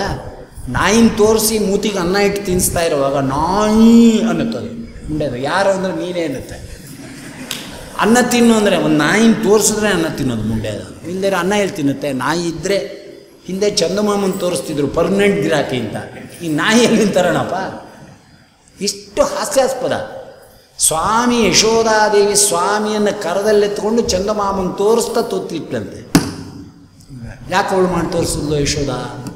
ಯಾಕೆ ಸ್ವಾಮಿ ಆ ಚಂದಮಾಮನ್ನೇ ನೋಡ್ತಾ ತಿಂದ ಅಲ್ವಾ? ಅದನ್ನು ಯಾಕೆ ನಾವು ಫಾಲೋ ಮಾಡಬೇಕು? ಇದು ಯಾವ ಸೀಮೆ ಪುರಾಣ ಮಾಡ್ರಿ ವಿಚಾರ ಕೂತ್ಕೊಂಡು ಏನಿದೆ ಅದರೊಳಗೆ ಅಂತ. ಹಾಗೆ ಇಲ್ಲೂ ಹೇಳ್ತಾ ಇದ್ದಾರೆ. ನೀವು ಅದು 2 ದಿನ ಅಭ್ಯಾಸ ಮಾಡಿದ್ರೆ ಕಿಟ್ಟ ಮಾಮಿ ರಾಮ ಮಾಮಿ ಅಂತೆ. ನಾನು ಇನ್ನೊಂದು ಮಗುನ ನೋಡಿದ್ದೆ, ಅದಕ್ಕೆ 2-3 ಶ್ಲೋಕ ಹೇಳ್ಕೊಟ್ಟಿದ್ರು ಮನೆಯಲ್ಲಿ. ಆಚಾರ ಓದಿ ಬಂದಿದ್ದಾರೆ, ಅದರ ಎದುರಿಗೆ ಆ ಶ್ಲೋಕ ಹೇಳು ಅಂದ್ರೆ ಆ ಮಗುನ ಪೂಜ್ಯಾಯ ರಾಘವೇಂದ್ರಾಯ ಅಂತ ಶುರು ಮಾಡ್ತು. ಅದು ಎಂಥ ಬ್ರಿಲಿಯನ್ಸಿ ಅಂದರೆ ಮುಂದೆ ನೋಡಿ ಅದೇನು IAS ಆಗುತ್ತೋ KAS ಆಗುತ್ತೋ ಗೊತ್ತಿಲ್ಲ. ಪೂಜ್ಯಾಯ ನಾನಂದರೆ ರಾಘವೇಂದ್ರಾಯ ಅನ್ನುತ್ತೆ. ಮುಂದಿನ ಪದ ಹೇಳುತ್ತೆ. ಕಲ್ಯಾಣ ಅಂದರೆ ಅದ್ಭುತ ಅನ್ನುತ್ತೆ. ಅದ್ಭುತ ಅಂದರೆ ಗಾತ್ರ ಅನ್ನುತ್ತೆ. ನಾನು ಅಂದ್ಕೊಂಡೆ ಅದ್ಭುತವಾಗೂ ಇದೆ ಗಾತ್ರವಾಗೂ ಆಗ್ಬೋದೇನೋ ಇದು. ಅಂದರೆ ಅಷ್ಟು ಚಾಣಾಕ್ಷತೆ ಇರುತ್ತೆ. ಅಂತಹ ಮಕ್ಕಳುಗಳನ್ನೆಲ್ಲ ಇವತ್ತು ನಾವು ಬೇಡದೇ ಇರೋ ಕಡೆಗೆ ಡೈವರ್ಟ್ ಮಾಡಿ, ಅರ್ಥ ಆಯ್ತೇನಾ, ಇವೆಲ್ಲ ಸೂಪರ್ಸ್ಟಿಷಸ್ ಮೂಢನಂಬಿಕೆಗಳು ಅನ್ನೋ ಭಾವನೆ ಅದರಲ್ಲಿ ಕೆಳಸಂಗೆ ಹುಟ್ಟಿದಾಗ ಮುಂದೆ ಅವು ಕೂತ್ಕೊಂಡು ಕತೆ ಕೇಳುತ್ತೆ, ಶ್ರೀನಿವಾಸ ಕಲ್ಯಾಣ ಹೇಳುತ್ತೆ. ಅಂದರೆ ಅಮ್ಮ ಕಲ್ಲಲ್ಲಿ ಹೊಡೆದ್ನ ದೇವರು ಕಲ್ಲಲ್ಲಿ ಹೊಡೆಸ್ಕೊಂಡ, ನಾವ್ಯಾಕೆ ದೇವರು ಕಲ್ಲಲ್ಲಿ ಹೊಡಿಬಾರ್ದು ಅನ್ನುತ್ತೆ. ತುಳಸಿ ಪೂಜೆ ಮಾಡ್ತಾ ಇದೆ ಅಂದರೆ ಮುಂದೆ ಇದೆ ಅದೇನಮ್ಮ ಅಮ್ಮ ದೇವರು ಎಲ್ಲ ಗಿಡದಲ್ಲೂ ಇದ್ದಾನೆ ಅಂತ ತಿಳಿದು ತುಳಸಿ ಗಿಡದಲ್ಲೇ ಯಾಕೆ ಪೂಜೆ, ಈರುಳ್ಳಿ ಗಿಡದಲ್ಲಿ ಇಲ್ವೇ ಅನ್ನುತ್ತೆ. ಕ್ಯಾರೆಟಲ್ಲಿಲ್ವಾ, ಬೀಟ್ರೂಟಲ್ಲಿಲ್ವಾ ಅಂತ ಕೇಳಿದ್ರೆ ಏನು ಉತ್ತರ ಕೊಡ್ತೀವಿ? ದೇವರೆಲ್ಲ ಕಡೆಯೂ ಇದ್ದಾನೆ. ಅಣುರೇಣುತ್ರಣ್ಣ ಕಷ್ಟ ಪರಿಪೂರ್ಣ ಗೋವಿಂದ ಹೇಳಿಬಿಟ್ಟಿದೆ. ಅವಕ್ಕೆ ತಿಳುವಳಿಕೆ ಹೆಂಗೆ ಬರಬೇಕು ಅಂಥ ತಿಳುವಳಿಕೆಗಳನ್ನ ಕೊಟ್ಟರೆ ಅವು ಕೂಡ ಅಪ್ಪ ಅಮ್ಮಂಗೆ ಪುಣ್ಯ ಸಾಧನೆ ಆಗುವಂಥ ಕೆಲಸ ಮಾಡು. ಇಲ್ಲದೇ ಇರೇ ಅವರು ಭಕ್ತಿಯಿಂದ ಶ್ರಾದ್ದ ಮಾಡ್ತಾರಾ, ಭಕ್ತಿಯಿಂದ ತೀರ್ಥಯಾತ್ರೆ ಮಾಡ್ತಾರಾ, ಭಕ್ತಿಯಿಂದ ತಂದೆ ತಾಯಿಗಳಿಗೆ ಪುಣ್ಯ ಹೋಗುವಂಥ ಜ್ಞಾನ ಕಾರ್ಯಾದಿಗಳು ಮಾಡ್ತಾರಾ. ಎಷ್ಟೋ ಜನ ಪುಣ್ಯಾತ್ಮರ ಸ್ಪಾನ್ಸರ್ಗಳಿದ್ದಾರೆ. ಜ್ಞಾನ ಕಾರ್ಯ ನಡೆದು ಆ ಪುಣ್ಯವನ್ನು ನಮ್ಮ ಹಿರಿಯರುಗಳಿಗೆ ಹೋಗಲಿ, ಅವ್ರಿಗೆ ಉತ್ತಮ ಗತಿ ಆಗಲಿ, ಅವರ ಆಶೀರ್ವಾದದಿಂದ ನಾವು ಬದುಕೋಣ. ನಮ್ಮ ಕೈಯಲ್ಲಿ ಏನೂ ಮಾಡೋಕ್ಕಾಗಲಿಲ್ಲ. ಯಾಕೆ ಮಾಡ್ತಾರೆ? ಆ ಬುದ್ಧಿ ಬಂದಿರೋದಾದರೂ ಯಾಕೆ ಅಂದರೆ ಅವ್ರು ಹಿರಿಯರು ಮಾಡಿದ್ರೂ ಬಂದಿತ್ತು. ಆ ಬುದ್ಧಿ ಬರಬೇಕಾದ್ರೆ ಶುಭಾನ್ ಧ್ಯಾಯಂತಿ ಏಕಾಮಾನ್ ಗುರುದೇವ ಪ್ರಸಾದಿತ ತದ್ದಿತರಾನ್ ಆತ್ಮ ಪಾಪೋತ್ಥಾನ ಎಂಬತಕ್ಕಂಥ ಅದನ್ನು ಆಚಾರ್ಯ ಕೊಡ್ತಕ್ಕಂಥವರಾಗಿದ್ದಾರೆ. ಅಧ್ಯಯನ ಮಾಡ್ತಾ ಮಾಡ್ತಾ ನಮ್ಗೆ ಸೆಟ್ರೈಟ್ ಆಗಬೇಕು. ನಮ್ಮದು ಅಧ್ಯಯನ ಪಾಡಿಗೆ 15 ಸಂಬಳ ಬರುತ್ತೆ, ನನಗೂ ಅದಕ್ಕೇನು ಸಂಬಂಧ ಅಂದರೆ ನಾ ಏನು ಹೇಳೋದು? ಅದನ್ನು ಇಲ್ಲಿ ಹೇಳ್ತಾ ಇದ್ದಾರೆ. ಇತ್ಯುಕ್ತ ಭಗವಾನ್ ದೇವ ಶಶಾಪನ್ ರೂಪಪುಂಗವಂ, ನಿನಗೆ ಆ ಪಾಪ ಸಲ್ಲಬೇಕು ಭೃತ್ಯ ಮಾಡಿದ್ದು, ಪಿಶಾಚೋಭವ ದುರ್ಬುದ್ಧೆ ಅಂತ ಶಾಪ ಕೊಟ್ಬಿಟ್ಟ. ಭಯಂಕರ ಪಿಶಾಚಿ ಅಂತ ಗಡ ಗಡ ಗಡ ನಡುತ್ತಾ ಇದೆ ಪಾಪ. ಸ್ವಾಮಿ ನಂಗೆ ಏನೂ ಗೊತ್ತಿಲ್ಲ ಪಿಶಾಚಿ ಅಂದ್ಬಿಟ್ಟಿಲ್ಲ. ಸ್ವಾಮಿ ಹೇಳ್ದ, ನನ್ನ ಬಾಯಲ್ಲಿ ಬಂದ್ಬಿಟ್ಟಿದೆ ವ್ಯರ್ಥ ವ್ಯರ್ಥ ಎಂಬತಕ್ಕಂಥದ್ದು ಆಗಲ್ಲಪ್ಪ. ಒಂದು ಕೆಲಸ ಮಾಡು, ಪಿಶಾಚಿ ಜನ್ಮದಲ್ಲಿದ್ದರೂ ನಿಂಗೆ ಸುಖ ಆಗುತ್ತೆ ಹೋಗು ಅಂದ. ಯಾವಾಗ ಅಂದ ಅವನು? ಶುಕ್ರವಾರ ಸಾಯಂಕಾಲ ನಾನು ಮುಂದೆ ಮದುವೆ ಮಾಡ್ಕೋತೀನಿ ಪದ್ಮಾವತಿ ಅಂತ. ಗೊತ್ತಾಯ್ತಾ? ನಮ್ಮ ಮಾವ ಒಂದು ಮಣ ಅಂದರೆ 10 kg, 9 ಮಣ ಅಂದರೆ 90 kgದು ಒಂದು ಕಿರೀಟ ಕೊಡ್ತಾನೆ. ಪುಷ್ಕರಾಚಾರ್ಯ ತಲೆ ಮೇಲೆ ಇಟ್ಬಿಟ್ರೆ ಅಲ್ಲೇ ಸಮಾಧಿ. ನನಗೂ ಅಂಥ ಕಿರೀಟ ಬೇಕು ಅಂದರೆ ಅಲ್ಲೇ 900 kg 90 ಮಣ ಅಂದರೆ ಎಷ್ಟಾಯಿತು? 900 kgದೊಂದು ನವರತ್ನದ ಕಿರೀಟ ಕೊಡ್ತಾನೆ. ಅಲ್ಲೇ ವಿಷ್ಣು ಕೂರ್ಮವಾಗಿ ವಾಯುಕೂರ್ಮ ಸಹಿತವಾದ ಬ್ರಹ್ಮಾಂಡವನ್ನು ಕಿರೀಟದಂತೆ ಹೊತ್ಕೊಂಡಿರ್ತಕ್ಕಂಥ ನಮ್ಮ ಸ್ವಾಮಿಗೆ ಈ ಆಕಾಶ ಮಹಾರಾಜ ಕೊಡೋ 900 kg ಏನಮ್ಮ? ಇವತ್ತು Guinness record ಮಾಡಿರೋನು 900 kg ಎಸ್ಬಿಟ್ಟಿದ್ದಾನೆ wait lifter. ಅನ್ನಬೇಕಾದ್ರೆ ದೇವ್ರ ಕಿರೀಟಕ್ಕೇನು ಬಂತು ಅಂತ ಅದೊಂದು ಕಿರೀಟ ಕೊಡ್ತಾನೆ. ಶುಕ್ರವಾರ ಸಾಯಂಕಾಲ ನನ್ನ ತಲೆ ಮೇಲೆ ಇಡ್ತಾರೆ. ಅದು 3/4 ಗಂಟೆ ಇಟ್ಕೋತೇನೆ, ಒಂದು ಮುಹೂರ್ತ ಕಾಲ ಅಂತ ಇಟ್ಕೊಳ್ಳಿ. ಅಷ್ಟೊತ್ತು ನಿಮಗೆ ಆನಂದದ ಮಯ ಆಗುತ್ತೆ ಹೋಗು ಅಂತ ಅನಿಸು. ಸ್ವಾಮಿ ಕೊಡೋಕ್ಕೆ ಶುರು ಮಾಡಿದ್ರೆ ಪಿಶಾಚಿ ಜನ್ಮದಲ್ಲಿದ್ದರೂ ಸುಖವಾಗುತ್ತೆ, ಬ್ರಾಹ್ಮಣ ಜನ್ಮದಲ್ಲಿದ್ದರೂ ಸುಖವಾಗುತ್ತೆ. ಆ ಕಿರಾತ ಹೂಣಾದಪಿಯೇ ಪಾಪಿ ಜೀವ ತರಂತಿ ಮಮ ಮಾಯ. ಅವನ ಚಿತ್ತಕ್ಕೆ ಬರದೇ ಹೋದರೆ ದೇವ್ರ ಮನೇಲಿ ದೇವ್ರ ಕಟ್ಟೆ ಮೇಲೆ ಕೂತ್ಕೊಂಡು ಏನೋ ದಬ್ದೆಲ್ಲ ಬಳ್ಕೊಂಡಿದ್ದರೂ ಮನಸ್ಸು ಮಾತ್ರ ಎಲ್ಲೋ ಹೋಗಿರುತ್ತೆ. ಯಾರನ್ನೂ ಟೀಕಾ ಮಾಡ್ತೀನಿ ಅಂತ ತಿಳ್ಕೊಬೇಡಿ. ಎಳವನ ಕಟ್ಟೆ ಗಿರಿಯಮ್ಮ ಮನೆಗೆ ಗುಡಿಸಿ ರಂಗೋಲಿ ಹಾಕ್ತಿದ್ಲದು. ಯಾರೋ ಬಂದ್ರಂತೆ, ಏನಮ್ಮ ನಿಮ್ಮ ಮಾವ ಇದ್ದಾರ ಅಂತ. ಇಲ್ಲ, ಎಕ್ಕಡ್ದ ಅಂಗಡಿಗೆ ಹೋಗಿದ್ದಾರೆ ಅಂದು. ಮಾವನ ಕೇಳಿಸ್ತಂತೆ, ಕರೆದ್ನಂತೆ ಒಳಗೆ, ಏನಮ್ಮ ದೇವ್ರ ಕಟ್ಟೆ ಮೇಲೆ ಕೂತ್ಕೊಂಡು ದೇವ್ರ ಪೂಜೆ ಮಾಡ್ತಾ ಇದ್ದೀನಿ, ಎಕ್ಕಡ್ದ ಅಂಗಡಿಗೆ ಹೋಗಿದ್ದಾರೆ ಅಂತ ಹೇಳಿದೆಯಲ್ಲ, ಹೇಳ್ಬೋದಾ ನೀನು ಅಂದ. ನಮಸ್ಕಾರ ಮಾಡಿದ್ಲಂತೆ. ಮಾವನವರೇ ಬೇಜಾರು ಮಾಡ್ಕೋಬೇಡಿ, ದೇಹ ಸಾಲಿಗ್ರಾಮ ಕಟ್ಟೆ ಎಲ್ಲ ಇಲ್ಲಿದೆ, ಇಲ್ಲ ಅಂತ ಹೇಳ್ತಾ ಇಲ್ಲ, ಸುಳ್ಳು ಹೇಳಬೇಡಿ, ಗೊತ್ತಾಗ ನಿಮ್ಮ ಮನಸ್ಸು ಎಕ್ಕಡ್ದ ಅಂಗಡಿಗೆ ತಾನೇ ಹೋಗಿತ್ತು, ಕಣ್ಣಲ್ಲಿ ನೀರಿಡು. ನಾನು ಹೇಳಿದ್ದು ನಿಮ್ಮನ್ನಲ್ಲ, ಮನಸ್ಸು. ಹಿಂದೆ ಎಕ್ಕಡ ಕಿತ್ತೋಗಿದೆ ಹಳ್ಳಿ, ಅಲ್ಲೇ ದಾರದಲ್ಲಿ ಹೊಲಿತಾನೆ ಅವನು, ದಾರ ಮೈಲಿಗೆ ಆ ಕಾಲಕ್ಕೆ ಮೊಳೆ ಹೊಡಿ ಅಂತ ಹೇಳಬೇಕಾಗಿತ್ತು, ದಾರದಲ್ಲಿ ಹೊಳೆದ್ಬಿಟ್ರೆ ಏನು ಮಾಡೋದು ಅಂತ ಅವನು ದೇವ್ರ ಕಟ್ಟೆ ಮೇಲೆ ಕುತ್ಕೊಂಡು ಯೋಚನೆ ಮಾಡ್ತಾಯಿದ್ದ. ತಕ್ಷಣ ನಮಸ್ಕಾರ ಮಾಡೋದೊಂದು ಬಾಕಿ ಸೊಸೆಗೆ. ಅಮ್ಮ, ನೀ ಸಾಮಾನ್ಯವಾದಂಥ ಮಹಿಳೆ ಅಲ್ಲ, ಯಾರೋ ದೇವತೆ ಬಂದಿದೆ, ಅದು ನಮ್ಮ ಹಿರಿಯರ ಪುಣ್ಯ. ಮನಸ್ಸೇ ಬದಲಾವಣೆ ಆಗೋಯ್ತು. ನಾನು ಕಣ್ಣು ತೆರೆಸ್ಬಿಟ್ಟಿಯಿಂದ ಮಾವ, ಸೊಸೆಯಿಂದನೂ ಮಾವ ಕಣ್ಣು ತೆಗಿಬೋದು, ಮಾವನಿಂದನೂ ಸೊಸೆ ಉದ್ಧಾರ ಕಣ್ಣು ತೆಗಿಬೋದು, ಮನೆಯಲ್ಲಿರ್ತಕ್ಕಂಥ ಸಣ್ಣ ಮಕ್ಕಳಿಂದನೂ ತಂದೆ ತಾಯಿಗಳು ಕಣ್ಣು ತೆಗಿಬೋದು. ತಂದೆ ತಾಯಿಗಳ ಉದಾತ್ತವಾಗಿರ್ತಕ್ಕಂಥ ಗುಣಗಳಿಂದ ಮನೆಯ ಎಲ್ಲ ಸದಸ್ಯರೂ ಚೇಂಜ್ ಆಗ, ಪಕ್ಕದ ಮನೆಯವರು ಚೇಂಜ್ ಆಗ, ಅಂದರೆ ಅವನ ಚಿತ್ತಕ್ಕೆ ಬರಬೇಕು. ಅದನ್ನು ಇಲ್ಲಿ ಹೇಳ್ತಾರೆ. ಹಾಗೆ ಇಲ್ಲಿ ಹೇಳ್ತಕ್ಕಂಥವರಾಗಿ ಪಿಶಾಚಿ ಜನ್ಮದಲ್ಲಿದ್ದರೂ ಕೂಡ ನಿಮಗೆ ಸುಖ ಬಿಡಲ್ಲ ಹೋಗಯ್ಯ ಅಂದರೆ ಎಷ್ಟು ಸಂತೋಷ ಆಗಿರ್ಬೇಕಲ್ಲ ಕಾಕೆ. ಅಲ್ಲೇ ನೀವೇನೇ ಅಲ್ಲಿ ಏನು ಬೇಕಾದ್ರೂ ಸುಖ ಕೊಡ್ತಾನೆ ಭಗವಂತ. ಪಿಶಾಚೋ ಭವ ದುರ್ಬುದ್ಧೆ ಮದ್ದುಃಖಾದಾನ ಕರ್ಮಣ. ನನ್ನನ್ನು ನೀನು ಗೋವಿನ ಹನನ ಮಾಡ್ತಕ್ಕಂಥ ಈ ಕಾರ್ಯ ಮಾಡಿದೆಯಾದ್ದರಿಂದ ನನ್ನ ಬಾಯಿನಲ್ಲಿ ಬಂದುಬಿಟ್ಟಿದೆ. ಇವತ್ತಲ್ಲ ನಾಳೆ ಅಲ್ಲ, ಮಾಡಿದ್ದಕ್ಕೆ ಅನುಭವಿಸಲೇಬೇಕು. ಆದರೆ ನಡೆಯುತ್ತಲ್ಲ ಜಗತ್ತಲ್ಲಿ ಅಂತ ಕೇಳಿದ್ರೆ ಅದು ದೈವ ಚಿತ್ತಕ್ಕೆ ಬಂದಿದ್ದು, ನಾನು ನೀನು ನಿಲ್ಸೋಕ್ಕಾಗಲ್ಲ. ಅದು ಕಾಲೀನವಾದ ಧರ್ಮ ಅಧರ್ಮವಾಗತಕ್ಕಂಥ ಒಂದು ಸ್ಥಿತಿ ಅದು ಅಲ್ವಾ. ಇವತ್ತು ನೇಪಾಳದಲ್ಲಿ ಭೂಕಂಪ ಆಗ್ತಾನೇ ಇದೆ, ಹೊಟ್ಟೋದ್ರು 2000 ಜನ. ಏನು ಕರ್ಮ ಮಾಡಿದ್ರು ಆಚಾರ್ಯ, ಭೂಮಿ. ನಾ ಹೇಳ್ತೀನಿ, ಪುಣ್ಯ ಮಾಡಿದ್ರು ಭೂದೇವಿನ ತಪ್ಕೊಂಡು ಭೂಮಿ ಒಳಗೆ ಹೋದ್ರಪ್ಪ ಅಂತ. ಹಾಸ್ಯ ಕುಚೋದ್ಯ ಮಾಡೋಕ್ಕಾಗತ್ತಾ? ನೀವೆಷ್ಟೇ ಮಾಡರ್ನ್ ಟೆಕ್ನಾಲಜಿ, ಸೈನ್ಸು, ಭೂಗರ್ಭಶಾಸ್ತ್ರದವರು 25 ಜನ ಡಿಪಾರ್ಟ್ಮೆಂಟಲ್ಲಿ ಇಟ್ಕೊಂಡಿದ್ರು ಕೂಡ ಯಾವ ಪ್ರಮಾಣದಲ್ಲಿ, ಯಾವ ಜಾಗದಲ್ಲಿ, ಯಾವ ಕಾಲಕ್ಕಾಗತ್ತೆ ಅಂತ ಯಾವ ಮಗನೂ ಹೇಳೋಕ್ಕಾಗಲ್ಲ. ಯಾಕಾಗಲ್ಲ? ನೀನು ಹೇಳೋ, ನಾನು ಹೇಳೋದೇನು? ಆದಮೇಲೆ ಬಾಯಿ ಪಡ್ಕೊಳ್ಳೋದು, ಭೂಗರ್ಭರನ್ನು ಕರ್ಕೊಂಡ್ಬಂದು ಭೂಮಿ ಒಳಗೆ ಅಲ್ಲಲ್ಲೇ ಟೊಳ್ಳಿರ್ತದೆ, ಅದು ಲೆವೆಲ್ ಕೀಪ್ ಮಾಡ್ಕೋಬೇಕಾಗ್ತದೆ. ಅಂದರೆ ದೊಡ್ಡ ಮಹಡಿ ಮನೆಗಳನ್ನು ಕಟ್ತಾ ಇರೋದು ಕೂಡ ಇದು ಒಂದು ಕಾರಣ. ನಾನು ಹೇಳ್ತೀನಿ ಅಂಥದ್ದು. ಹವಾಮಾನದ ಮುನ್ಸೂಚನೆ ಹೇಳಿದಾಗೆ ತುಂತುರು ಮಳೆ ಬರುವ ಸಂಭವವಿದೆ, ಮೋಡ ಕವಿದ ವಾತಾವರಣವಿರುವ ಸಂಭವವಿದೆ, ಮಿಂಚು ಗುಡುಗುಗಳಿಂದ ಕೂಡಿರುವ ಸಂಬಂಧವಿದೆ, ಅಲ್ಲಲ್ಲಿ ಭಯಂಕರ ಮಳೆ ಬರುವ ಸಂಬಂಧವಿದೆ, ಮಳೆ ಬರದೇ ಇರುವ ಅವಕಾಶಗಳು ಹೆಚ್ಚಿದೆ. ಮನೆಗೆ ಹೋಗಿ ಬೇಗ ಪುರಾಣದಿಂದ ತಲುಪಬೇಕು ಅಂತ ಎಚ್ಚರಿಕೆ ಕೊಡ್ತಾ ಇದ್ದೀವಿ ಬೆಂಗಳೂರಿಗೆ. ಎಲ್ಲ ನೀನೇ ಹೇಳ್ಬಿಟ್ಮೇಲೆ ಯಾವುದೋ ಒಂದು ಹಾಗೆ ಆಗುತ್ತೆ. ಈ ಥರ ಕೊಡೋಕ್ಕೆ ಹೆಂಗೆ ಕಷ್ಟ? ನಿಮಗೆ ರೋಗ ಬರುವ ಸಂಭವವೂ ಇದೆ, ಇರುವ ರೋಗ ಹೋಗುವ ಸಂಭವವೂ ಇದೆ, ಔಷಧಿ ತಿನ್ನುವ ಸಂಭವವೂ ಇದೆ, ಔಷಧಿ ಇದ್ದು ಕೆಲಸ ಮಾಡದೇ ಎಲ್ಲ ನೀನೇ ಹೇಳ್ಬಿಡಪ್ಪ ಶರೀರದಲ್ಲಿ. ಅಂಥದ್ದೆಂಥ ಡಾಕ್ಟ್ರು? ಯಾವುದೋ ಒಂದು ಹಾಗೆ ಆಗುತ್ತೆ ಅದರೊಳಗೆ. ನೋಡಿದ್ರೆ ಡಾಕ್ಟ್ರು ಹೇಳಿದ ಸತ್ಯ ಆಯಿತು ಅಂತ ಹೇಳಿದ್ರೆ ಈ ಥರ ಉಲ್ಟಾ ಹೊಡೆಯೋದ? ಅದ ಬ್ರಹ್ಮಶಾಸ್ತ್ರ ಅಂದರೆ, ಪುರಾಣ ಅಂದರೆ ಇದ ಕಂಡ ಕಾಮಿನಿಯ ಕಾಮಿಸುವ ಲಂಡೆಗೆ ಪುರಾಣ ಶ್ರವಣ ವೇತಕ್ಕಿಂತ ದಾಸರು ಹೇಳಿರೋದು. ಆ ಅರ್ಥವನ್ನು ತಿಳ್ಕೊಬಾರ್ದು. ರಿಕ್ರಿಯೇಷನ್ ಫಾರ್ ಮೈಂಡ್ ಅಂತಲ್ಲ ಪುರಾಣ ಕೇಳೋದು, ಜೀವನ ವ್ಯವಸ್ಥೆಯನ್ನೇ ಚೇಂಜ್ ಮಾಡಿಬಿಡುತ್ತೆ ಪುರಾಣ ಶ್ರವಣ ಎಂಬತಕ್ಕಂಥದ್ದು. ಅಷ್ಟು ತಾಕತ್ತಿದೆ ಪುರಾಣಕ್ಕೆ, ಶಾಸ್ತ್ರಕ್ಕೆ, ವೇದಾರ್ಥಗಳನ್ನು ತಿಳ್ಕೊಳ್ಳೋಕ್ಕೆ ಆಸ್ಥೆಯನ್ನು ಹುಟ್ಟಿಸುತ್ತೆ ಈ ಕಥೆ ಎಂಬತಕ್ಕಂಥದ್ದು.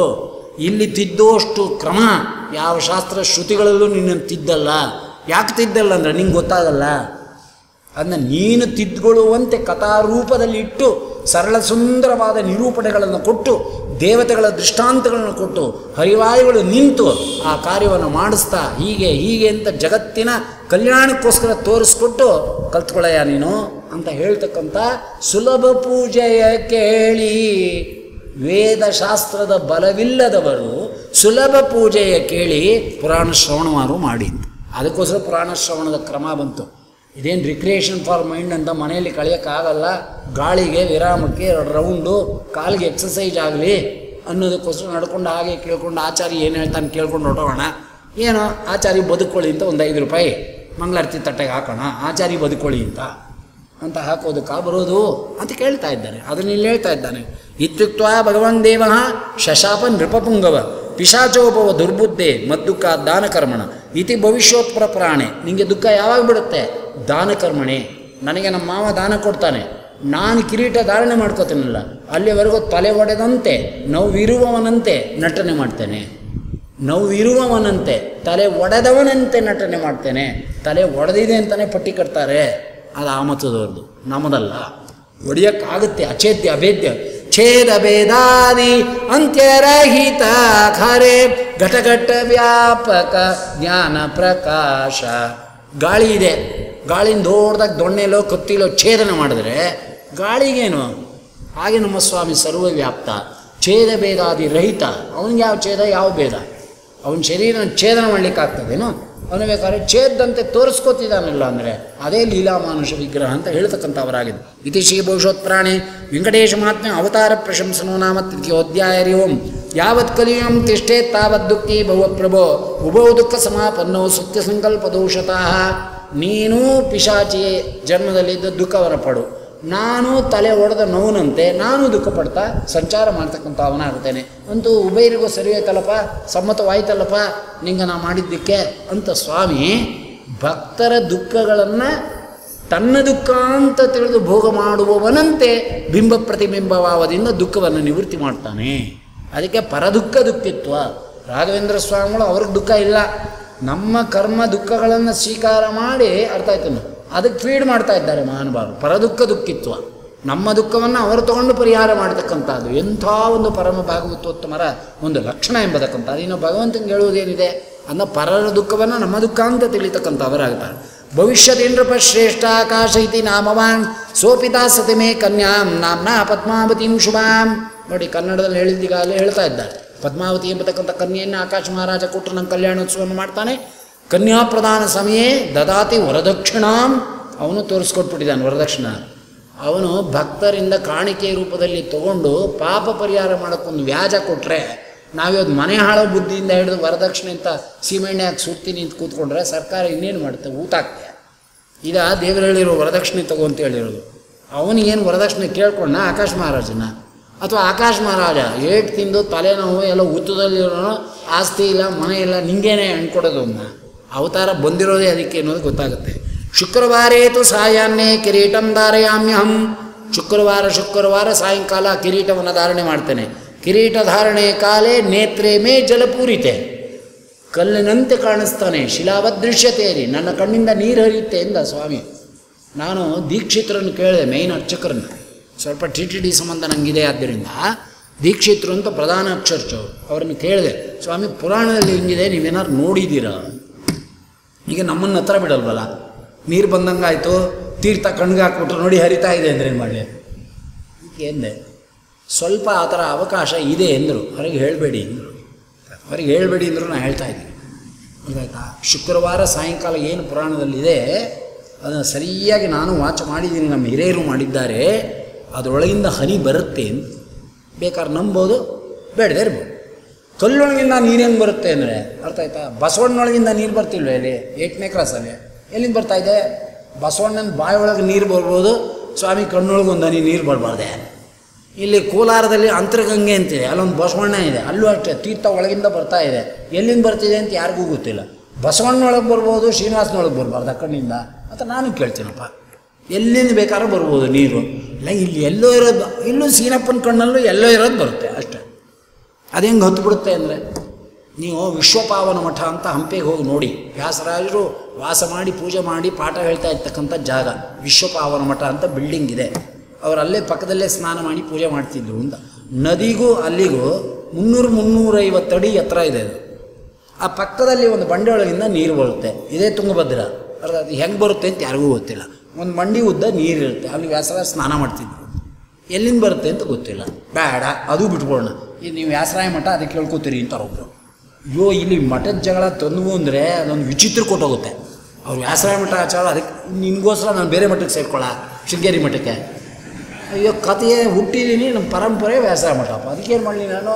ಅದೇ ಒಂದು ದೊಡ್ಡ ತಪ್ಪೇ, ಪಾಪವೇ, ಆ ಥರ ಮಾತಾಡ್ತಾರೆ. ನಿಮ್ಗೆ ಯಾವ ಮಠ ಅಂತಾರೆ? ವ್ಯಾಸರಾಯ ಮಠನಾ ಅಂತಾರೆ.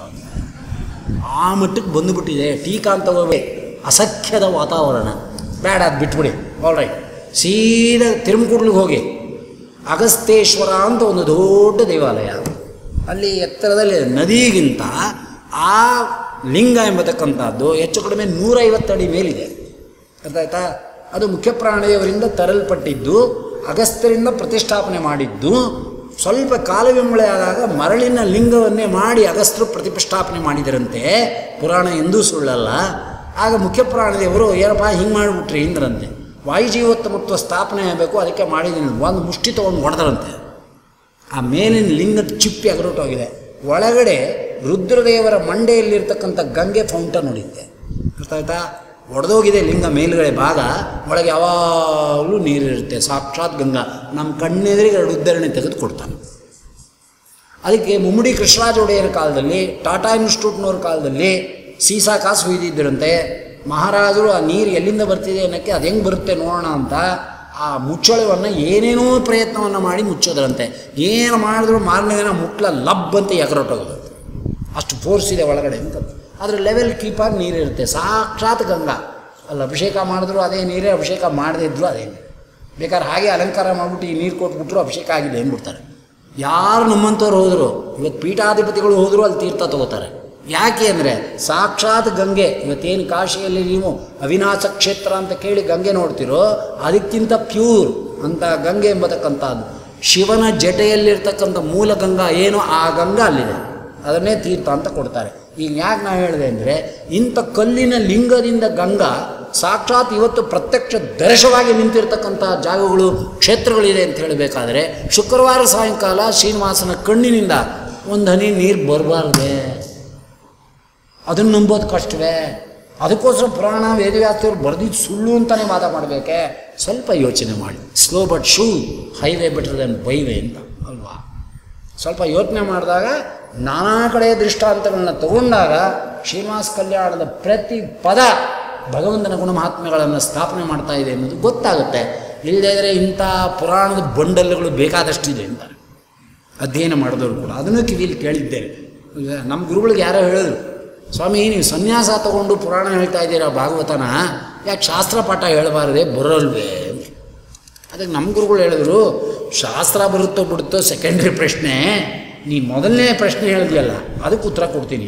ಏನು ಒಂದು ಅವನು ಶ್ರೀಮನ್ ಶುಕಾಚಾರ್ಯರು ಕೂಡ ಸನ್ಯಾಸಿಗಳೇ.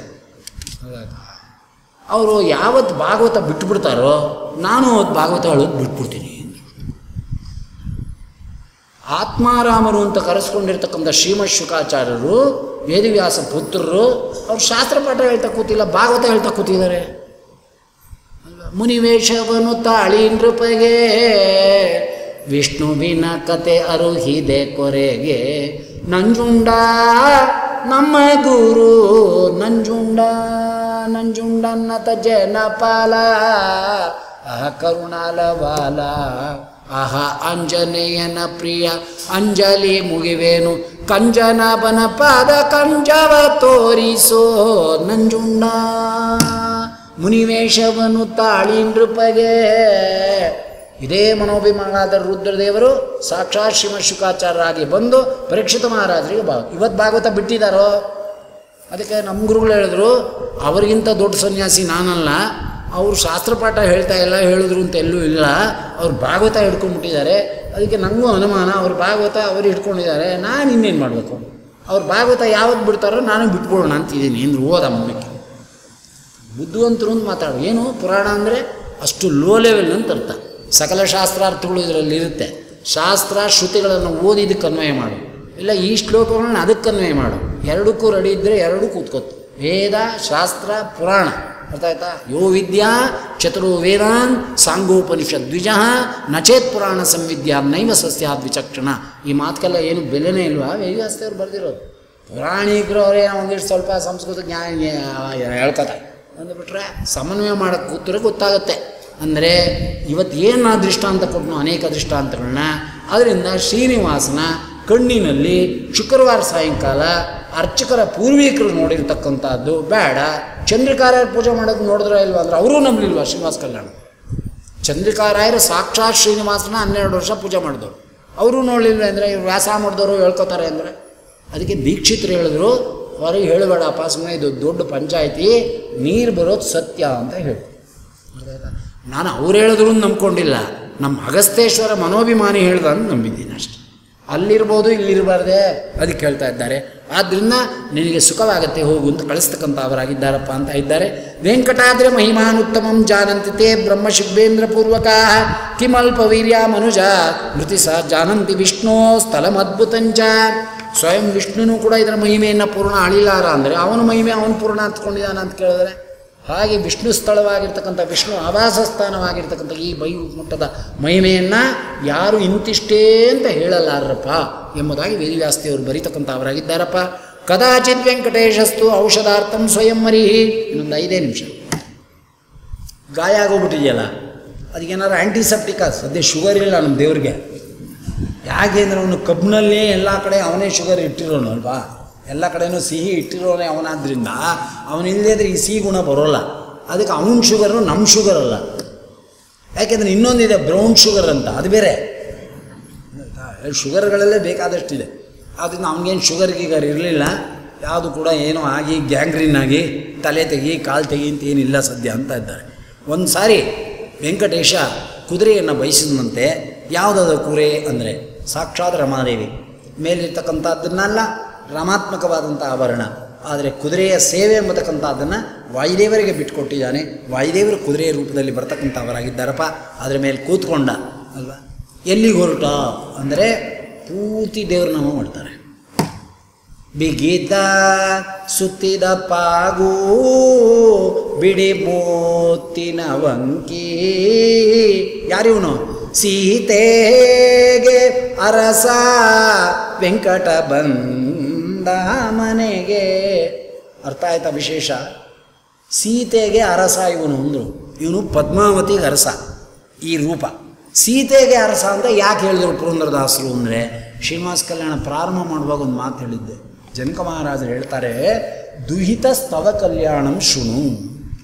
ನಿನ್ನ ಮಗಳ ಕಲ್ಯಾಣೋತ್ಸವವನ್ನು ಕೇಳಿದರೆ ನಿನ್ನ ಮಗಳ ಕಲ್ಯಾಣ ಆಗುತ್ತೇನು. ಆದ್ದರಿಂದ ಇದು ಜೀವ ಅಲ್ಲ, ಜೀವದಲ್ಲಿ ರಮಾವೇಶ ಎಂಬತಕ್ಕಂಥದ್ದಲ್ಲ. ಸೀತೆಗೆ ಅರಸ, ಜನಕರಾಜನ ಮಗಳಾದ ಸೀತೆಗೆ ಇವನ ಅರಸ ಅಂದರೆ ಇಲ್ಲಿ ಬಂದಿರತಕ್ಕಂಥ ರೂಪ ಅರ್ಥ ಆಯ್ತೇನು. ಸೀತೆ ಯಾವ ಭೂರೂಪಾತ್ಮಕಳು ಅಂತ ಭೂರೂಪಾತ್ಮಕ ಸೀತಾ ಸತ್ಯಾದಿ ರೂಪಾ ವೇದವತ್ಯ ವಿವಿರ್ಬುಧ. ಇಲ್ಲೇ ಪಂಕ್ತಿ ಇದೆ, ಮದುವೆ ಕಾಲದಲ್ಲಿ ಹೇಳೋದು. ಅನ್ನ ಸೀತೆಯ ರೂಪವೇ ಪದ್ಮಾವತಿ ಎಂಬತಕ್ಕಂಥದ್ದನ್ನು ಪುರಂದರದಾಸರು ಕೊಡ್ತಾ ಇದ್ದಾರೆ. ವೇದವತಿ ಅನ್ನೋದು ರಮಾರೂಪ ಅಂತ ವಿಜಯರಾಯರು ಕೊಡ್ತಾ ಇದ್ದಾರೆ. ಶ್ರೀಧರ ದುರ್ಗಾ ಅಮ್ರಣಿ ನಿತ್ಯ ಕಲ್ಯಾಣಿ ವೇದವತಿಯೇ ರುಕ್ಮಿಣಿ. 5 ರೂಪ. ವೇದ ವೇದಾಂತ ಕಭಿಮಾನಿ. ವೇದವತಿ ಅಂದರೆ ಯಾರಿಲ್ಲಿ? ಅಗ್ನಿಪುತ್ರಿನ. ವೇದವತಿಯನ್ನು ರುಕ್ಮಿಣಿಯ 5 ರೂಪಗಳಿಗೆ ಜೋಡಿಸ್ತಾ ಇದ್ದಾರೆ. ಶ್ರೀಧರ, ದುರ್ಗಾ, ಅಂಬ್ರಣಿ, ವೇದವತಿ, ರುಕ್ಮಿಣಿ. ತಿರ್ಗ ಅನಿರುದ್ಧ ಸಂಕೃಷ್ಣ ಪ್ರದ್ಯುಮ್ನ. ಶ್ರೀಮಾಯಾ ಜಯ ಕೃತಿ ಶಾಂತೆ ದೇವಿ ಜಯಂತೆ ನಾಮದಲಿಪೋ ಜಯವಂತೆ. ಅನಿರುದ್ಧ ಸಂಕಟ ಪ್ರದ್ಯುಮ್ನ ನಾರಾಯಣಾದಿಗಳು ರೂಪ 5 ರೂಪ ಹೇಳ್ಕೊಂಡು ಹೋಗ್ತಾರೆ ವಿಜಯರಾಯ. ಅದರಲ್ಲಿ ವೇದವತಿ ದೇವರ ರೂಪವನ್ನು ಸೇರಿಸಿದ್ರೆ ಇದು ಜೀವನ ಇರ್ತಕ್ಕಂಥ ಆವೇಶನ ರುಕ್ಮಿಣಿ ಜೊತೆಗೆ ಸೇರಿಸ್ಬಿಟ್ರೆ ಬೇಕಿದ್ದರೆ ನಂಬ್ತಾರೆ, ಬೇಡ ಇದ್ರೆ ಅಷ್ಟೇ ತಮ್ಮ ಮಠಕ್ಕೆ ಬಂದ್ಬಿಟ್ರೆ. ಆದ್ದರಿಂದ ಸೀತೆಗೆ ಅರಸ ಅಂತ ಪುರಂದರದಾಸರು ಕೂಡ ಕಲ್ಯಾಣ ಮಹೋತ್ಸವದಲ್ಲಿ ಹೇಳಿರ್ತಕ್ಕಂಥ ಶ್ರೀನಿವಾಸ ಕಲ್ಯಾಣದ ಮೇಲೆ ಇಟ್ಕೊಂಡೇ ಆ ವರ್ಣನೆ ಎಂಬತಕ್ಕಂಥ ಅದನ್ನು ಮಾಡಿದ್ದಾರೆ. ಅಥವಾ ಕುದುರೆ ಮೇಲೆ ಕೂತ್ಕೊಂಡ್ಬಿಟ್ಟಿದ್ದಾನೆ, ಹೊರಟುಬಿಟ್ಟ ಅಲ್ಲಿಂದ ಅಂತ ಇದ್ದಾರೆ. ಬೆಟ್ಟವನ್ನು ಸೀದಾ ಇಳಿತಕ್ಕಂಥವನಾದ ಶ್ಯಾಮಕಾರಿಣಂ ಜಿತ್ವಾ ದೈತ್ಯಂ ವೃಷಭನಾಮಕಂ ಯದಾಗತಸ್ತದಾ ದೇವೋ ದೃಶ್ಯತೆ ವೆಂಕಟೇಶ್ವರಂ ಗರ್ಜಂತ ಕೋಸಿ ಕೋಸೀತಿ ಸೂಕರಾಸ್ತತ್ರ ಛಾಯ. ಮೊದಲು ವರಾದೇವರು ಸಿಕ್ಕರು. ಪ್ರಾರಂಭದಲ್ಲಿ ಒಂದು ಹಂದಿ ಹೋಗ್ತಿತ್ತು, ಆಕಾರ ದೊಡ್ಡದಾಯ್ತು. ಅಂತ ಸ್ವಾಮಿ ಹೇಳಿದ ಬರೇ ಅಂತ. ಯಾರು ನೀನು ಅಂದ. ನೀನು ಯಾರು? ನನ್ನ ಜಾಗದಲ್ಲಿ ನೀನು ಯಾಕೆ ಓಡಾಡ್ತಾ ಇದ್ದೀಯಿಂದ? ನಮ್ಮ ವರಾದೇವರು ರೂಪಂ ರೂಪಾಂತರಂ ಅಂತ 2 ರೂಪಗಳ ಅಭೇದವಾದರೂ ಭೇದದಂತೆ ವ್ಯವಹಾರ ಮಾಡ್ತಾರೆ. ಯಾಕೆ ಅಂದರೆ ಯಾರಿಗೂ ಹಾಕೋಕ್ಕೆ. ಅರ್ಥ ಆಯ್ತಾ? ಯಾಕೆ ಹಾಕ್ತಾರೆ ಅಂದರೆ ಅವ್ರ ಸಾಧನೆ ಹಾಗಾಗಬೇಕಾಗಿದೆ. ಅದಕ್ಕೋಸ್ಕರ ಎಲ್ಲನೂ ಆಹಾರ ಒಂದೇ ಅಂತ ಯಾಕೆ ಅವರು ಅಂತಾರೆ ಅಂದರೆ ಅವ್ರಿಗೆ ಸಾಧನೆ ಆಗಬೇಕಾಗಿದೆ. ಎಲ್ಲ ಒಂದೇ ಅಂತ ಹೇಗಂತಾರೆ? ನರಮಾಂಸನೂ ಒಂದೇ, ನಾಯಿ ಮಾಂಸನೂ ಒಂದೇ ಅಂತ ಅವ್ರಿಗೆ ಸಾಧನೆ ಆಗಬೇಕಾಗಿದೆ ಆಗತ್ತಾರಲ್ವ. ತಾರತಮ್ಯ ಇಲ್ವಾ? ಪ್ರತಿಯೊಂದರಲ್ಲೂ ತಾರತಮ್ಯ ಇಲ್ವಾ? ಎಲ್ಲ ಅಕ್ಕಿನೂ ಒಂದೇನಾ? ಎಲ್ಲ ಎಣ್ಣೆನೂ ಒಂದೇನಾ? ಹಾಗಾದ್ರೆ ಎಲ್ಲ ಎಣ್ಣೆನೂ ಒಂದೇ ಅನ್ನೋದಾದ್ರೆ ಸೀಮೆಣ್ಣೆಯಲ್ಲಿ ಒಗ್ಗರಣೆ ಹಾಕೊಂಡ್ರೆ ಮಾವಿನ ಹಣ್ಣೆಲ್ಲ ಒಂದೇನಾ? ಇದು ಮಲ್ಗೋಬ ಅಂತಾನೆ, ಇದು ರಸ್ಪುರಿ ಅಂತಾನೆ, ಇದು ಬಾದಾಮಿ ಅಂತಾನೆ, ಇದು ಚಿಂತಾಮಣಿ ಅಂತಾನೆ, ಇದು ಮಲ್ಲಿಕಾ ಅಂತಾನೆ, ಇದು ಗಿಡಿ ಮುತಿಕಾಯಿ ಅಂತಾನೆ. ಎಲ್ಲ ರಸಗಂಧನೂ ಒಂದೇನಾ? ಮಾವಿನ ಹಣ್ಣೆಲ್ಲ ಒಂದೇ ಅಂದ್ಬಿಟ್ರೆ ಹಾಗೆ ಯಾವುದೆಲ್ಲ ಒಂದೇ ಅಂದರೆ ಎಲ್ಲ ಮಲನೂ ಒಂದೇನಾ? ಕಸ್ತೂರಿನೂ ಮಲಾನೇ. ಮೃಗಗಳ ಉತ್ಪತ್ತಿಯಾದ ಕಸ್ತೂರಿಯನ್ನು ಬಿಸಜನಾಭಗರ್ಪಿಸಲಿಲ್ಲವೇ ಅಂದರು. ಹಾಲು, ಹಸುವಿನ ಹಾಲು ಒಂದೇ, ಮೇಕೆ ಹಾಲು ಒಂದೇ, ಕತ್ತೆ ಹಾಲು ಒಂದೇ, ಮನುಷ್ಯನ ಹಾಲು ಒಂದೇ, ಎಲ್ಲ ಒಂದೇನಾ ಮಿಲ್ಕೊಂಡ್ರೆ? ಇದಕ್ಕೆಲ್ಲ ಭೇದ ಜ್ಞಾನ ಪ್ರಭೇದಗಳು ಗೊತ್ತಿದೆಯಲ್ಲ. ಹಾಗೆಯೇ ಜೀವಿಗಳಲ್ಲೂ ಪ್ರಭೇದ ಜ್ಞಾನ ಹೇಳ್ತಾ ಇದ್ದಾರೆ ಅಷ್ಟೇ. ಅದನ್ನು ಜಾತಿಯಿಂದ ಕರೆದ್ರೆ ವಿನ ಪ್ರಭೇದವನ್ನು ಅದು ಗುಣನ ದೋಷನ? ಆಚಾರ ಎಲ್ಲ ಇಂಜಿನಿಯರೇ ಆಗಿಬಿಡ್ಬೇಕಾಗಿತ್ತು ಈ ಭೇದ ಯಾಕೆ ಅಂದರೆ? ಆಗ ನಿಂಗೆ ಔಷಧಿ ಯಾರು ಕೊಡಬೇಕಾಗಿತ್ತು? ಇಲ್ಲ ಆಚಾರ ಎಲ್ಲ ಡಾಕ್ಟ್ರೇ ಆಗಿಬಿಡ್ಬೇಕಾಗಿತ್ತು ಅಂದರೆ ನಿನ್ನ ಮನೆ ಯಾರು ಕಟ್ಕೊಡ್ತಾಯಿದ್ರು? ಡಾಕ್ಟ್ರಿಗೆ ಹೇಳಿದ್ರೆ ನೀನು ಕಟ್ಕೊಡ್ತಾನ ಅಂದರೆ ಇಂಜಿನಿಯರೂ ಆಗಬೇಕು, ಡಾಕ್ಟ್ರೂ ಆಗಬೇಕು, ಎಲ್ಲ ಆಗಿಬಿಟ್ಟು ಅಂದರೆ ಮನೆ ಗೃಹ ಪ್ರವೇಶ ಅಂದರೆ ಅಡುಗೆಯವರು ಆಗಬಾರ್ದು ಅಂದರೆ ಅಡುಗೆಯವರು ಆಗಬೇಕು, ಪ್ರಾಣಿಗಳವರು ಆಗಬೇಕು. ವಿಚಿತ್ರ ಜೀವಿಗಳಲ್ಲಿ ಅಂಥ ಪ್ರಭೇದ ಇರೋದು ಗುಣನ ದೋಷನ? ಡಾಕ್ಟ್ರ್ ಇರೋದು ಗುಣ, ಇಂಜಿನಿಯರ್ ಇರೋದು ಗುಣ, ಅಡುಗೆಯವರಿರೋದು ಗುಣ, ಪುರಾಣಿಕರಿರೋದು ಗುಣ ಅಲ್ವಾ? ಆ ಏನು ದೇವ್ರ ಪ್ರಭೇದ ಇಟ್ಟು ಅವರವರ ಕೆಲಸಗಳನ್ನು ಮಾಡ್ತಿದ್ದಾನೋ ಆ ಕೆಲಸ ರೂಪದ ಪ್ರಭೇದ ಎಂಬತಕ್ಕಂಥದ್ದು ಇರೋದಕ್ಕೇ ನಾವು ಬದುಕ್ತಿರೋದಲ್ವ. ಅಂಥ ಪ್ರಭೇದ ಇಲ್ಲದೆ ಹೋದರೆ ಜಗತ್ತಿನಲ್ಲಿ ಎಲ್ಲ ಒಂದೇ ಎಲ್ಲ ಒಂದೇ ಅನ್ನೋದಾದರೆ ಪ್ರಪಂಚದ ಅಸ್ತಿತ್ವ ಆದರೂ ಕೂಡ ಎಲ್ಲಿಂದ ಬರ್ತಕ್ಕಂಥದ್ದಾಗುತ್ತೆ? ಕನ್ನಡಕ ಎಲ್ಲ ಒಂದೇನಾ? ಅವ್ರ ಕಣ್ಣಿನ ಶಾರ್ಟ್ ಸೈಟೋ ಮ್ಯಾಟ್ ಸೈಟೋ ಇನ್ನೇನು ದೊಡ್ಡ ರೋಗವೋ ಅದಕ್ಕೆ ನೋಡಿಕೊಂಡು ಗಾಜುಗಳು ಕೊಡ್ತಾನ ಲೆನ್ಸ್ಗಳನ್ನ. ಸರಿ, ಇಲ್ಲಿ ಕೂತಿರೋರಿಗೆಲ್ಲ ಒಂದೇ ಥರ ಕನ್ನಡಕ ಅಂದರೆ ಎಲ್ಲ ಒಂದೇ ಥರ ಕನ್ನಡಕ ಆಗುತ್ತೆ? ಎಲ್ಲ ಒಂದೇ BP ಔಷಧಿ ಇದೆಯಾ? ಒಂದೇ ಶುಗರ್ ಔಷಧಿ ಇದೆಯಾ? ಕೋಟಿ ಮಂದಿ ಶುಗರ್ನವ್ರಿದ್ದಾರೆ. ಎಲ್ಲ ಒಬ್ಬರು ಔಷಧಿ ಒಬ್ರದ್ದೇನ ಅಂದರೆ ನೀವು ಯಾವ್ದು ತಗೋತೀರಿ ಅಂತ ಆಶ್ಚರ್ಯವಾಗಿ ನೋಡು, ಗ್ಲೈಸಿರೋ ನಮಗೆ M80 ಅಂತ ನೀನು. ಹಾಗಾದ್ರೆ ಆಚಾರ್ಯ ಅದೆಲ್ಲ ಕಲ್ತ್ಕೊಂಡಿದ್ದಾರೆ ಅಂದರೆ ನಂಗೆ 15 ಔಷಧಿ ಪರಿಚಯ ಇದೆ ಶುಗರ್ದು. ಯಾಕೆ ಅಂದರೆ 15ನೇ ಮೆಟ್ಲಲ್ಲಿದ್ದೀನಿ. ಮೊದಲು ಸ್ಟಾರ್ಟ್ ಆದಾಗ ಏನು ಔಷಧಿ ಕೊಡ್ತಿದ್ರು, ಈಗ 25 ವರ್ಷದ ಮೇಲೆ ಏನು ಔಷಧಿ ಕೊಡ್ತಿದ್ದಾರೋ 15 ಮೆಟ್ಲು ಹತ್ತಿಬಿಟ್ಟಿದ್ದೀನಿ ಮುಕ್ತಿಗೆ. 15ನೇ ಔಷಧಿ ಈಗ ತೊಗೋತಾ ಇರೋದು ನಾನು, 16ನೇದೇ ಇನ್ಸುಲಿನ್ನು. ಬೇಡ, ಇಲ್ಲೇ ಮುಕ್ತನಾಗು ಅಂತ ದೇವರು ಹೇಳ್ತಾ ಇದ್ದಾನೆ. 16ನೇ ಮೆಟ್ಲಿಗೆ ಹೋಗಬೇಡ ನೀನು, ತಿರ್ಗಾ ಷೋಡಶ ಕಲೆ ಬಂದು ಕೆಳಗೆ ಮುಗಿಸ್ಕೊಂಡ್ಬಿಡ್ತೀಯಾ, 15ನೇ ಮೆಟ್ಲಲ್ಲಿ ಹೊಟ್ಟೋಗು ಅಂತ. ಅರ್ಥ ಆಯ್ತಾ? ಆದ್ದರಿಂದ 15 ಮಾತ್ರೆಗಳು ಏನೇನು ತೊಗೋತಿದ್ದೋ, ಯಾವ್ಯಾವ್ದು ನಡೆಯುತ್ತೋ, ಯಾವ್ದು ನಡೆಯಲ್ವೋ, ಯಾವ್ದು ಇನ್ಯೂಮ್ ಆಗುತ್ತೋ ಅದಕ್ಕೆ ತಕ್ಕಂತೆ ತಾರತಮ್ಯಗಳು ಹೋಗ್ತಾ ಇರ್ತದೆ. ತಾರತಮ್ಯ ಬೇಡ ಅಂದರೆ ಏನರ್ಥ? ಹಾಗೆ ಇಲ್ಲೂ ಹೇಳ್ತಕ್ಕಂಥವನಾಗ್ತಾ ಇದ್ದಾನೆ ಸ್ವಾಮಿ. ಆದ್ದರಿಂದ ಅವತಾರಗಳಲ್ಲಿ ಭೇದವನ್ನು ತೋರಿಸ್ತಕ್ಕಂಥವನಾಗಿ ಹೇಳ್ದ. ಯಾರ ಜಾಗ ಅಂದ? ನಾನು ನೀನಿಲ್ಲಿ ಯಾಕೆ ಬಂದೆಯಿಂದ ಕಥೆನೆಲ್ಲ ಹೇಳ್ತಕ್ಕಂಥವನಾಗಿದ್ದಾನಪ್ಪ. ನಂಗೊಂದು 3 ಅಡಿ ಜಾಗ ಕೊಡೆಯ, ನಾಡಿದ್ದು ಮಂಗಳ ಕಲ್ಯಾಣೋತ್ಸವ ಮಾಡ್ಕೊಂಡು ಹೊಟ್ಟೋಗ್ತೀನಿ. ತಿರ್ಗಾ ಈ ಪುರಾಣಕ್ಕೆ ನಾನು ಯಾವತ್ತು ಬರ್ತೀನೋ ಗೊತ್ತಿಲ್ಲಪ್ಪ, ಬೇಗ ಮದುವೆ ಮಾಡಿಸ್ಬಿಟ್ಟು ನಾನು ಹೊಟ್ಟೋಗ್ತೀನಿ, ಅದಕ್ಕೋಸ್ಕರ ಒಂದು 3 ಅಡಿ ಜಾಗ ಕೊಡು. ಹೀಗೆ ಹೊಡೆದು ಬಿಟ್ಟ ನೋಡು, ಗಾಯ ನೋಡು ಎಷ್ಟು ಚೆನ್ನಾಗಿದೆ, ಔಷಧಿ ಹಾಕೋರಿಲ್ಲ, ಡಾಕ್ಟ್ರಿಲ್ಲ, ಏನು ಶುಗರ್ ಇದೆಯೋ BP ಇದೆಯೋ ಗೊತ್ತಿಲ್ಲ, ನೀವು ಒಡೆಯ ಅಂತ ನಂಗೆ ಯಾರು ಗೊತ್ತಿಲ್ಲ ಸಂಚಾರ ಮಾಡ್ತಿದ್ದೆ, ನೀವು ಇದಕ್ಕೆ ಓನರ್ ಅಂತ ಗೊತ್ತಾದ ಮೇಲೆ ಕೇಳೋಣ ಬಿಡು, ಅದಕ್ಕೇನು ಕಷ್ಟ, ಕಳ್ಮಾರ್ಗ ಯಾಕೆ? ಆದರೆ ಬರ್ಕೊಡು ಗಿಡ್ಕೊಡು ಅಂತ ಕೇಳಬೇಡ ಅಂತ. ಬರ್ಕೊಡದೆ ಇದ್ರೆ ಕಲಿಯುಗದಲ್ಲಿ ಎಂತೆಂಥದೋ ಏನೋ ಮಾಡಿ ಒತ್ತರಿಸ್ಕೊಂಡೆಲ್ಲ ಉರುಟಿಸ್ತಾ ಇದ್ದೀವಿ, ನಾಳೆ ನೀ ಬಂದು ಕೂತ್ಕೊಂಡು ಡೇರೆ ಹಾಕ್ಬಿಡು, ಕಲಿಯುಗದಲ್ಲಿ ಅವನೇ ಮಾಡಿ ತೋರಿಸ್ತಾ ಅಂತಾರೆ, ಅದಕ್ಕೆಲ್ಲ ಬೇಡ ಅಂದ್ರೆ ಏನು ಮಾಡಬೇಕು ಅಂದ? ಅಲ್ಲಿ ಮೌಲ್ಯೇನ ಗೃಹ್ಯತ ಅಂತ ಏನು ಅಂದರೆ ಬರೀ ಜಡ್ಮೆಂಟ್ ಕಾಪಿ. ಏನಪ್ಪ ಅದು ಅಂದರೆ ರಿಜಿಸ್ಟರ್ ಆಯಿತು, ಪ್ರಥಮ ಮಂಗಳಾರತಿ, ಪ್ರಥಮ ನೈವೇದ್ಯ ನಿಂಗೆ, ಕೇವಲ ಅನ್ನದ ಉಂಡೆ ಒಂದು ಮಂಗಳಾರತಿ, ಹುಂಡಿ ನನಗೆ, 300 ರೂಪಾಯಿ ಟಿಕೆಟು ನನಗೆ, ಅಲ್ಲ ಕಲ್ಯಾಣೋತ್ಸವ ನನಗೆ. ವರಾದೇವ್ರ ಬ್ರಹ್ಮೋತ್ಸವ ಎಲ್ಲಿ ಮಾಡ್ತಾರಲ್ಲಿ? ತಿರುಪ್ತಿಲಿ. ಕೇಳಿದ್ದೀರ ಎಲ್ಲರೂ? ಯಾರು ವರಾದೇವ್ರ ಬ್ರಹ್ಮೋತ್ಸವ ತಿರುಪ್ತಿಗೆ ಹೋಗ್ತಾ ಇದ್ದೀನಿ ಅಂತ ಯಾರು ಹೇಳಿದಾರೆ? ನನಗಂತೂ ಗೊತ್ತಿಲ್ಲ, ನೀವಿದ್ರೆ ಹೇಳಿ ನಾನು ಟಿಕ್ ಕೊಡ್ಕೋತೀನಿ. ಸ್ವಾಮಿ ಬ್ರಹ್ಮರಥೋತ್ಸವ ಕಲ್ಯಾಣೋತ್ಸವ ಅಂತ ಹೋಗ್ತಾ ಇದ್ದಾರೆ ಏನೋ ಇಲ್ಲ. ಆದ್ದರಿಂದ ಬ್ರಹ್ಮರಥೋತ್ಸವ ನನಗೆ, ಅಲ್ಲಿ ಬ್ರಹ್ಮ ಬರ್ತಾನಲ್ಲ, ಮತ್ತು ನಿಂಗೇನು ಸಂಬಂಧ ಅಂದರೆ ಒಂದು ಮಂಗಳಾರತಿ ಎತ್ತ ನಿಂಗೆ, ನಿನ್ನ ಮೂತಿಗೆ ಅಲ್ಲೇ. ಅದನ್ನ ನೋಡಿ ಎಷ್ಟು ಚೆನ್ನಾಗಿದೆ, ಒಂದು ಮಂಗಳಾರತಿ, ಒಂದು ಉಂಡೆ. ಅದು ಅನ್ನದ ಉಂಡೆ ಸುಮ್ಮನೆ ತಪ್ಪಲೆ ಹೇಳಲ್ಲ ಅವರು, ಉಂಡೆ ಕಟ್ಟೆ ಇಡ್ತಾರೆ, ಅಂದರೆ ಪಿಂಡ ಅಂತ ಅರ್ಥ, ಶಬ್ದ ಏನಿಲ್ಲ, ಹೇಳೋದೇ ಅದನ್ನೇ ಹೇಳ್ತಾರೆ. ಆದ್ದರಿಂದ ನಿನಗೆ ಪ್ರಥಮ ನೈವೇದ್ಯ, ಪ್ರಥಮ ದರ್ಶನ. ಯಾರು ನನ್ನ ನೋಡೋಕ್ಕೆ ಬರ್ತಾರೋ ನಿನ್ನ ನೋಡ್ಬಿಟ್ಟು ನನ್ನ ನೋಡಬೇಕು, ನಿನ್ನ ನೋಡದೆ ನನ್ನ ನೋಡಿದ್ರು ಅಂದರೆ ಈಗ ಆಗಿರೋದೇ ಹಾಗೆ. ವರಾದೇವ್ರು ನೋಡೋಕ್ಕೆ ಆಗಲ್ಲ ನಮಗೆ, ಎಲ್ಲಿ ಹೋಗಿ ಅಲ್ಲೆಲ್ಲೋ ಕೂತ್ಕೊಂಡ್ಬಿಟ್ಟು ಅಂದರೆ ಬರೋತ್ತು ಆಗಲೇ ಶುಗರ್ನವರೆಲ್ಲ ಮಗಚ್ಕೊಂಡ್ಬಿಟ್ಟಿರ್ತಾರೆ. ವರಾದೇವ್ರಿಗೆ ಇಲ್ಲೇ ಗೋಪುರ ಕಾಣ್ತಿದೆಯಲ್ರಿ, ಇನ್ನೇನು ರೀ ವರಾದೇವರು ಅಂತ ಇಳಿದ ತಕ್ಷಣ ಗೋಪುರ ನೋಡ್ಬಿಟ್ಟು ಅದಕ್ಕೆ ಕಡೆ ಹೊರಟೋಗ್ತಾರೆ. ಆಗೋದೇ ಇಲ್ಲ ನೋಡೋಕ್ಕೆ. ಇಲ್ಲಿ ನಿಂತು ಅಂದ್ರೆ ಅಲ್ಲಿಗೆ ಹೋಗೋಕ್ಕಾಗಲ್ಲ. ಆದರೂ ಕರುಣಾ ಸಮುದ್ರ ನನ್ನೇ ವರಾಹ ಅಂತ ಒಂದು ಸಾರಿ ನೋಡು, ಸ್ವಾಮಿ ನೋಡ್ತೀವಲ್ಲ ವರದೇವರಲ್ವ ಇವನು, ಆಮೇಲೆ ತಿಮ್ಮಪ್ಪ ಅಲ್ವ ಅನ್ನು, ಆಯ್ತಲ್ಲ ಕೇಸು ವಜಾ ಆಯ್ತಲ್ಲ, ಅಲ್ಲಿರೋನು ಯಾರು ಇಲ್ಲಿರೋನು ಯಾರು, ನಾಟಕ ಆಡ್ತಿದ್ದೀನಿ ಅಷ್ಟೇ, ನನಗೆ ಜ್ಞಾನದ ನಾಟಕ ಬೇಕೇ ವಿನ ನಿನ್ನ ಒರಿಜಿನಲ್ ನಾಟಕ ತೆಗಿಬೇಡ ಅಂದ ದೇವರು. ನನ್ನನ್ನೇ ವರ ಅಂದು ನೋಡಯ್ಯ, ಆಯ್ತಲ್ಲ ಅಲ್ಲಿರೋನು ಯಾರು ಇಲ್ಲಿರೋನು, ಸರ್ವರೂಪೇಶ ವೇದವ. ಎಷ್ಟು ಚೆನ್ನಾಗಿದೆ ಮಧ್ವ ಮತದ, ಮತದೊಳಗೆ ಒಳ್ಳೆ ಮತ ಮಧ್ವ ಮತ, ಸಕಲ ಶ್ರುತಿ ಸಮ್ಮತವಾದ ಮತ, ಎಷ್ಟು ಸರಳ ಸುಂದರವಾಗಿ ಅನುಸಂಧಾನ ಮಾಡೋದು. ಹಾಗಾದ್ರೆ ಆಚಾರ್ಯ ತಿಮ್ಮಪ್ಪನ ನೋಡೋಕ್ಕಾಗದೇ ಇದ್ದಾಗ ವರಾದೇವ್ರ ಗುಡಿಲೇ ನಿಂತ್ಕೊಂಡು ಸ್ವಾಮಿ ನೀನೇ ತಿಮ್ಮ, ನಮ್ಮ ಅಪ್ರಾಣಿ ಅನ್ಬೋದು, ನಮ್ಗೆ ಆ ಧೈರ್ಯ ಇಲ್ಲ ಅಷ್ಟೇ. ಏನಾಗೋಗುತ್ತೋ ಏನೋ, ತಿಮ್ಮಪ್ಪನ ನೋಡದೇ ಇದ್ರೆ ಏನಾಗೋಗುತ್ತೋ ಏನೋ, ಟಿಕೆಟ್ ಅಲ್ಲಿಗೆ ತೊಗೊಂಡ್ಬಿಟ್ಟಿದ್ದೀವಲ್ಲ. ವರಾದೇವ್ರ ಗುಡಿಲಿ ನಿಂತ್ಕೊಂಡು ಹೀಗೆ ಹೆಂಗೆ ಅಂದ್ವೋ ತಿಮ್ಮಪ್ಪನ ಗುಡಿಯಲ್ಲಿ, ಆಗ ವರಾದೇವ್ರ ಗುಡಿಯಲ್ಲಿ ಎಷ್ಟೋ ಸಾರಿ ನಾವು ಮಾಡಿದ್ದೀನಿ. ನಾನು ತುಂಬರು ತೀರ್ಥಕ್ಕೆ ಹೋಗ್ತಾ ಇರ್ತೀನಿ ಕಾರಣಾಂತರದಿಂದ, ಸುಸ್ತಾಗಿ ಬಿಟ್ಟಿರುತ್ತೆ ನಂಗೆ ಬರೋ ಹೊತ್ತಿಗೆ, ಮೊದಲೇ ಶುಗರ್ ಪೇಷಂಟ್. ಬರೋ ಕಾಲಕ್ಕೆ ನಾನು ತಿಮ್ಮಪ್ಪನ ಹತ್ರ ನಿಂತ್ಕೊಂಡು ದರ್ಶನ ಮಾಡೋಕ್ಕೆ ನನ್ನ ಕೈಲಿ ಆಗಲ್ಲ. ವರಾದೇವ್ರ ಹತ್ರ ನಿಂತ್ಕೋತೀನಿ, ನೀನೇ ಅಲ್ವಾ ತಿಮ್ಮಪ್ಪ, ಎಷ್ಟು ಸಾರಿ ಪುರಾಣ ಹೇಳಿದ್ದೀನಿ, ಕೊಡು ನಂಬರ್ ಹೋಗ್ತೀನಿ, ಸಂತೋಷ ಆಗುತ್ತೆ. ಹಾಗೆ ವಾಪಸ್ ಬರ್ತೀನಿ. ಹೋದಾಗೆಲ್ಲ ತಿಮ್ಮಪ್ಪನ ನೋಡಬೇಕು, ನಾನೇ ನಿಮ್ಮನ್ನ ಇಟ್ಕೊಂಡು ತಿಮ್ಮಪ್ಪ ಯಾಕೋ ಹಂಗೆ ಓದಿ ಅಂತ ಏನಾದ್ರು ಜೋರು ಮಾಡಿದ್ರೆ ಇನ್ನೊಂದು ಕೇಸ್ ಹಾಕ್ತೀನಿ. ನಾನು ದೇವರಾಯನ ದುರ್ಗದ ಕರಿಗಿರಿ ಲಕ್ಷ್ಮೀ ನರಸಿಂಹದೇವ್ರು ಕುಲದೇವ್ರು, ನನಗೆ ಜಾಸ್ತಿ ಮಾತಾಡಿದ್ರೆ ಮದುವೆ ಮಾಡ್ಕೊಂಡು ನೀನೇ ನಮ್ಮ ಪರ್ವತಕ್ಕೆ ಬಂದಿದ್ಯಾ, ನಾನೇ ನಿನ್ನ ನೋಡೋದು.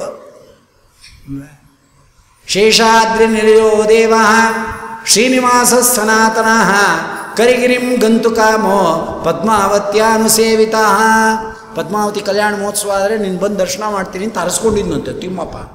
ಮದುವೆ ಆಯಿತು, ಗರುಡಾರೂಢನಾಗಿ ಬಂದ ಕರಿಗಿರಿಗೆ. ಏಕೀಭೂಯ ಒಂದು ರೂಪದಿಂದ ಒಳಗೋದ ಅಂದ್ರೆ, ಬೇರೆ ಪರ್ವತದಲ್ಲಿರ್ತಕ್ಕಂಥ ನರಸಿಂಹ ರೂಪದಲ್ಲಿ ತಿಮ್ಮಪ್ಪನ ನೆನೀಬೋದು, ಅದೇ ಪರ್ವತದಲ್ಲಿರ್ತಕ್ಕಂಥ ವರಾದೇವರಲ್ಲಿ ತಿಮ್ಮಪ್ಪನ ಕಾಣಕ್ಕಾಗಲ್ವೇ? ಹಾಗಾದ್ರೆ ಇಲ್ಲೇ ನಿಂತ್ಕೊಂಡೆಲ್ಲ ಹೋಗ್ಬಿಡ್ತೀನಿ, ತಪ್ಪೇನಿಲ್ಲ.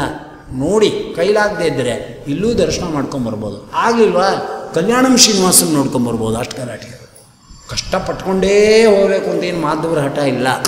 ಆದರೆ ಮಾಧವರಲ್ಲಿ ಜ್ಞಾನಕ್ಕೆ ಆಸ್ಪದ ಎಂಬತಕ್ಕಂಥದ್ದನ್ನು ನಮ್ಮ ಸ್ವಾಮಿ ಉಟ್ಕೊಡ್ತಾ ಇದ್ದಾನೆ ಅನ್ನೋದನ್ನು ಇಲ್ಲಿ ತೋರಿಸ್ತಾ ಇದ್ದಾನೆ ಅಂತ ವರಾದೇವರಿಂದ ಜಾಗವನ್ನು ಪಡ್ಕೊಳ್ತಕ್ಕಂಥವನಾಗಿ ಅಲ್ಲಿ ಬೊಕಳೆ ಎಂಬತಕ್ಕಂಥ ಹಿಂದಿನ ಜನ್ಮದಲ್ಲಿ ಯಶೋಧಾದೇವಿಯಾಗಿ ಕೃಷ್ಣನ ವಿವಾಹ ಮಹೋತ್ಸವವನ್ನು ನಾನು ಮುಂದೆ ನಿಂತ್ಕೊಂಡು ಮಾಡಲಿಲ್ಲ ಎಂಬತಕ್ಕಂಥ ಊತಿ ಜನ್ಮಾಂತರದ ವಾಸನೆಯನ್ನು ಇಟ್ಕೊಂಡಿದ್ದಾಳಾದ್ದರಿಂದ 28ನೇ ಕಲಿಯುಗದಲ್ಲಿ ಶ್ರೀಶೈಲದಲ್ಲಿ ನಿನ್ನ ಇಚ್ಛೆಯನ್ನು ಪೂರ್ಣ ಮಾಡ್ತೀನಿ ಅಂತ ಕೃಷ್ಣಾವತಾರದಲ್ಲಿ ನಮ್ಮ ಸ್ವಾಮಿ ಹೇಳಿದ್ದಾದ್ದರಿಂದ ಕೃಷ್ಣನೇ ಶ್ರೀನಿವಾಸನಾಗಿ ಬಂದಿದ್ದಾನಾದ್ದರಿಂದ ಬೊಕಳಾದೇವಿಯಾಗಿ ಯಶೋಧಾದೇವಿ ಬಂದು ವರಾಹದೇವರ ಹತ್ತಿರ ಇದ್ದವಳು ಅವರಿಂದ ಕೊಡಲ್ಪಟ್ಟು ದಾಸೀಭೂತಳಾಗಿ ಭಗವಂತನ ಸೇವಾ ಎಂಬತಕ್ಕಂಥದ್ದು ಮಾಡಿಕೊಂಡು ವಾಸ ಮಾಡ್ತಾ ಇದ್ದಾನೆ.